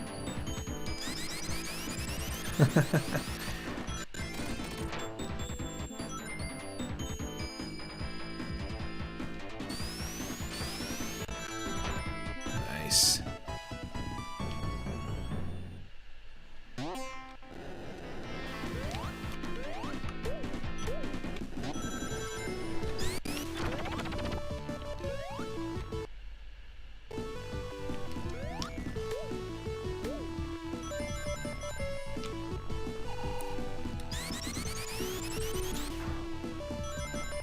Yes. Knuckles!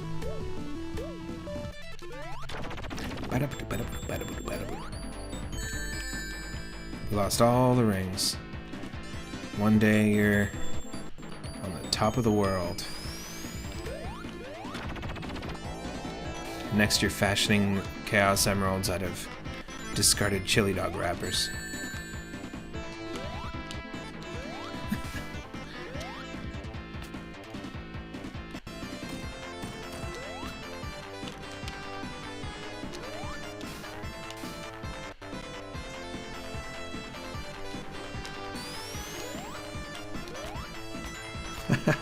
Fun fact, the reason why I'm in the glowing spheres stage is that I had 82 rings. Okay, cool.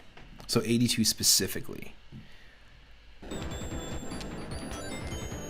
So that one I hadn't seen, actually, when we first encountered it in the stream today.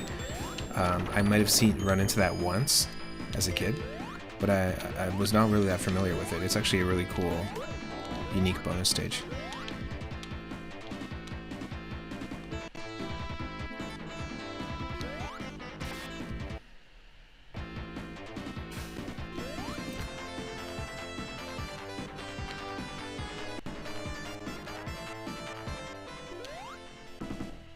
If we run into it, definitely. If we run into it again. Whew. That's not what I meant by running into it. That's the opposite.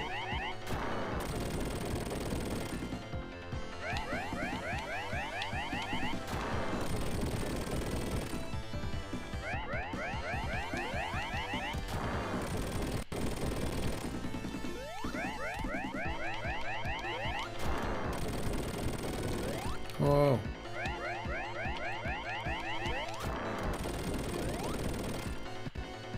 I had a bad feeling about this.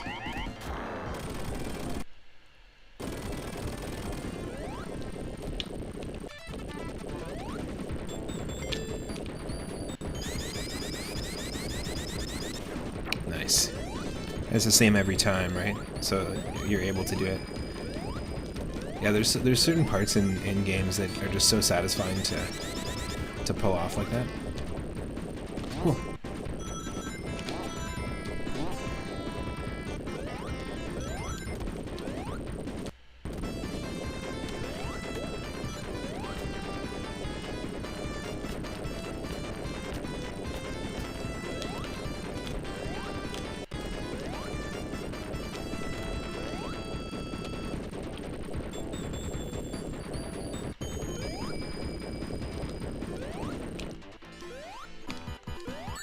Oh. You probably knew that was going to happen.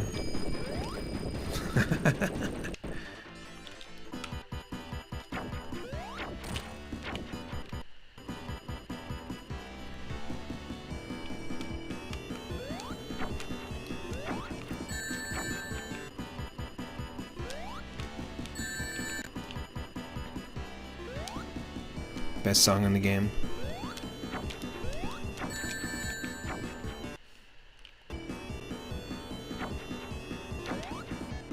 Did they get rid of it?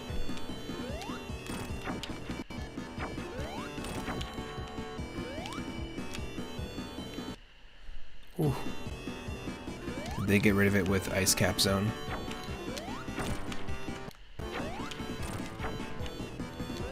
Oh, that was so close. A little toasted echidna, anyone? Delicious. Tastes like grapes.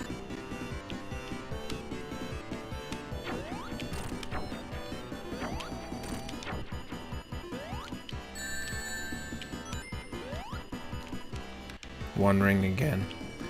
Perfect.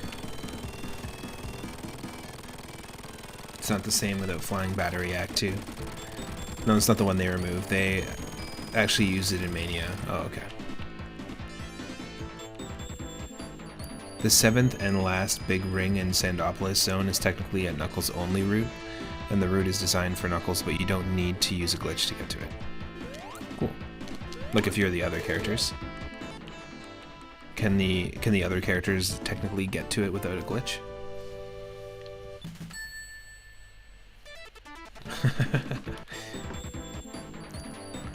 It's time for 10-year-old man's Nightmare Realm.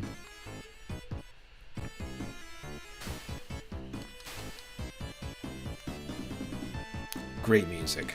Excellent, excellent music.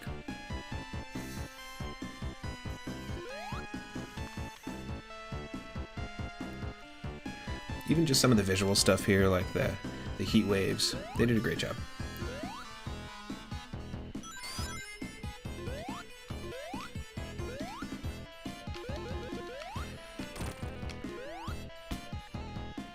You need the power of flight, or at least a well-placed hyper jump with hypersonic. So that's a thing I've never seen, hypersonic. At least not personally.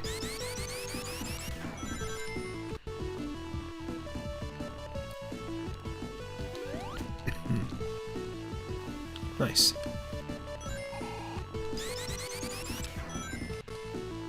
I really like the aesthetic of this level. It's great. Woohoo! Hell yeah. Super satisfying.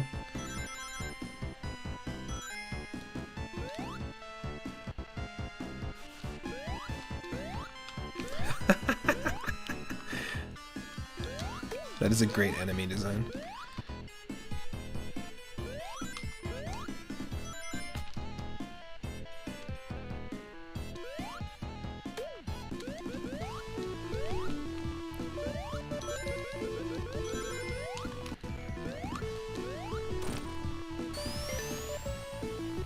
Oh, we missed it. Missed a chance at a bonus stage.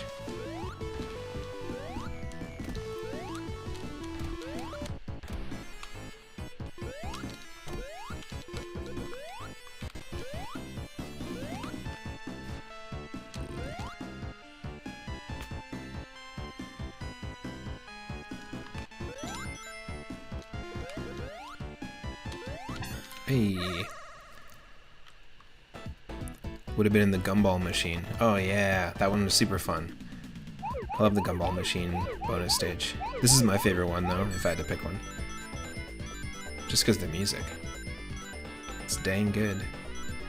Like if I picture a day at the beach, that's the music I hear is this.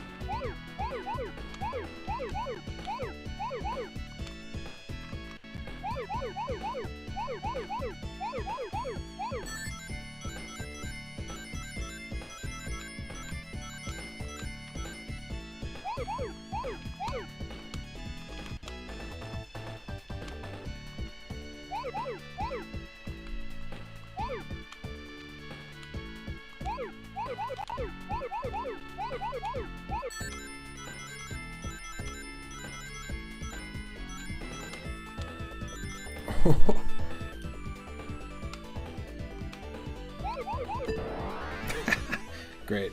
You're on a roll. The loops. It always bewildered you how many people were able to memorize these stages. They're pretty big. Nice. Well, yeah, if Tails is your favorite character to play, and if you're doing those,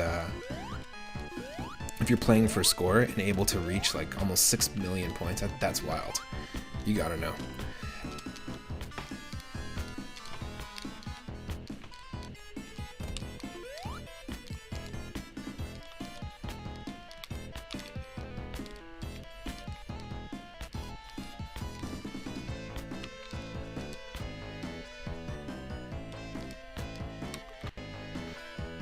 Oh, what? I almost made it. Almost.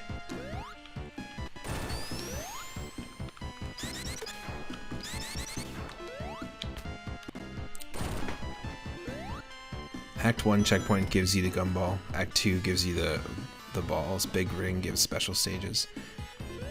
It's apparently based off of how many rings you have though here. Oh, this is neat.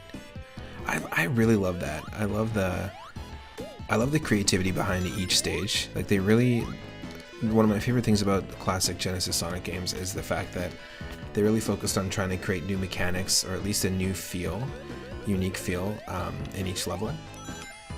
Like platforms that you only see in this specific level. They might be similar to ones you've seen before. Hey, look, 82.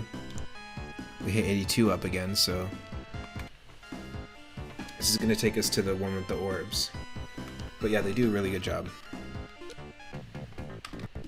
Let's give it a shot. Oh, wait, never mind. Never mind. But I'll take the rings. I will absolutely not say no to that.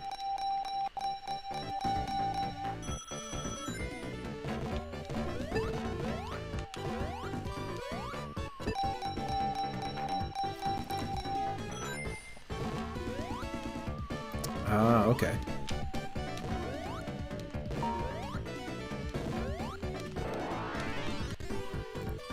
A decent amount of rings there, damn.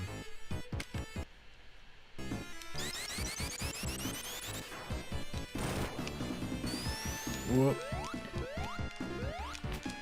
Was that smart? Maybe not.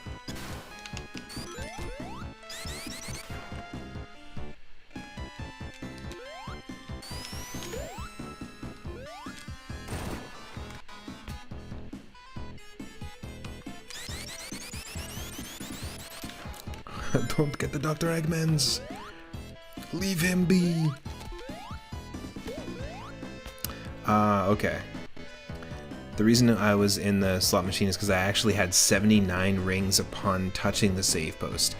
Then I grabbed the other 3 just before jumping into it. Gotcha. Whereas the last time I had 82 before I touched the goalpost. Interesting.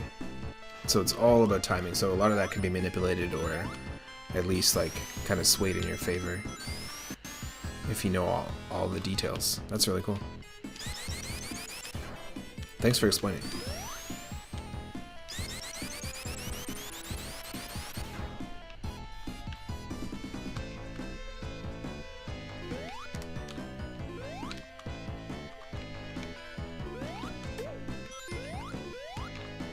Yeah, I feel like these levels are, like, they feel big, and I bet you at first it's really intimidating to be like, holy crap, like, just to try and memorize all that stuff. But I think once you know all this kind of stuff, you're like, I'm surprised we even have this many rings. 180 rings. As a kid, you could just knock at anything from that, the balls bonus stage. You couldn't wrap your head around the mechanic because of the 2D graphics. Fair enough.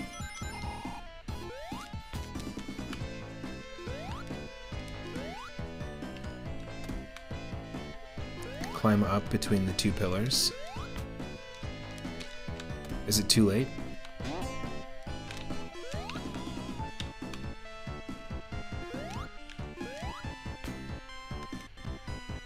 Is it too late?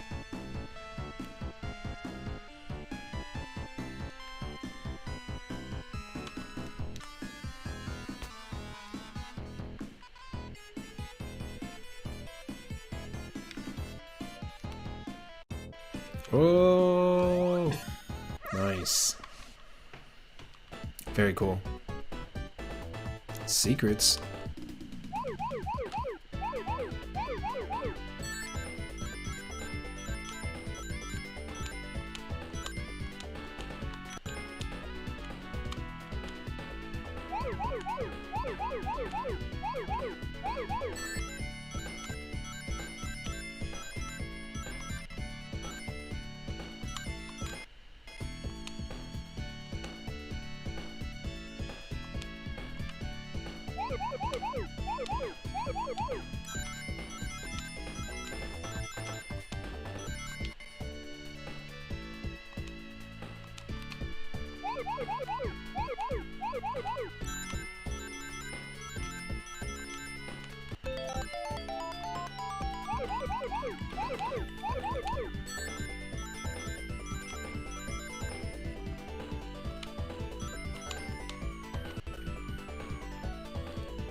Ah.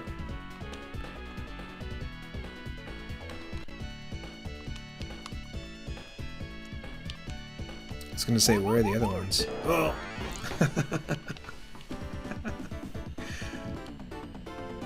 Took you way too long to realize that it's supposed to represent your character orbiting the balls, and you just thought you were going back and forth. Oh, interesting.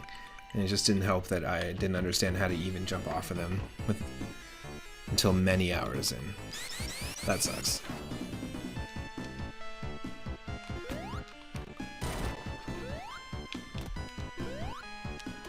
Battletoads. Battletoads.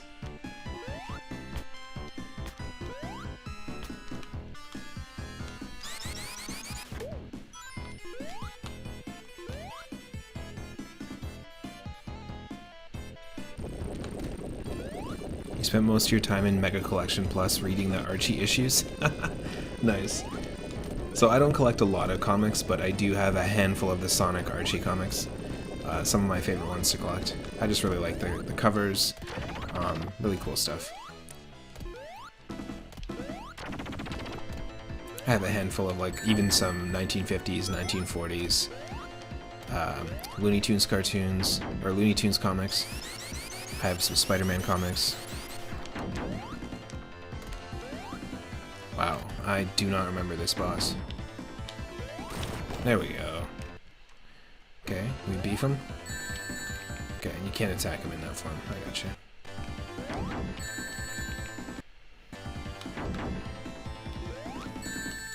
Oh, wait for it. To try to get to that big ring with tails, you have to do a spin dash up the little hill, and then jump off it at the correct moment. That would give him a boosted jump, and then you have to start flying from the boosted jump. Interesting. But mainly that's the one that you said is specifically designed for Knuckles. That's pretty cool.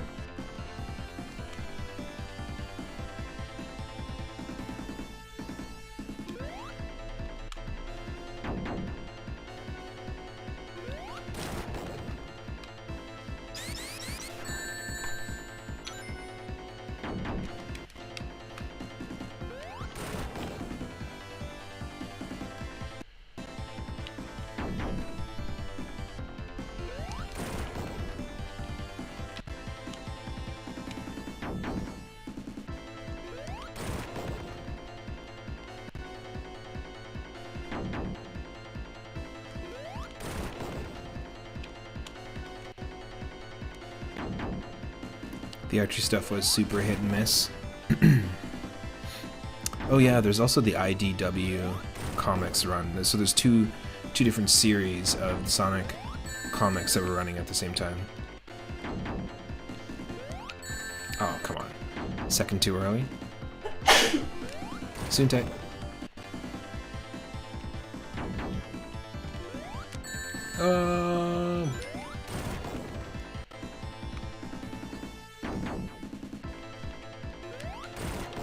It's gotta be soon, right? I wonder what Quicksand will do to that boss. What are you trying to say?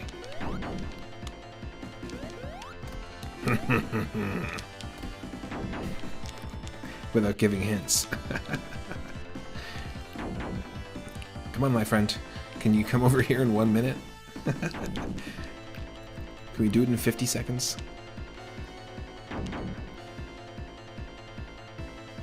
IDW comics are amazing. Even if you have a passing interest in Sonic, they're a required read. Nice. Yeah, so I also have the Comics Zone channel in our Discord if you feel like sharing some of your favorite covers or issues. I just joined a comics community on Discord as well recently. Bye! Thank you for the hint, by the way.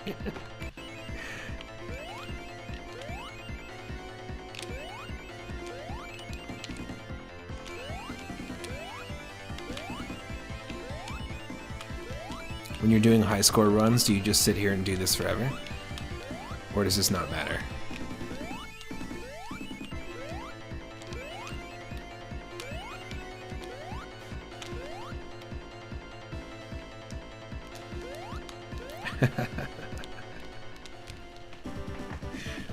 I bet you that was more of a service for you as the viewer to be like, I wonder what would happen if you do this, if you put the key in the door and turn the key.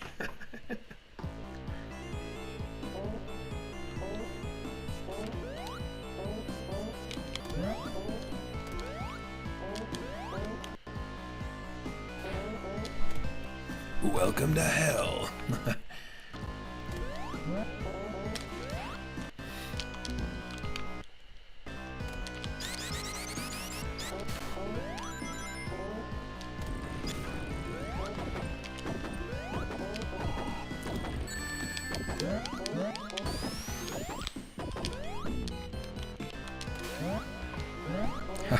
Perfect storm of fright for your childhood brain. Too many ghosts. Oh.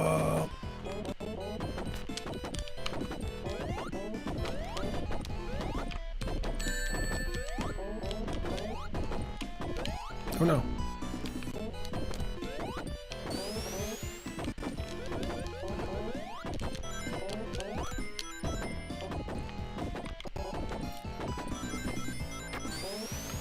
Whoa.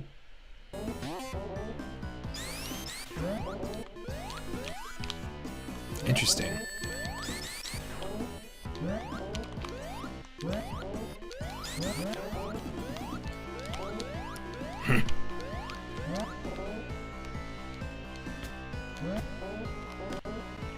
If you finish any act at exactly 9:59, 9 minutes and 59 seconds, you will get a bonus. 100,000 point time bonus. Oh, nice.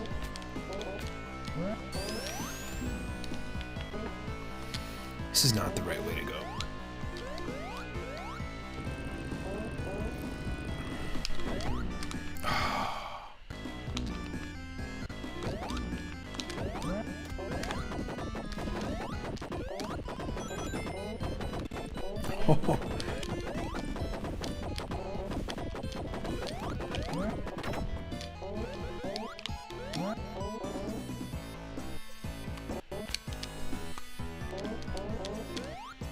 Oh, hello. I don't think there's a way to make this sound scarier. Nice. That's pretty epic music.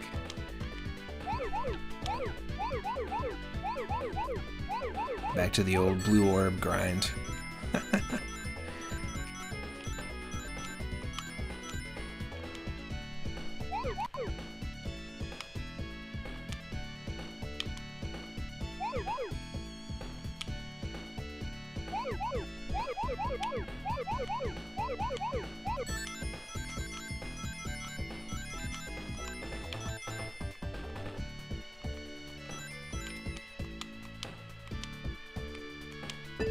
Whoa, nope.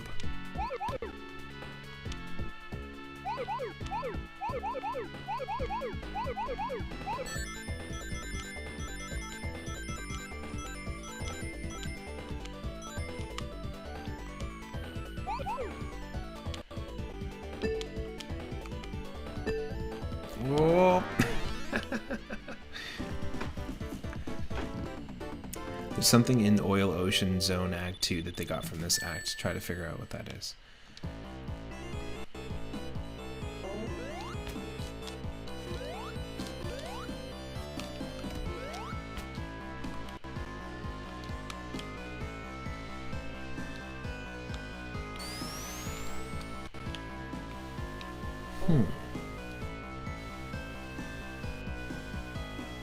Nice.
Oh, come on.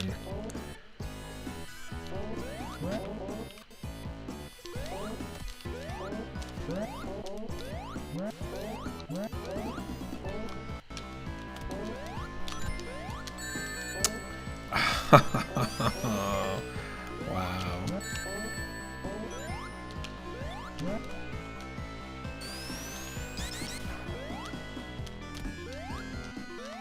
There's a switch somewhere.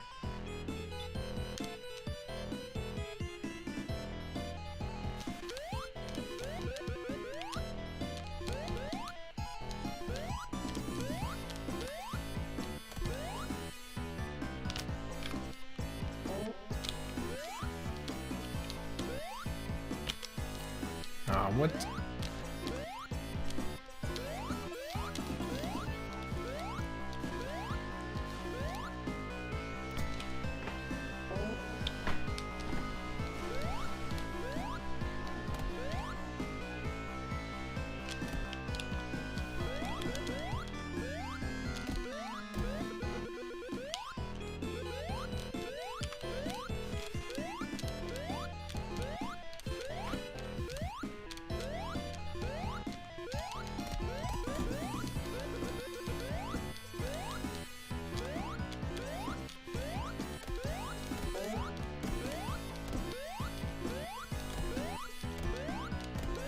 It's probably counterintuitive that what I'm doing here.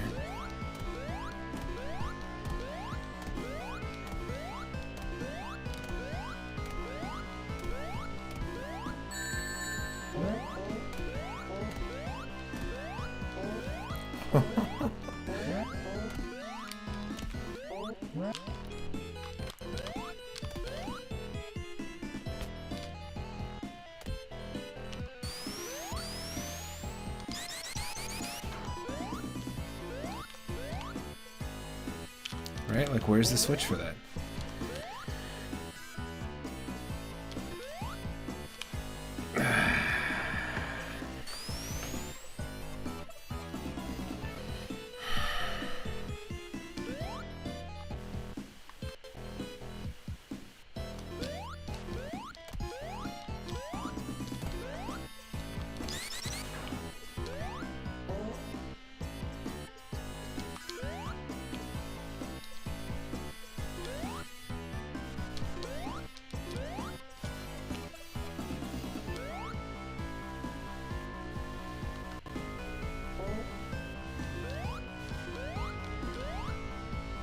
Oh, come on, really? Same ass spot.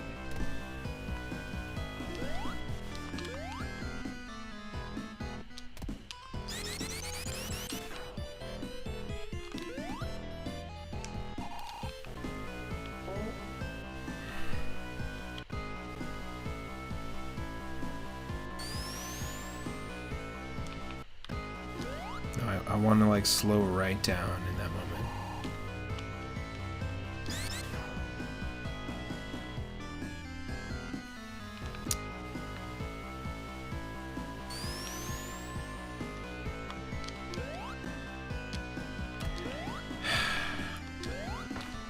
I'm just going in circles.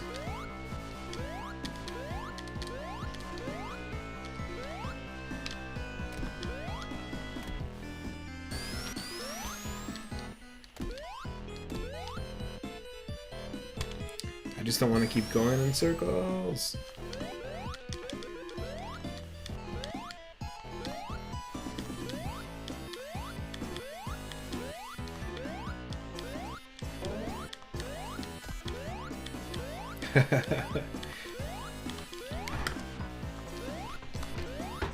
Ultra Kill. Oh yeah, Ultra Kill has a pretty wild sound design thing going on behind it.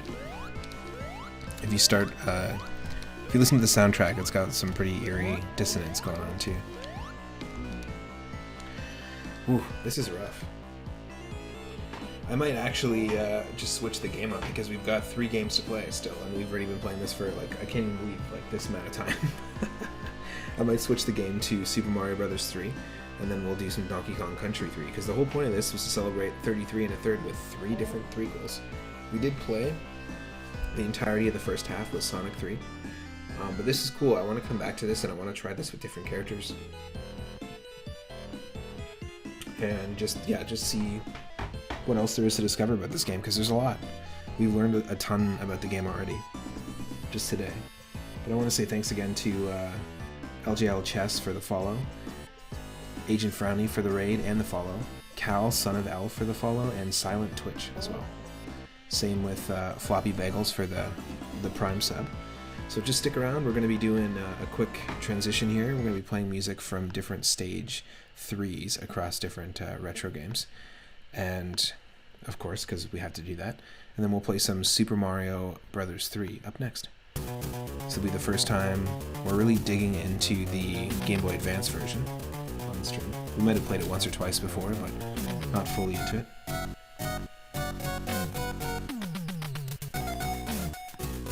stick around.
Oh, wild. Music going from washed out classical music to these really awful demonic thrall screams as you get to the bottom. Sounds like you're about to fall into an ocean of flesh-eating demons. It sounds like that's what the sound design for Doom should have been. Doom 64, actually, we played recently, and I really enjoyed my time with it because I was surprised at the soundtrack. It was very different than the original Doom and Doom 2 soundtracks. It was very atmospheric, more ambient, which is cool.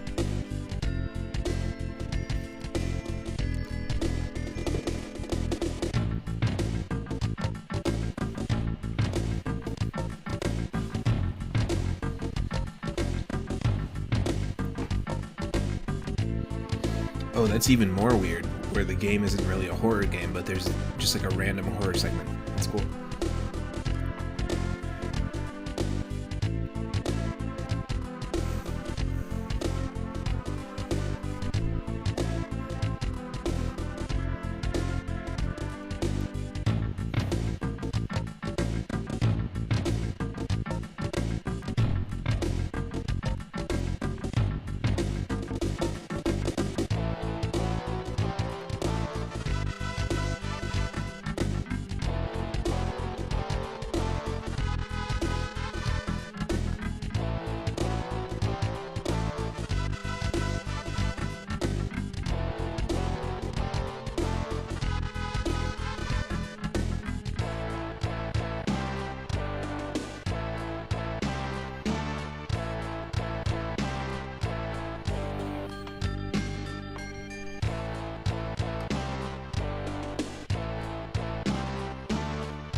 So we'll probably play Super Mario Advance 4. We did beat this once on stream, it looks like. We'll probably play this one first, and then likely, if we have time, we'll mess around with some Donkey Kong Country 3.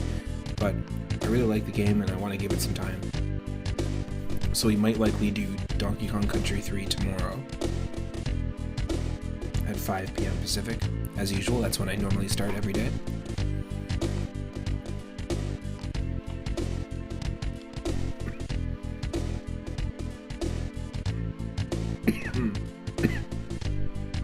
Oh, totally. Especially depending on what game you're playing.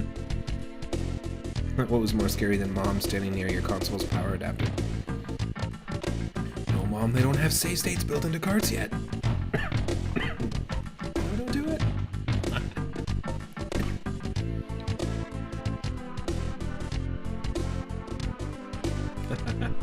your DS in sleep mode under the pillow. For me, I used to have the glow light, the worm light, that was plugged into the side of my Game Boy Color. And I would hide that under the sheets. Because obviously it's like you gotta go to sleep. And I would always cover it with the sheets and then put my hand over the light. So I could keep playing Pokemon. And I had a Game Shark back in the day, so I used to try to like mess around with like using codes to put certain Pokemon in the game and duplicate my rare candies and Master Balls and stuff.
Ooh, there's a good one. That's a good question of the day, Double Man.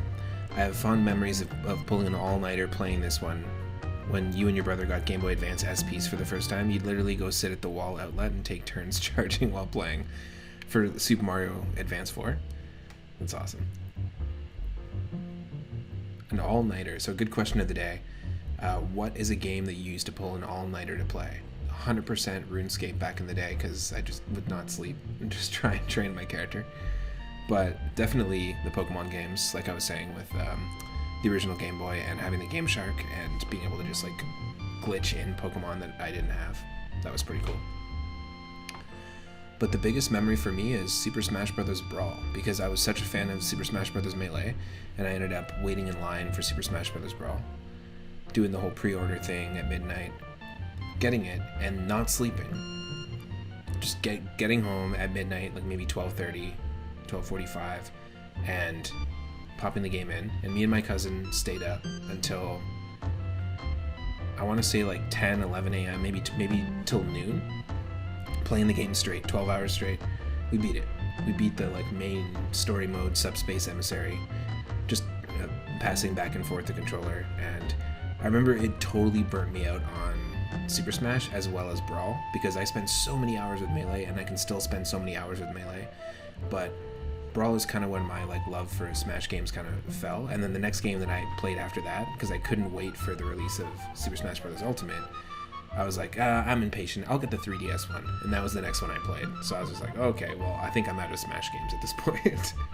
But I used to play the hell out of the original Game Boy, the original N64 one, and the GameCube one. So I pulled an all-nighter playing Super Smash Bros. Brawl, but I think it actually killed my love for it. Within 24 hours, that's the quickest I've like not liked it. I've like kind of fell out of a game, gotten into a game, then fell out of a game.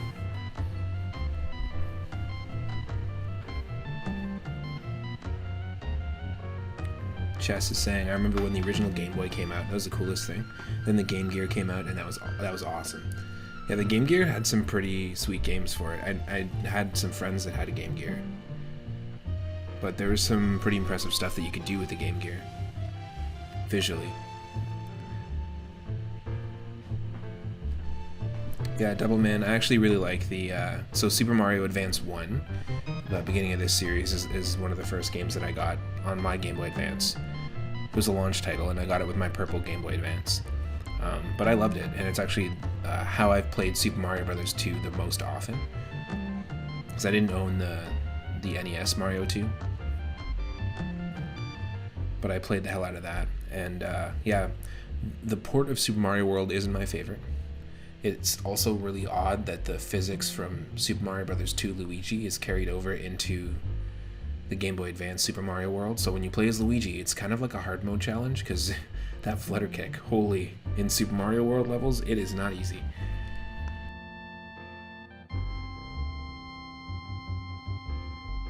Yeah, there's 2 really good Tails games for the Game Gear. We were talking about that a couple of streams ago. A couple weeks ago, actually.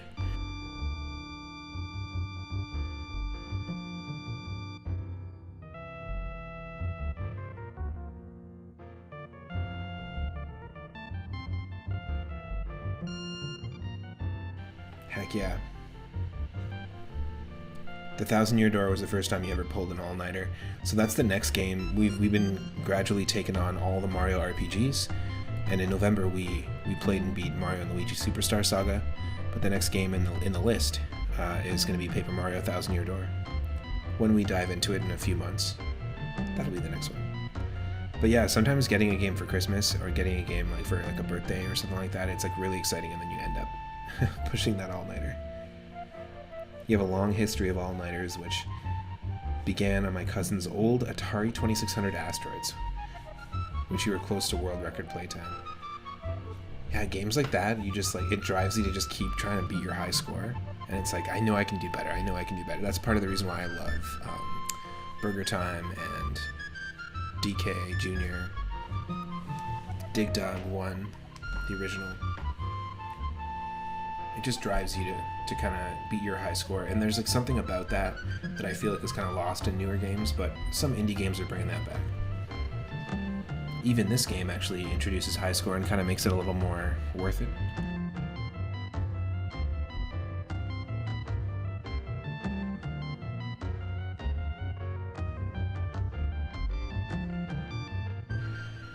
Nice. Yeah, I should have waited and got Smash for the Switch, not for the 3DS.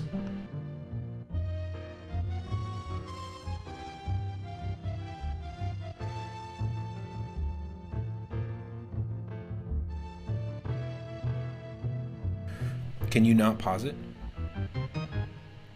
once you've started? You have to save up lives to use the bathroom. I love that. That's such a good like culture thing from video game culture. That's great.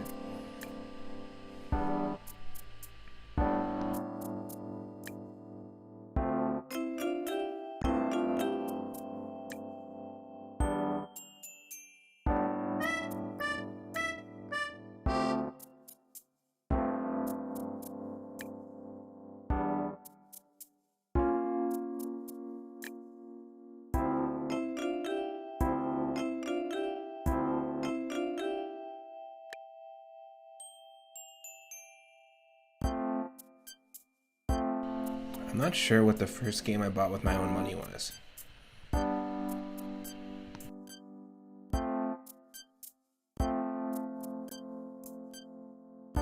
It might have been Zelda 1 or Double Dragon 1, because I bought those after my uncle gifted me the original NES collection that I had.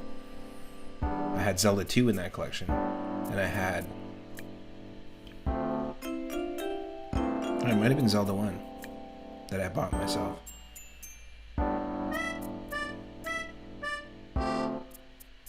I think it was. Because I had Zelda 2, I had a bunch of other like classic games. But the first game I bought with my own money was from like a used game store. And I think I got it for like 15 or maybe 20 bucks at the time, but that was a long time ago.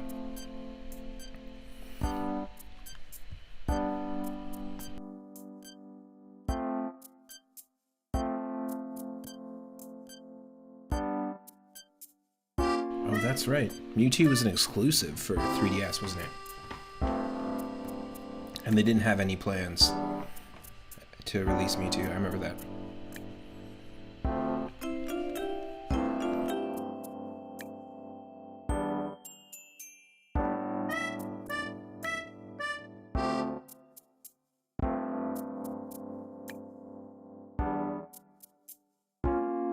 This is the 3 a.m. music from Animal Crossing Wild World on the DS. A game I didn't play a ton of. and I feel like a lot of people kind of pushed to the side because other Animal Crossing games have come out since and done it better. But it was quite fun. I did play it and enjoy my time with it when I had it. I'll be switching into this in just a sec.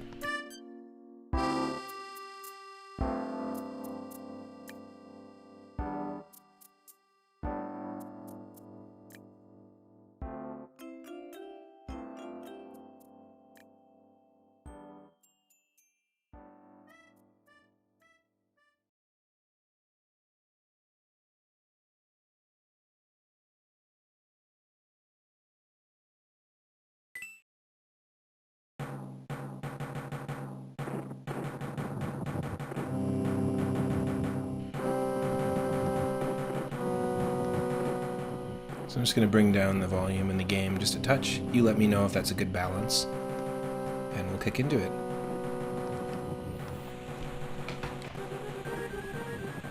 Gotta love these intros. They added one to the Mario World port as well. Oh shit.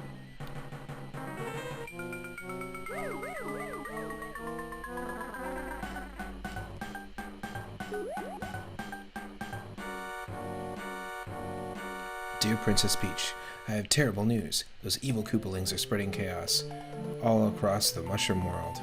Please help us. Sincerely, Toad.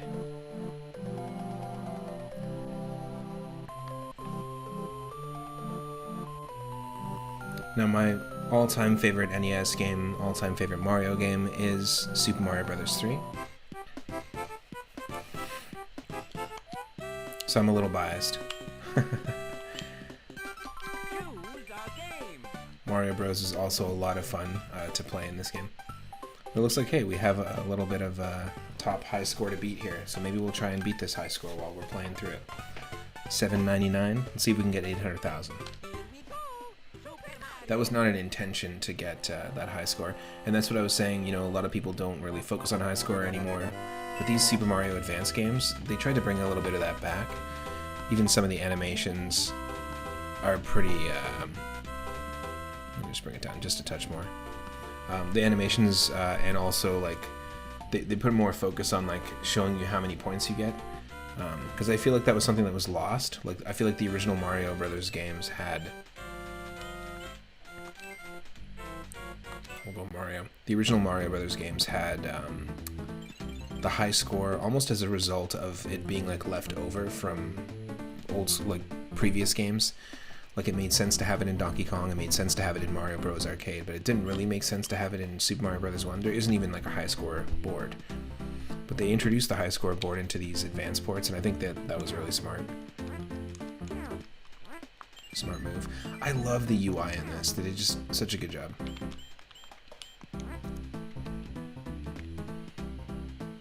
Doubleman.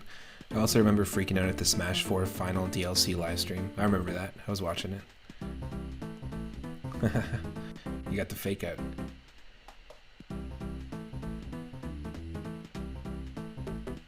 Mario Bros. Games also have that great completionist element. Totally. I purposely finished the first level so the coin chip appears. Nice. Nice. But yeah, this is easily my favorite game. Easily the game we've played the most randomized as well. And if there was a randomizer for this port, I would 100% play it. Or even if there was a randomizer for the All-Stars port. But if there's anything that I would speedrun, it would probably be without glitches, warpless. I would play and speedrun Super Mario Bros. 3 randomized. I know there are people who do run that category, like the randomizer, but the thing is, it's different every single time you run it. But that's part of the appeal for me. I wouldn't want to like try and shave off, 2 milliseconds from my world record of like 10 minutes that everybody's trying to beat.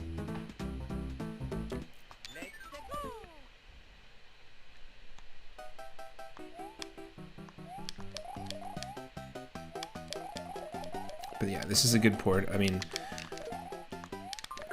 sometimes it feels like the levels are a little bit kind of just because of the resolution. They're not ideal, if that makes sense. Like, I can't see above me that much, and it would be nice to be able to. Whoop. Let's hit that 3. Oh, never mind. That's a different room. There's another room that has a 3 of coins.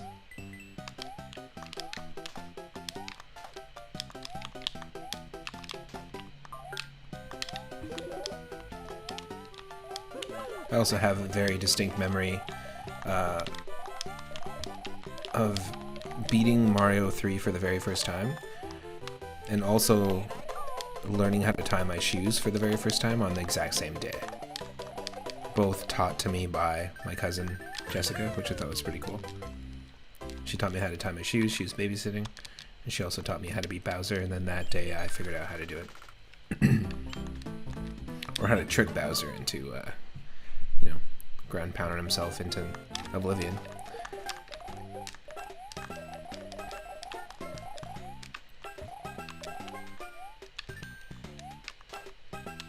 Gotta go to coin heaven, you can't skip it. At least me, every time. Blunk.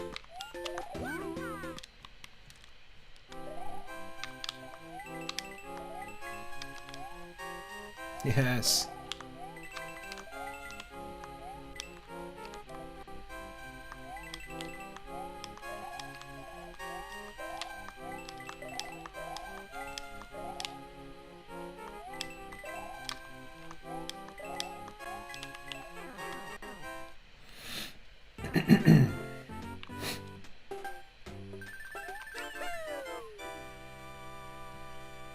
Nice. Every time you think of Smash DLC Fire Emblem characters, you get bummed out. There's so many characters in the Fire Emblem series too. I don't know how they even decide on that. I guess it's just based on like what game's coming out and who do we think is going to be the most popular, or what main character are we going to throw in there. But the game series is really rich with different characters. I mean, it's been going on since the NES.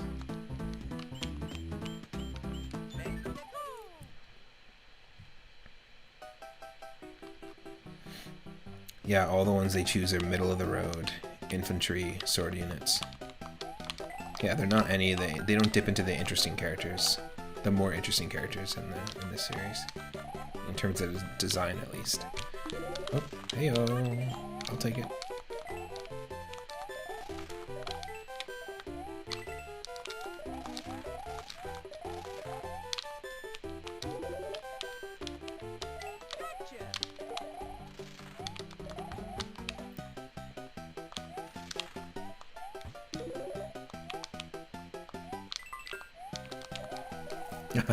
Great. We sent the one up the other way.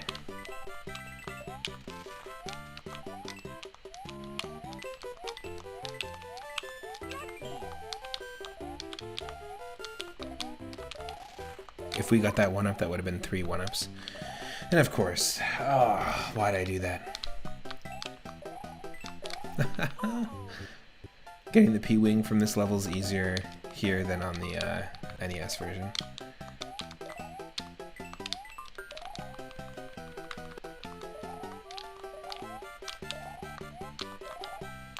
Might be one of my least favorite levels. I'm not a fan of auto-scrollers, and I'm really not a fan of ice levels. And there's one ice auto-scroller.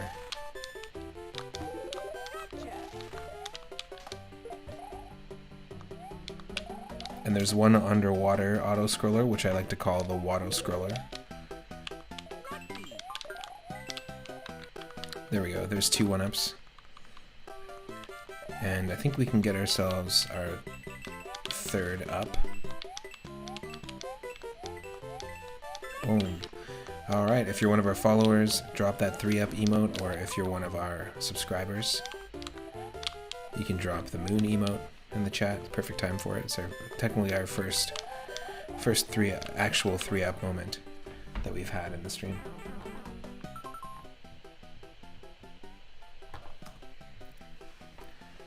There are many, many badass characters and archetypes from, yeah, totally, from the Fire Emblem series, absolutely.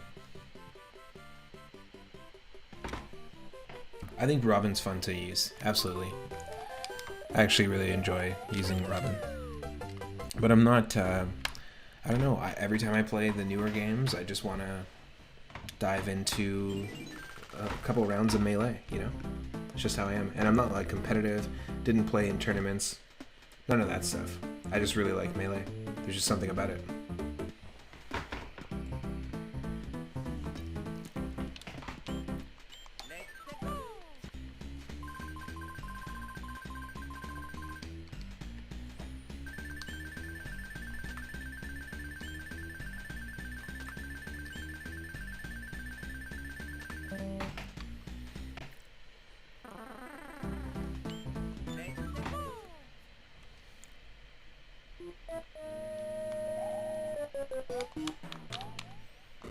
Well,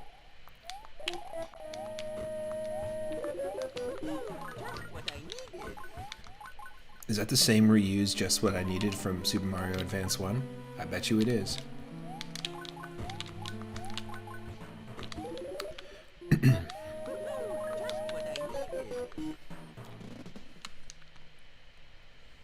No, we're not going to go for the flute. I don't want to skip any levels.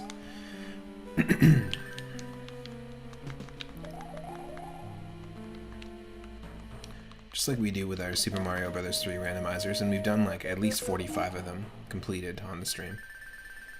If you're watching on YouTube, you can actually go check out all of my streams on YouTube, so you can go see the previous episodes. Well, that's just embarrassing. Come on. Once you miss it once, you're basically just screwing yourself timing-wise. It's the easiest thing in the world to fight a Boom Boom.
I've gotten really lucky with the card matching game and gotten like 5 or 6 in a row. But the Toad's House like tile matching one, I always think I arrive at like a strategy in my head like, oh yeah, I totally know how to do it now. And I can never accurately reproduce the same result.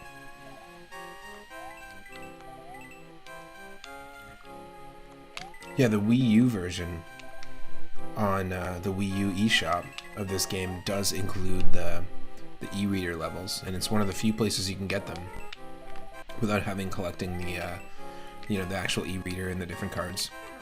The e-reader was something that was part of the Game Boy Advance that basically you would buy cards and you could swipe them to add stuff to the games. They even had a whole series of Pokemon cards, like a unique set of Pokemon cards that had like a barcode built into them. And you could swipe them, your e-reader cards.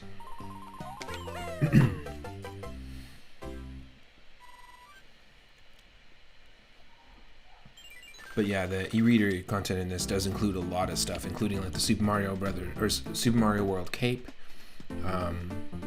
giant shy guys and giant enemies that you can pick up from Super Mario Brothers 2. There's all sorts of wild stuff.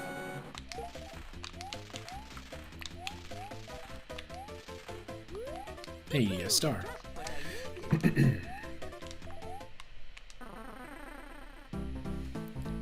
Oh, the Toad's House of Secret and Wonderful Things. Strange and Wonderful Things. Oh, that's the, those are all the secret Toad houses, right?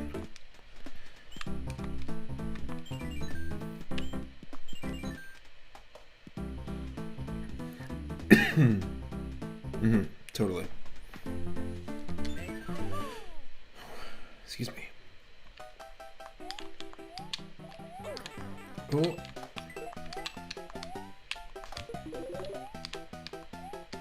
Forget it. Who needs it? Who needs a shroom? Not me. Hey, they made that easier. This is one of the scariest jumps as a kid. The first time I realized I just had to like trust myself and just fall. And land. Oh, you'll land on the one tile. Whew. That was a doozy. Just like wigglers in Super Mario World.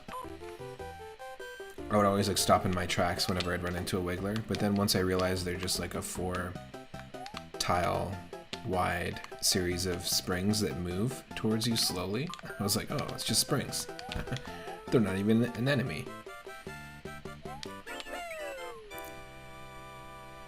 Then I had no problem. It's all about perspective. I had no idea this game had e-reader stuff. The only reason I knew about it was because of Pokemon. Yeah. Do you remember that set of trading card games, or sorry, of Pokemon trading cards where they had kind of like the border is normally like yellow, almost like what our layout looks like, but then they made like a thicker border around the one corner, and it had these like futuristic early 2000s barcode symbols. That's pretty funny.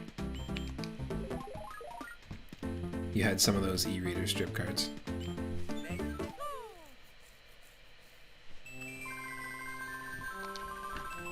It's terrible. It's terrible.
Yes.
Oh, nice. Perfect clear.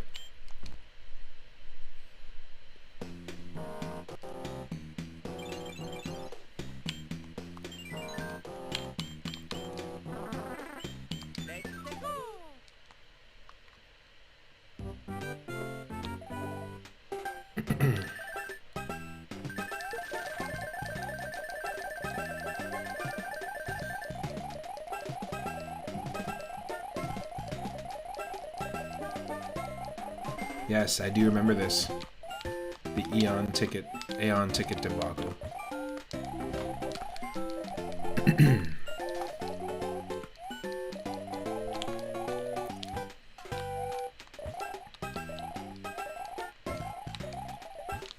There's just so much behind the Pokemon metagame that maybe they weren't really considering. And I feel like that. I feel bad for Game Freak to have to like live up to some of that scrutiny, because there's a lot of people who play Pokemon competitively, and if they make any changes, it's gonna like piss a lot of people off. It's not an easy thing.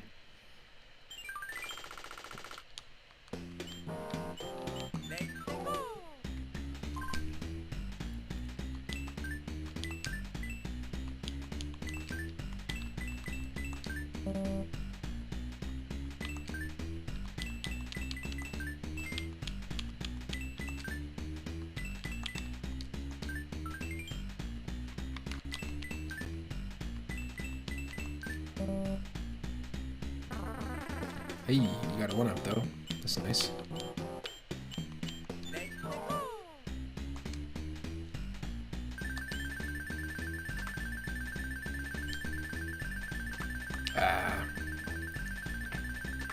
So if you get the flower, you actually get a 3-up.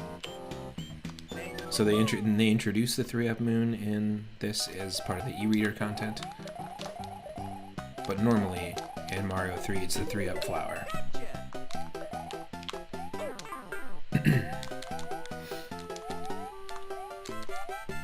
Help me, help me, help me, help me. That was bad.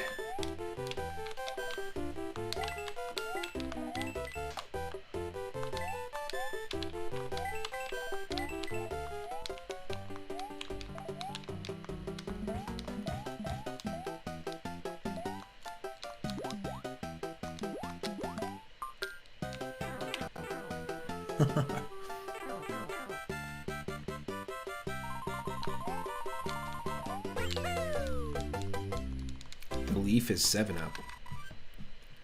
The 3 is 10-up. What? The 3-up moon is 10-up? I'm so confused.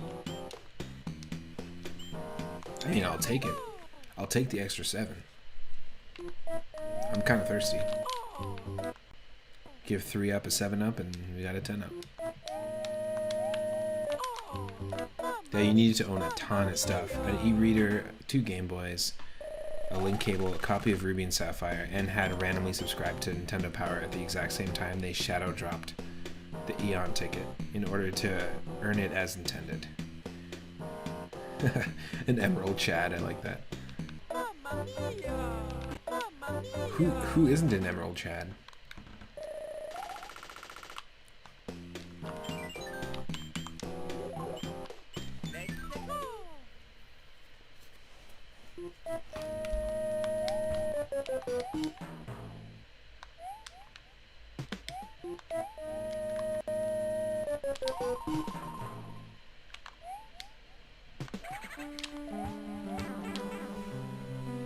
This is technically in Super Mario Bros. 3. It's the first introduction of booze in any level.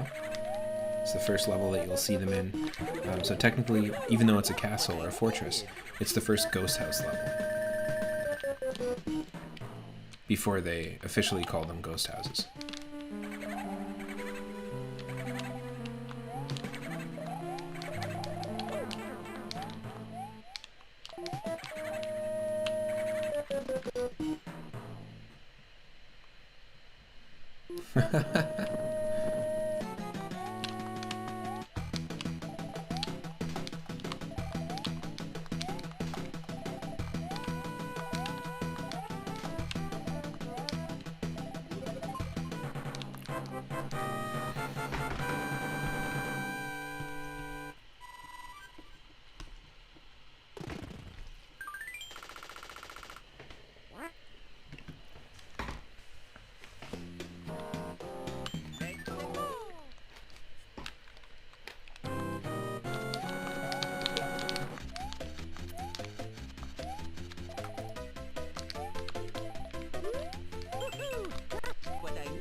appreciate that you don't have to wait for the text at all. You can just start moving right away.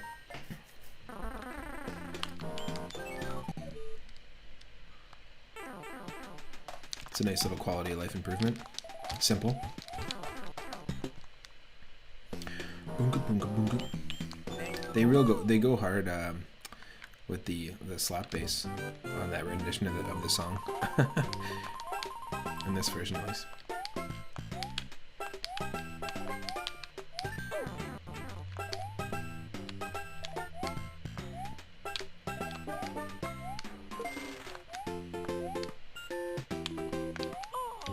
Oh, come on. My toe, my toe.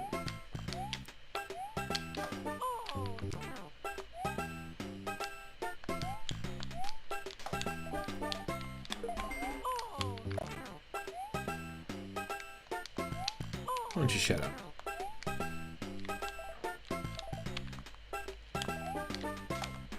Whoa.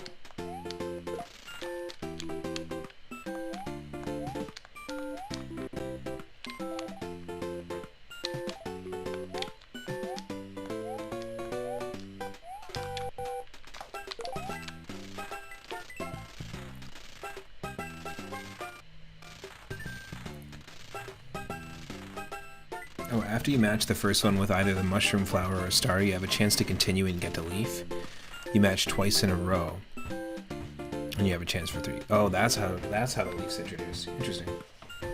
See, I learned something new about every single game that I play, and you know, I've played this game so many times, and I still had something new to learn, which something to say about this game and its lasting power. Mario 3.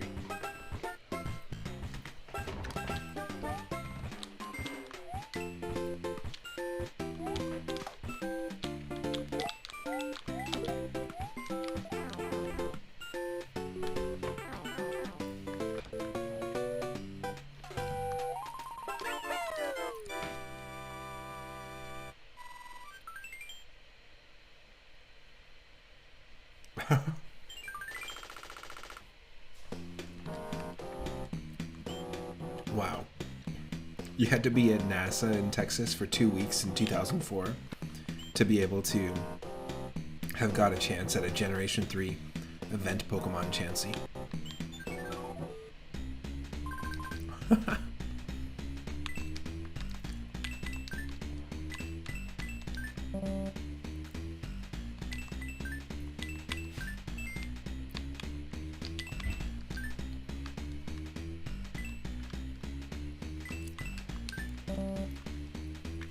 Well, we know where the 10 is.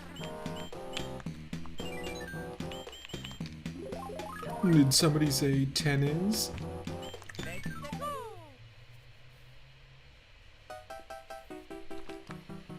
That sun looks pretty freaking angry, but I think we should run anyways, and we'll just hold right and also hold run.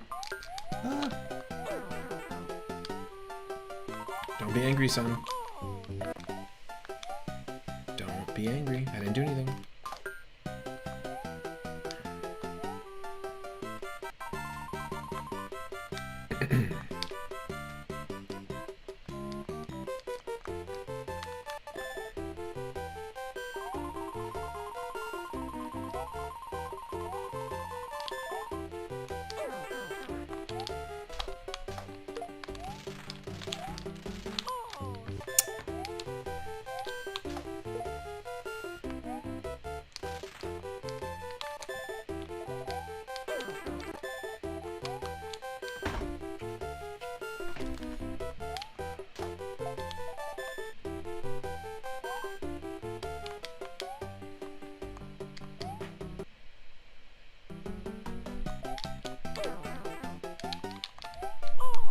Oh, come on.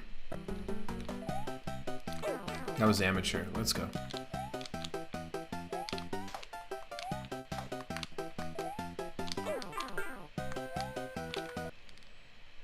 Ready?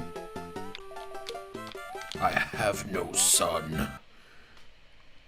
Good day, sir.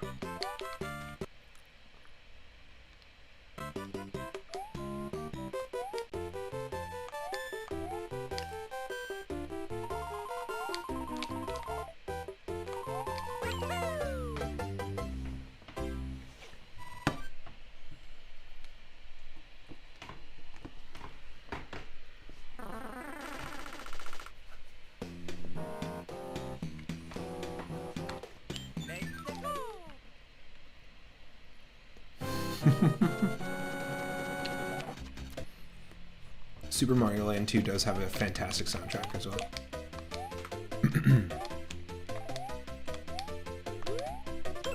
Oh yeah, how would you have gotten Shaman and Darkrai back in the day? Only for Platinum. Unless you're glitching them into the games. Interesting. I always like the design for Darkrai.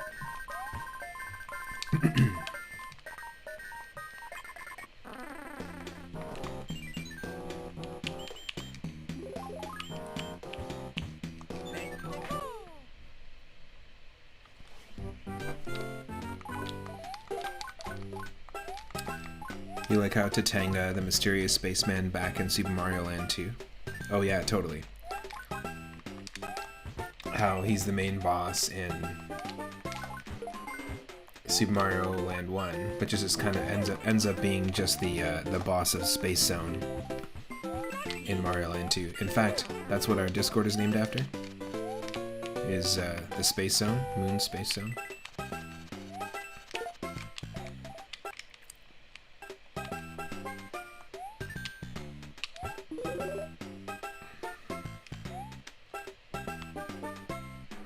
They should bring back Tatanga in another game. I was expecting Tatanga to make an appearance in Super Mario Galaxy, but they never went that way. Would have been a funny side boss.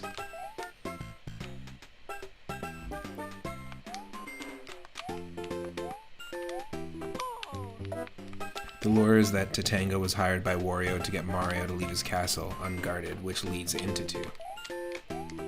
Ah. Yeah, definitely.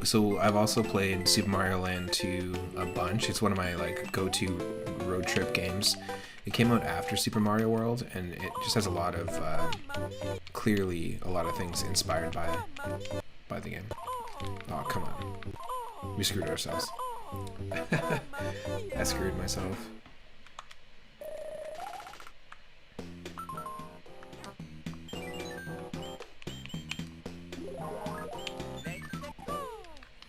But yeah, Super Mario Land 2 is one of my favorite Game Boy handheld platformers. And we've done the randomizer for that many times, like I think about 20, 30 times now at this point on the stream, where you completed it. Highly recommend checking that one out, randomized. It shuffles the secret levels around, color palettes, music, and even will randomize the physics for each stage, including random auto-scrolling. So some of those levels actually become really, really tough when at random speeds they're scrolling forward, especially with the small Game Boy screen. Highly recommend checking out the randomizer of it for sure, if you haven't. Oh, you just 100%ed it a week ago. Nice. Yeah, it's a really, really fun game. And it's also like so... It's compartmentalized in such a way that it's just really easy to like pick it up. Just for short bursts, short like gameplay sessions. It was the first game I bought on my 3DS, on the 3DS eShop.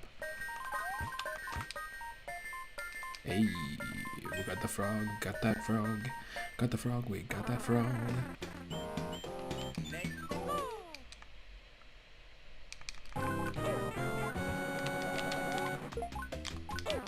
Who shot first, Han or Greedo? Just what I needed.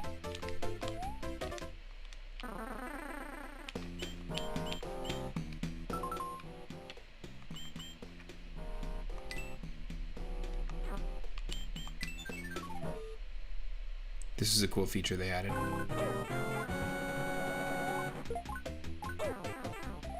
Because you could save up to 2 replays.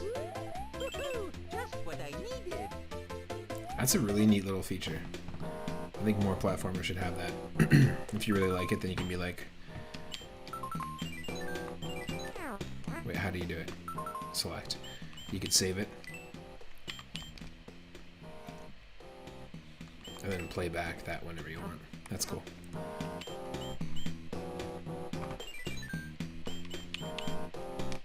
I'm doing it!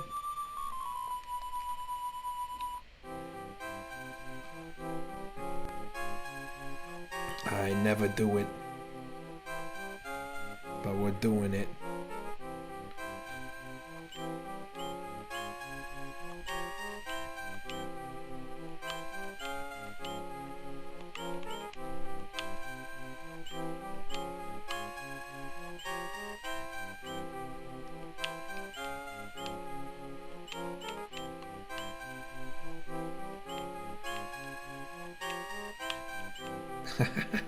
You can't not.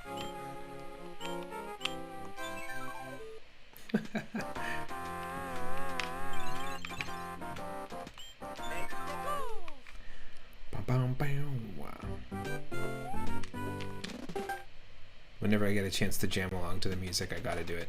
Especially with, I find I do it a lot with Legend of Zelda: Link to the Past. Oh, so close. Literally scraped our knees of our overalls on the teeth of that piranha plant. That's a little bit much.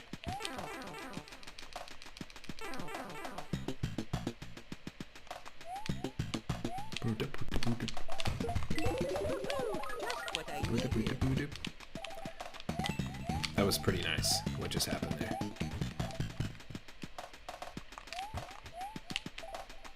That really was just what I needed.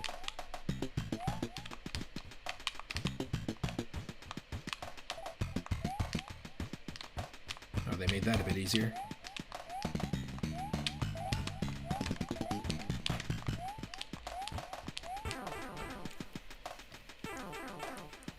You gotta head out. Good luck with the rest of this stream. I'm probably not gonna play the game until its complete end.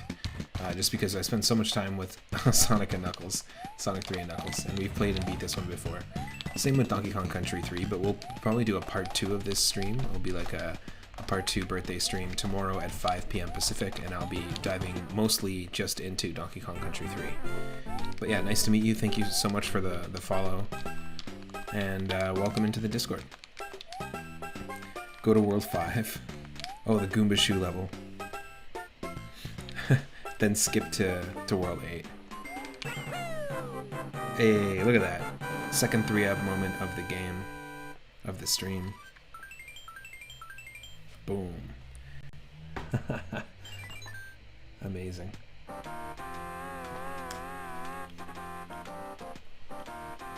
And that's clippable. In fact,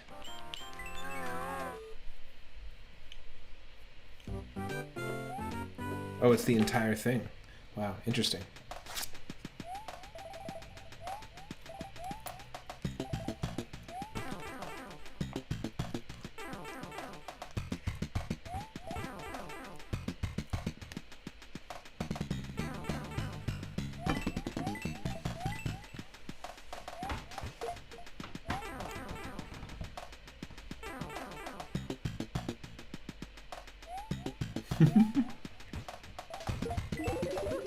Just what I needed.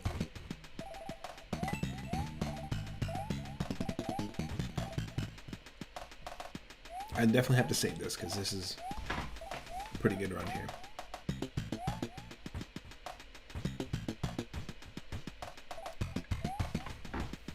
People called it Karibo's shoe for an uncomfortably long amount of time before actually translating it.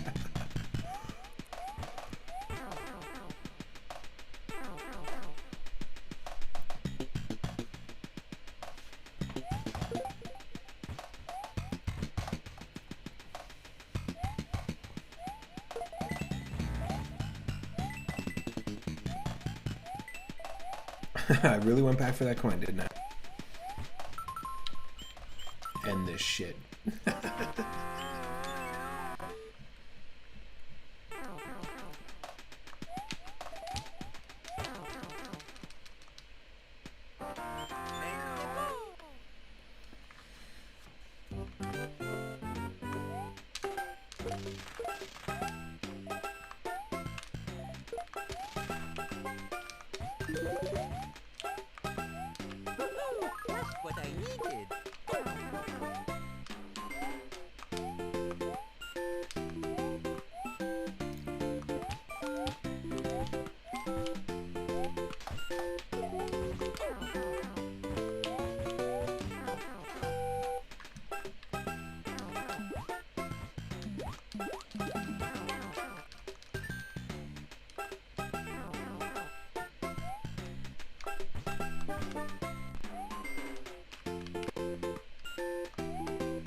Imagine being a kid in the 90s and some time traveler shows you the Ace wrong warp to the credits.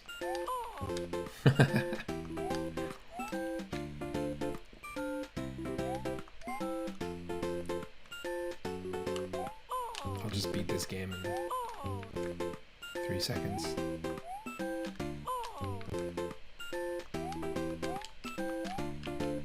I had a Game Genie. I was talking about the Game Shark earlier. I had a Game Genie as well for my Nintendo. And it was the same thing. You plug your cartridges into it, and you could put in codes. And I had a code book as well. And one of the codes I used to use a ton in Mario 3 was the Skywalker. I called it the Skywalker code, but it was like a moon jump code, where you could just jump a couple of times and essentially leap tall buildings in a single bound. And Mario levels in 3 single bounds.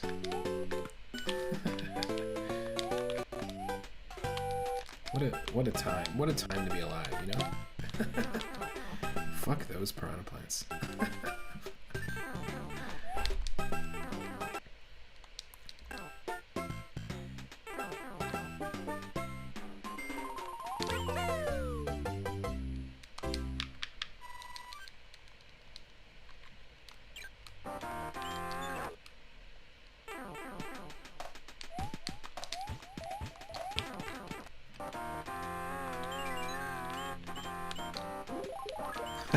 Random time to use it.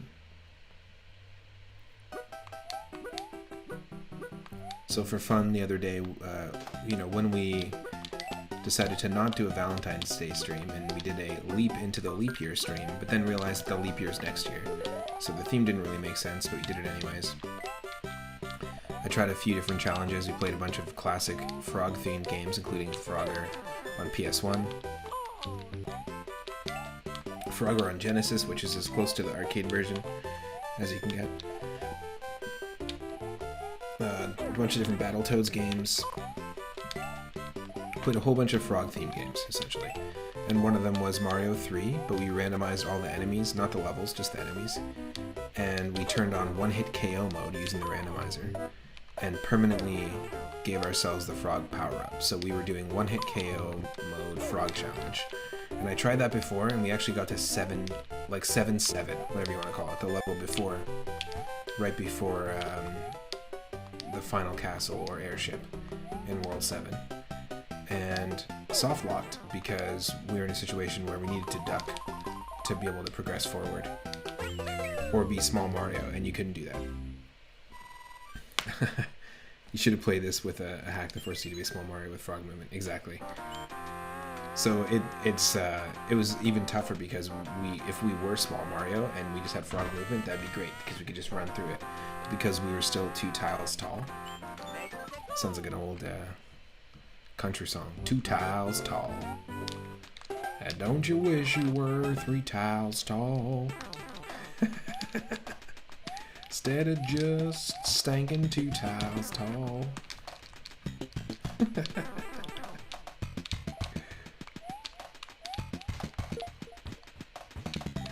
It was tough. We tried the frog challenge for a second time in February, a couple weeks ago. But I think I'll try it again.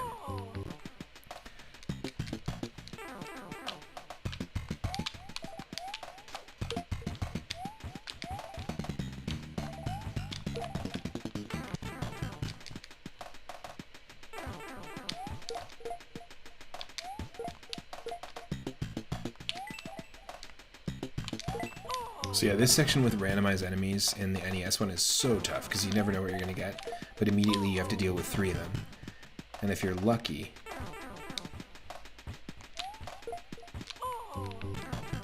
then you might get something that'll be useful. I'm just not used to, dealing with the vanilla enemies here. Like, we play the randomizer so much.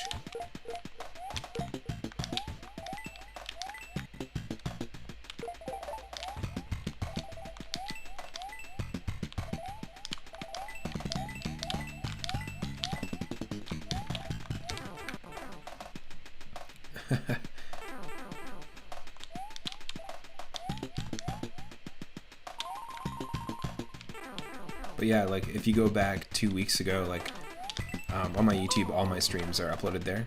The Leap into Leap Day, or sorry, Leap into Leap Year, I think is what it's called, or Leap into Love Day. I think, yeah, that's what it is. Leap into Love Day.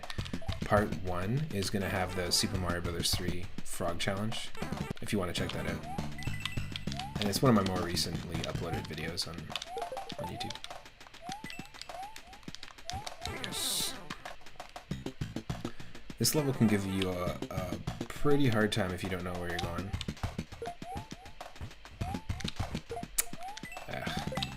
That jump is possible. But we blubbed it. We blubbed it.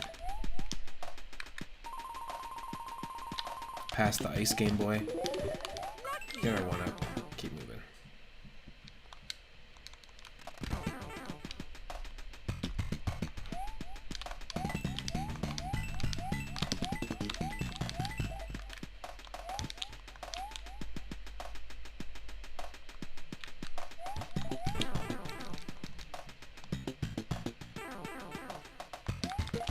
Wanna make me use it? Oh, damn it.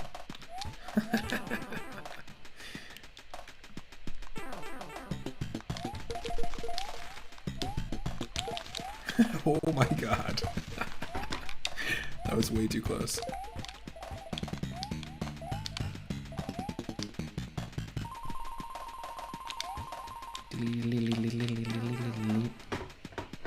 Those are 3 guitars, those are 3 guitars, this is some funky bass. Those are 3 guitars, those are 3 guitars, this is some funky bass. Yeah, I was gonna say, and I mentioned it earlier, they really went all in with the slap bass on that rendition of the underground music for this particular version. They're like, no, you don't have to slap the bass. And then the session bassist just looked them dead in the eye and said, oh, I gotta slap that bass. You sit down, and I slap the bass. Even here. It's like, you can tone it down a little bit. Hey, I tell you when to tone it down.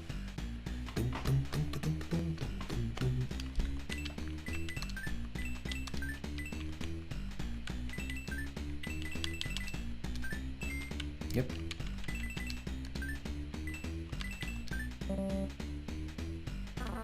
I'll never tone it down.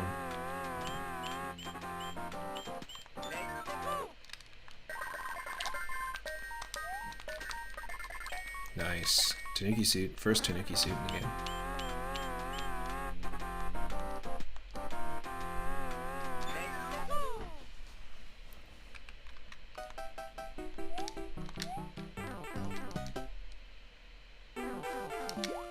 It's the Watto scroller.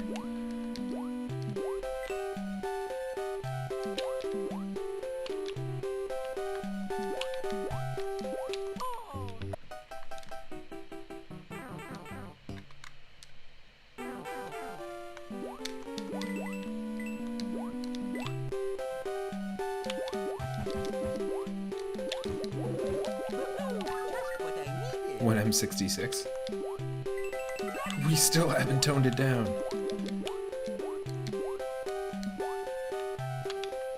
Just what I needed. Just what I fish. Just what I fish.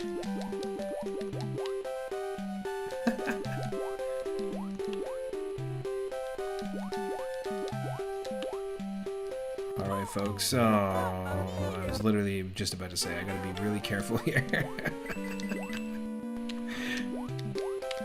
What timing?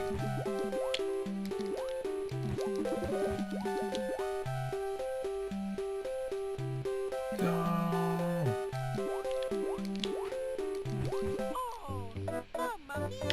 Into the forehead of the giant fish. Where does this take us?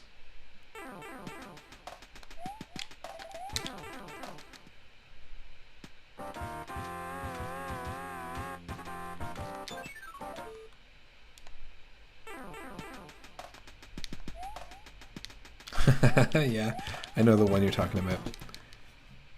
It just keeps getting lower and lower in pitch.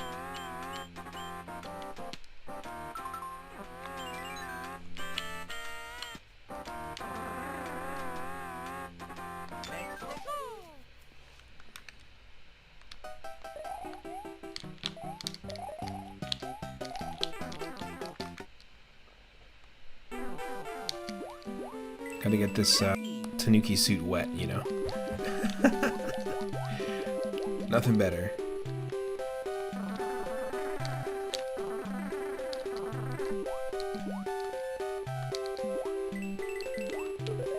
It's gonna be extremely uncomfortable for Mario, but just what he needed. Oh.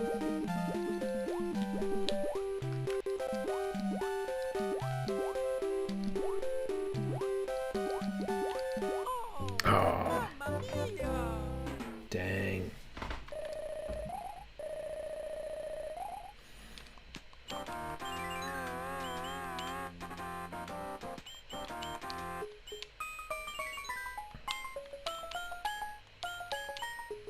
You know what, I might actually, just because we've been going for a while, I might actually just call it for tonight and continue tomorrow with some Donkey Kong Country 3. Just to say that we played the threequels. But we've played all three of these games before and beat them before on stream. So if you want to check those out, you definitely can on YouTube. I want to say thanks to everyone who's been hanging out for the 33 1/3 birthday stream, chatting about our favorite genres of music, suggesting new albums. Anyone who's just joined the Discord, if you're not a member of the Discord, feel free to join.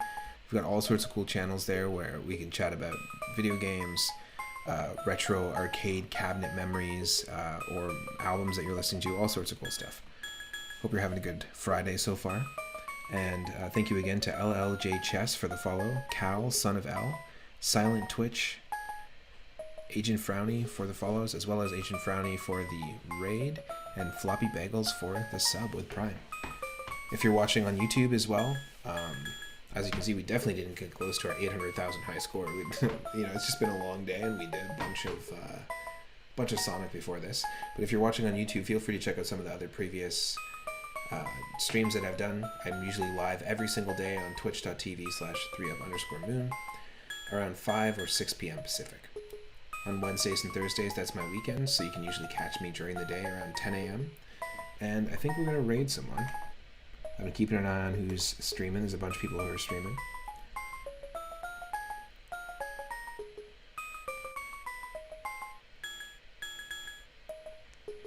We got our good friend Two Tone streaming right now. He's streaming some Sonic Frontiers. Let's go hang out over there.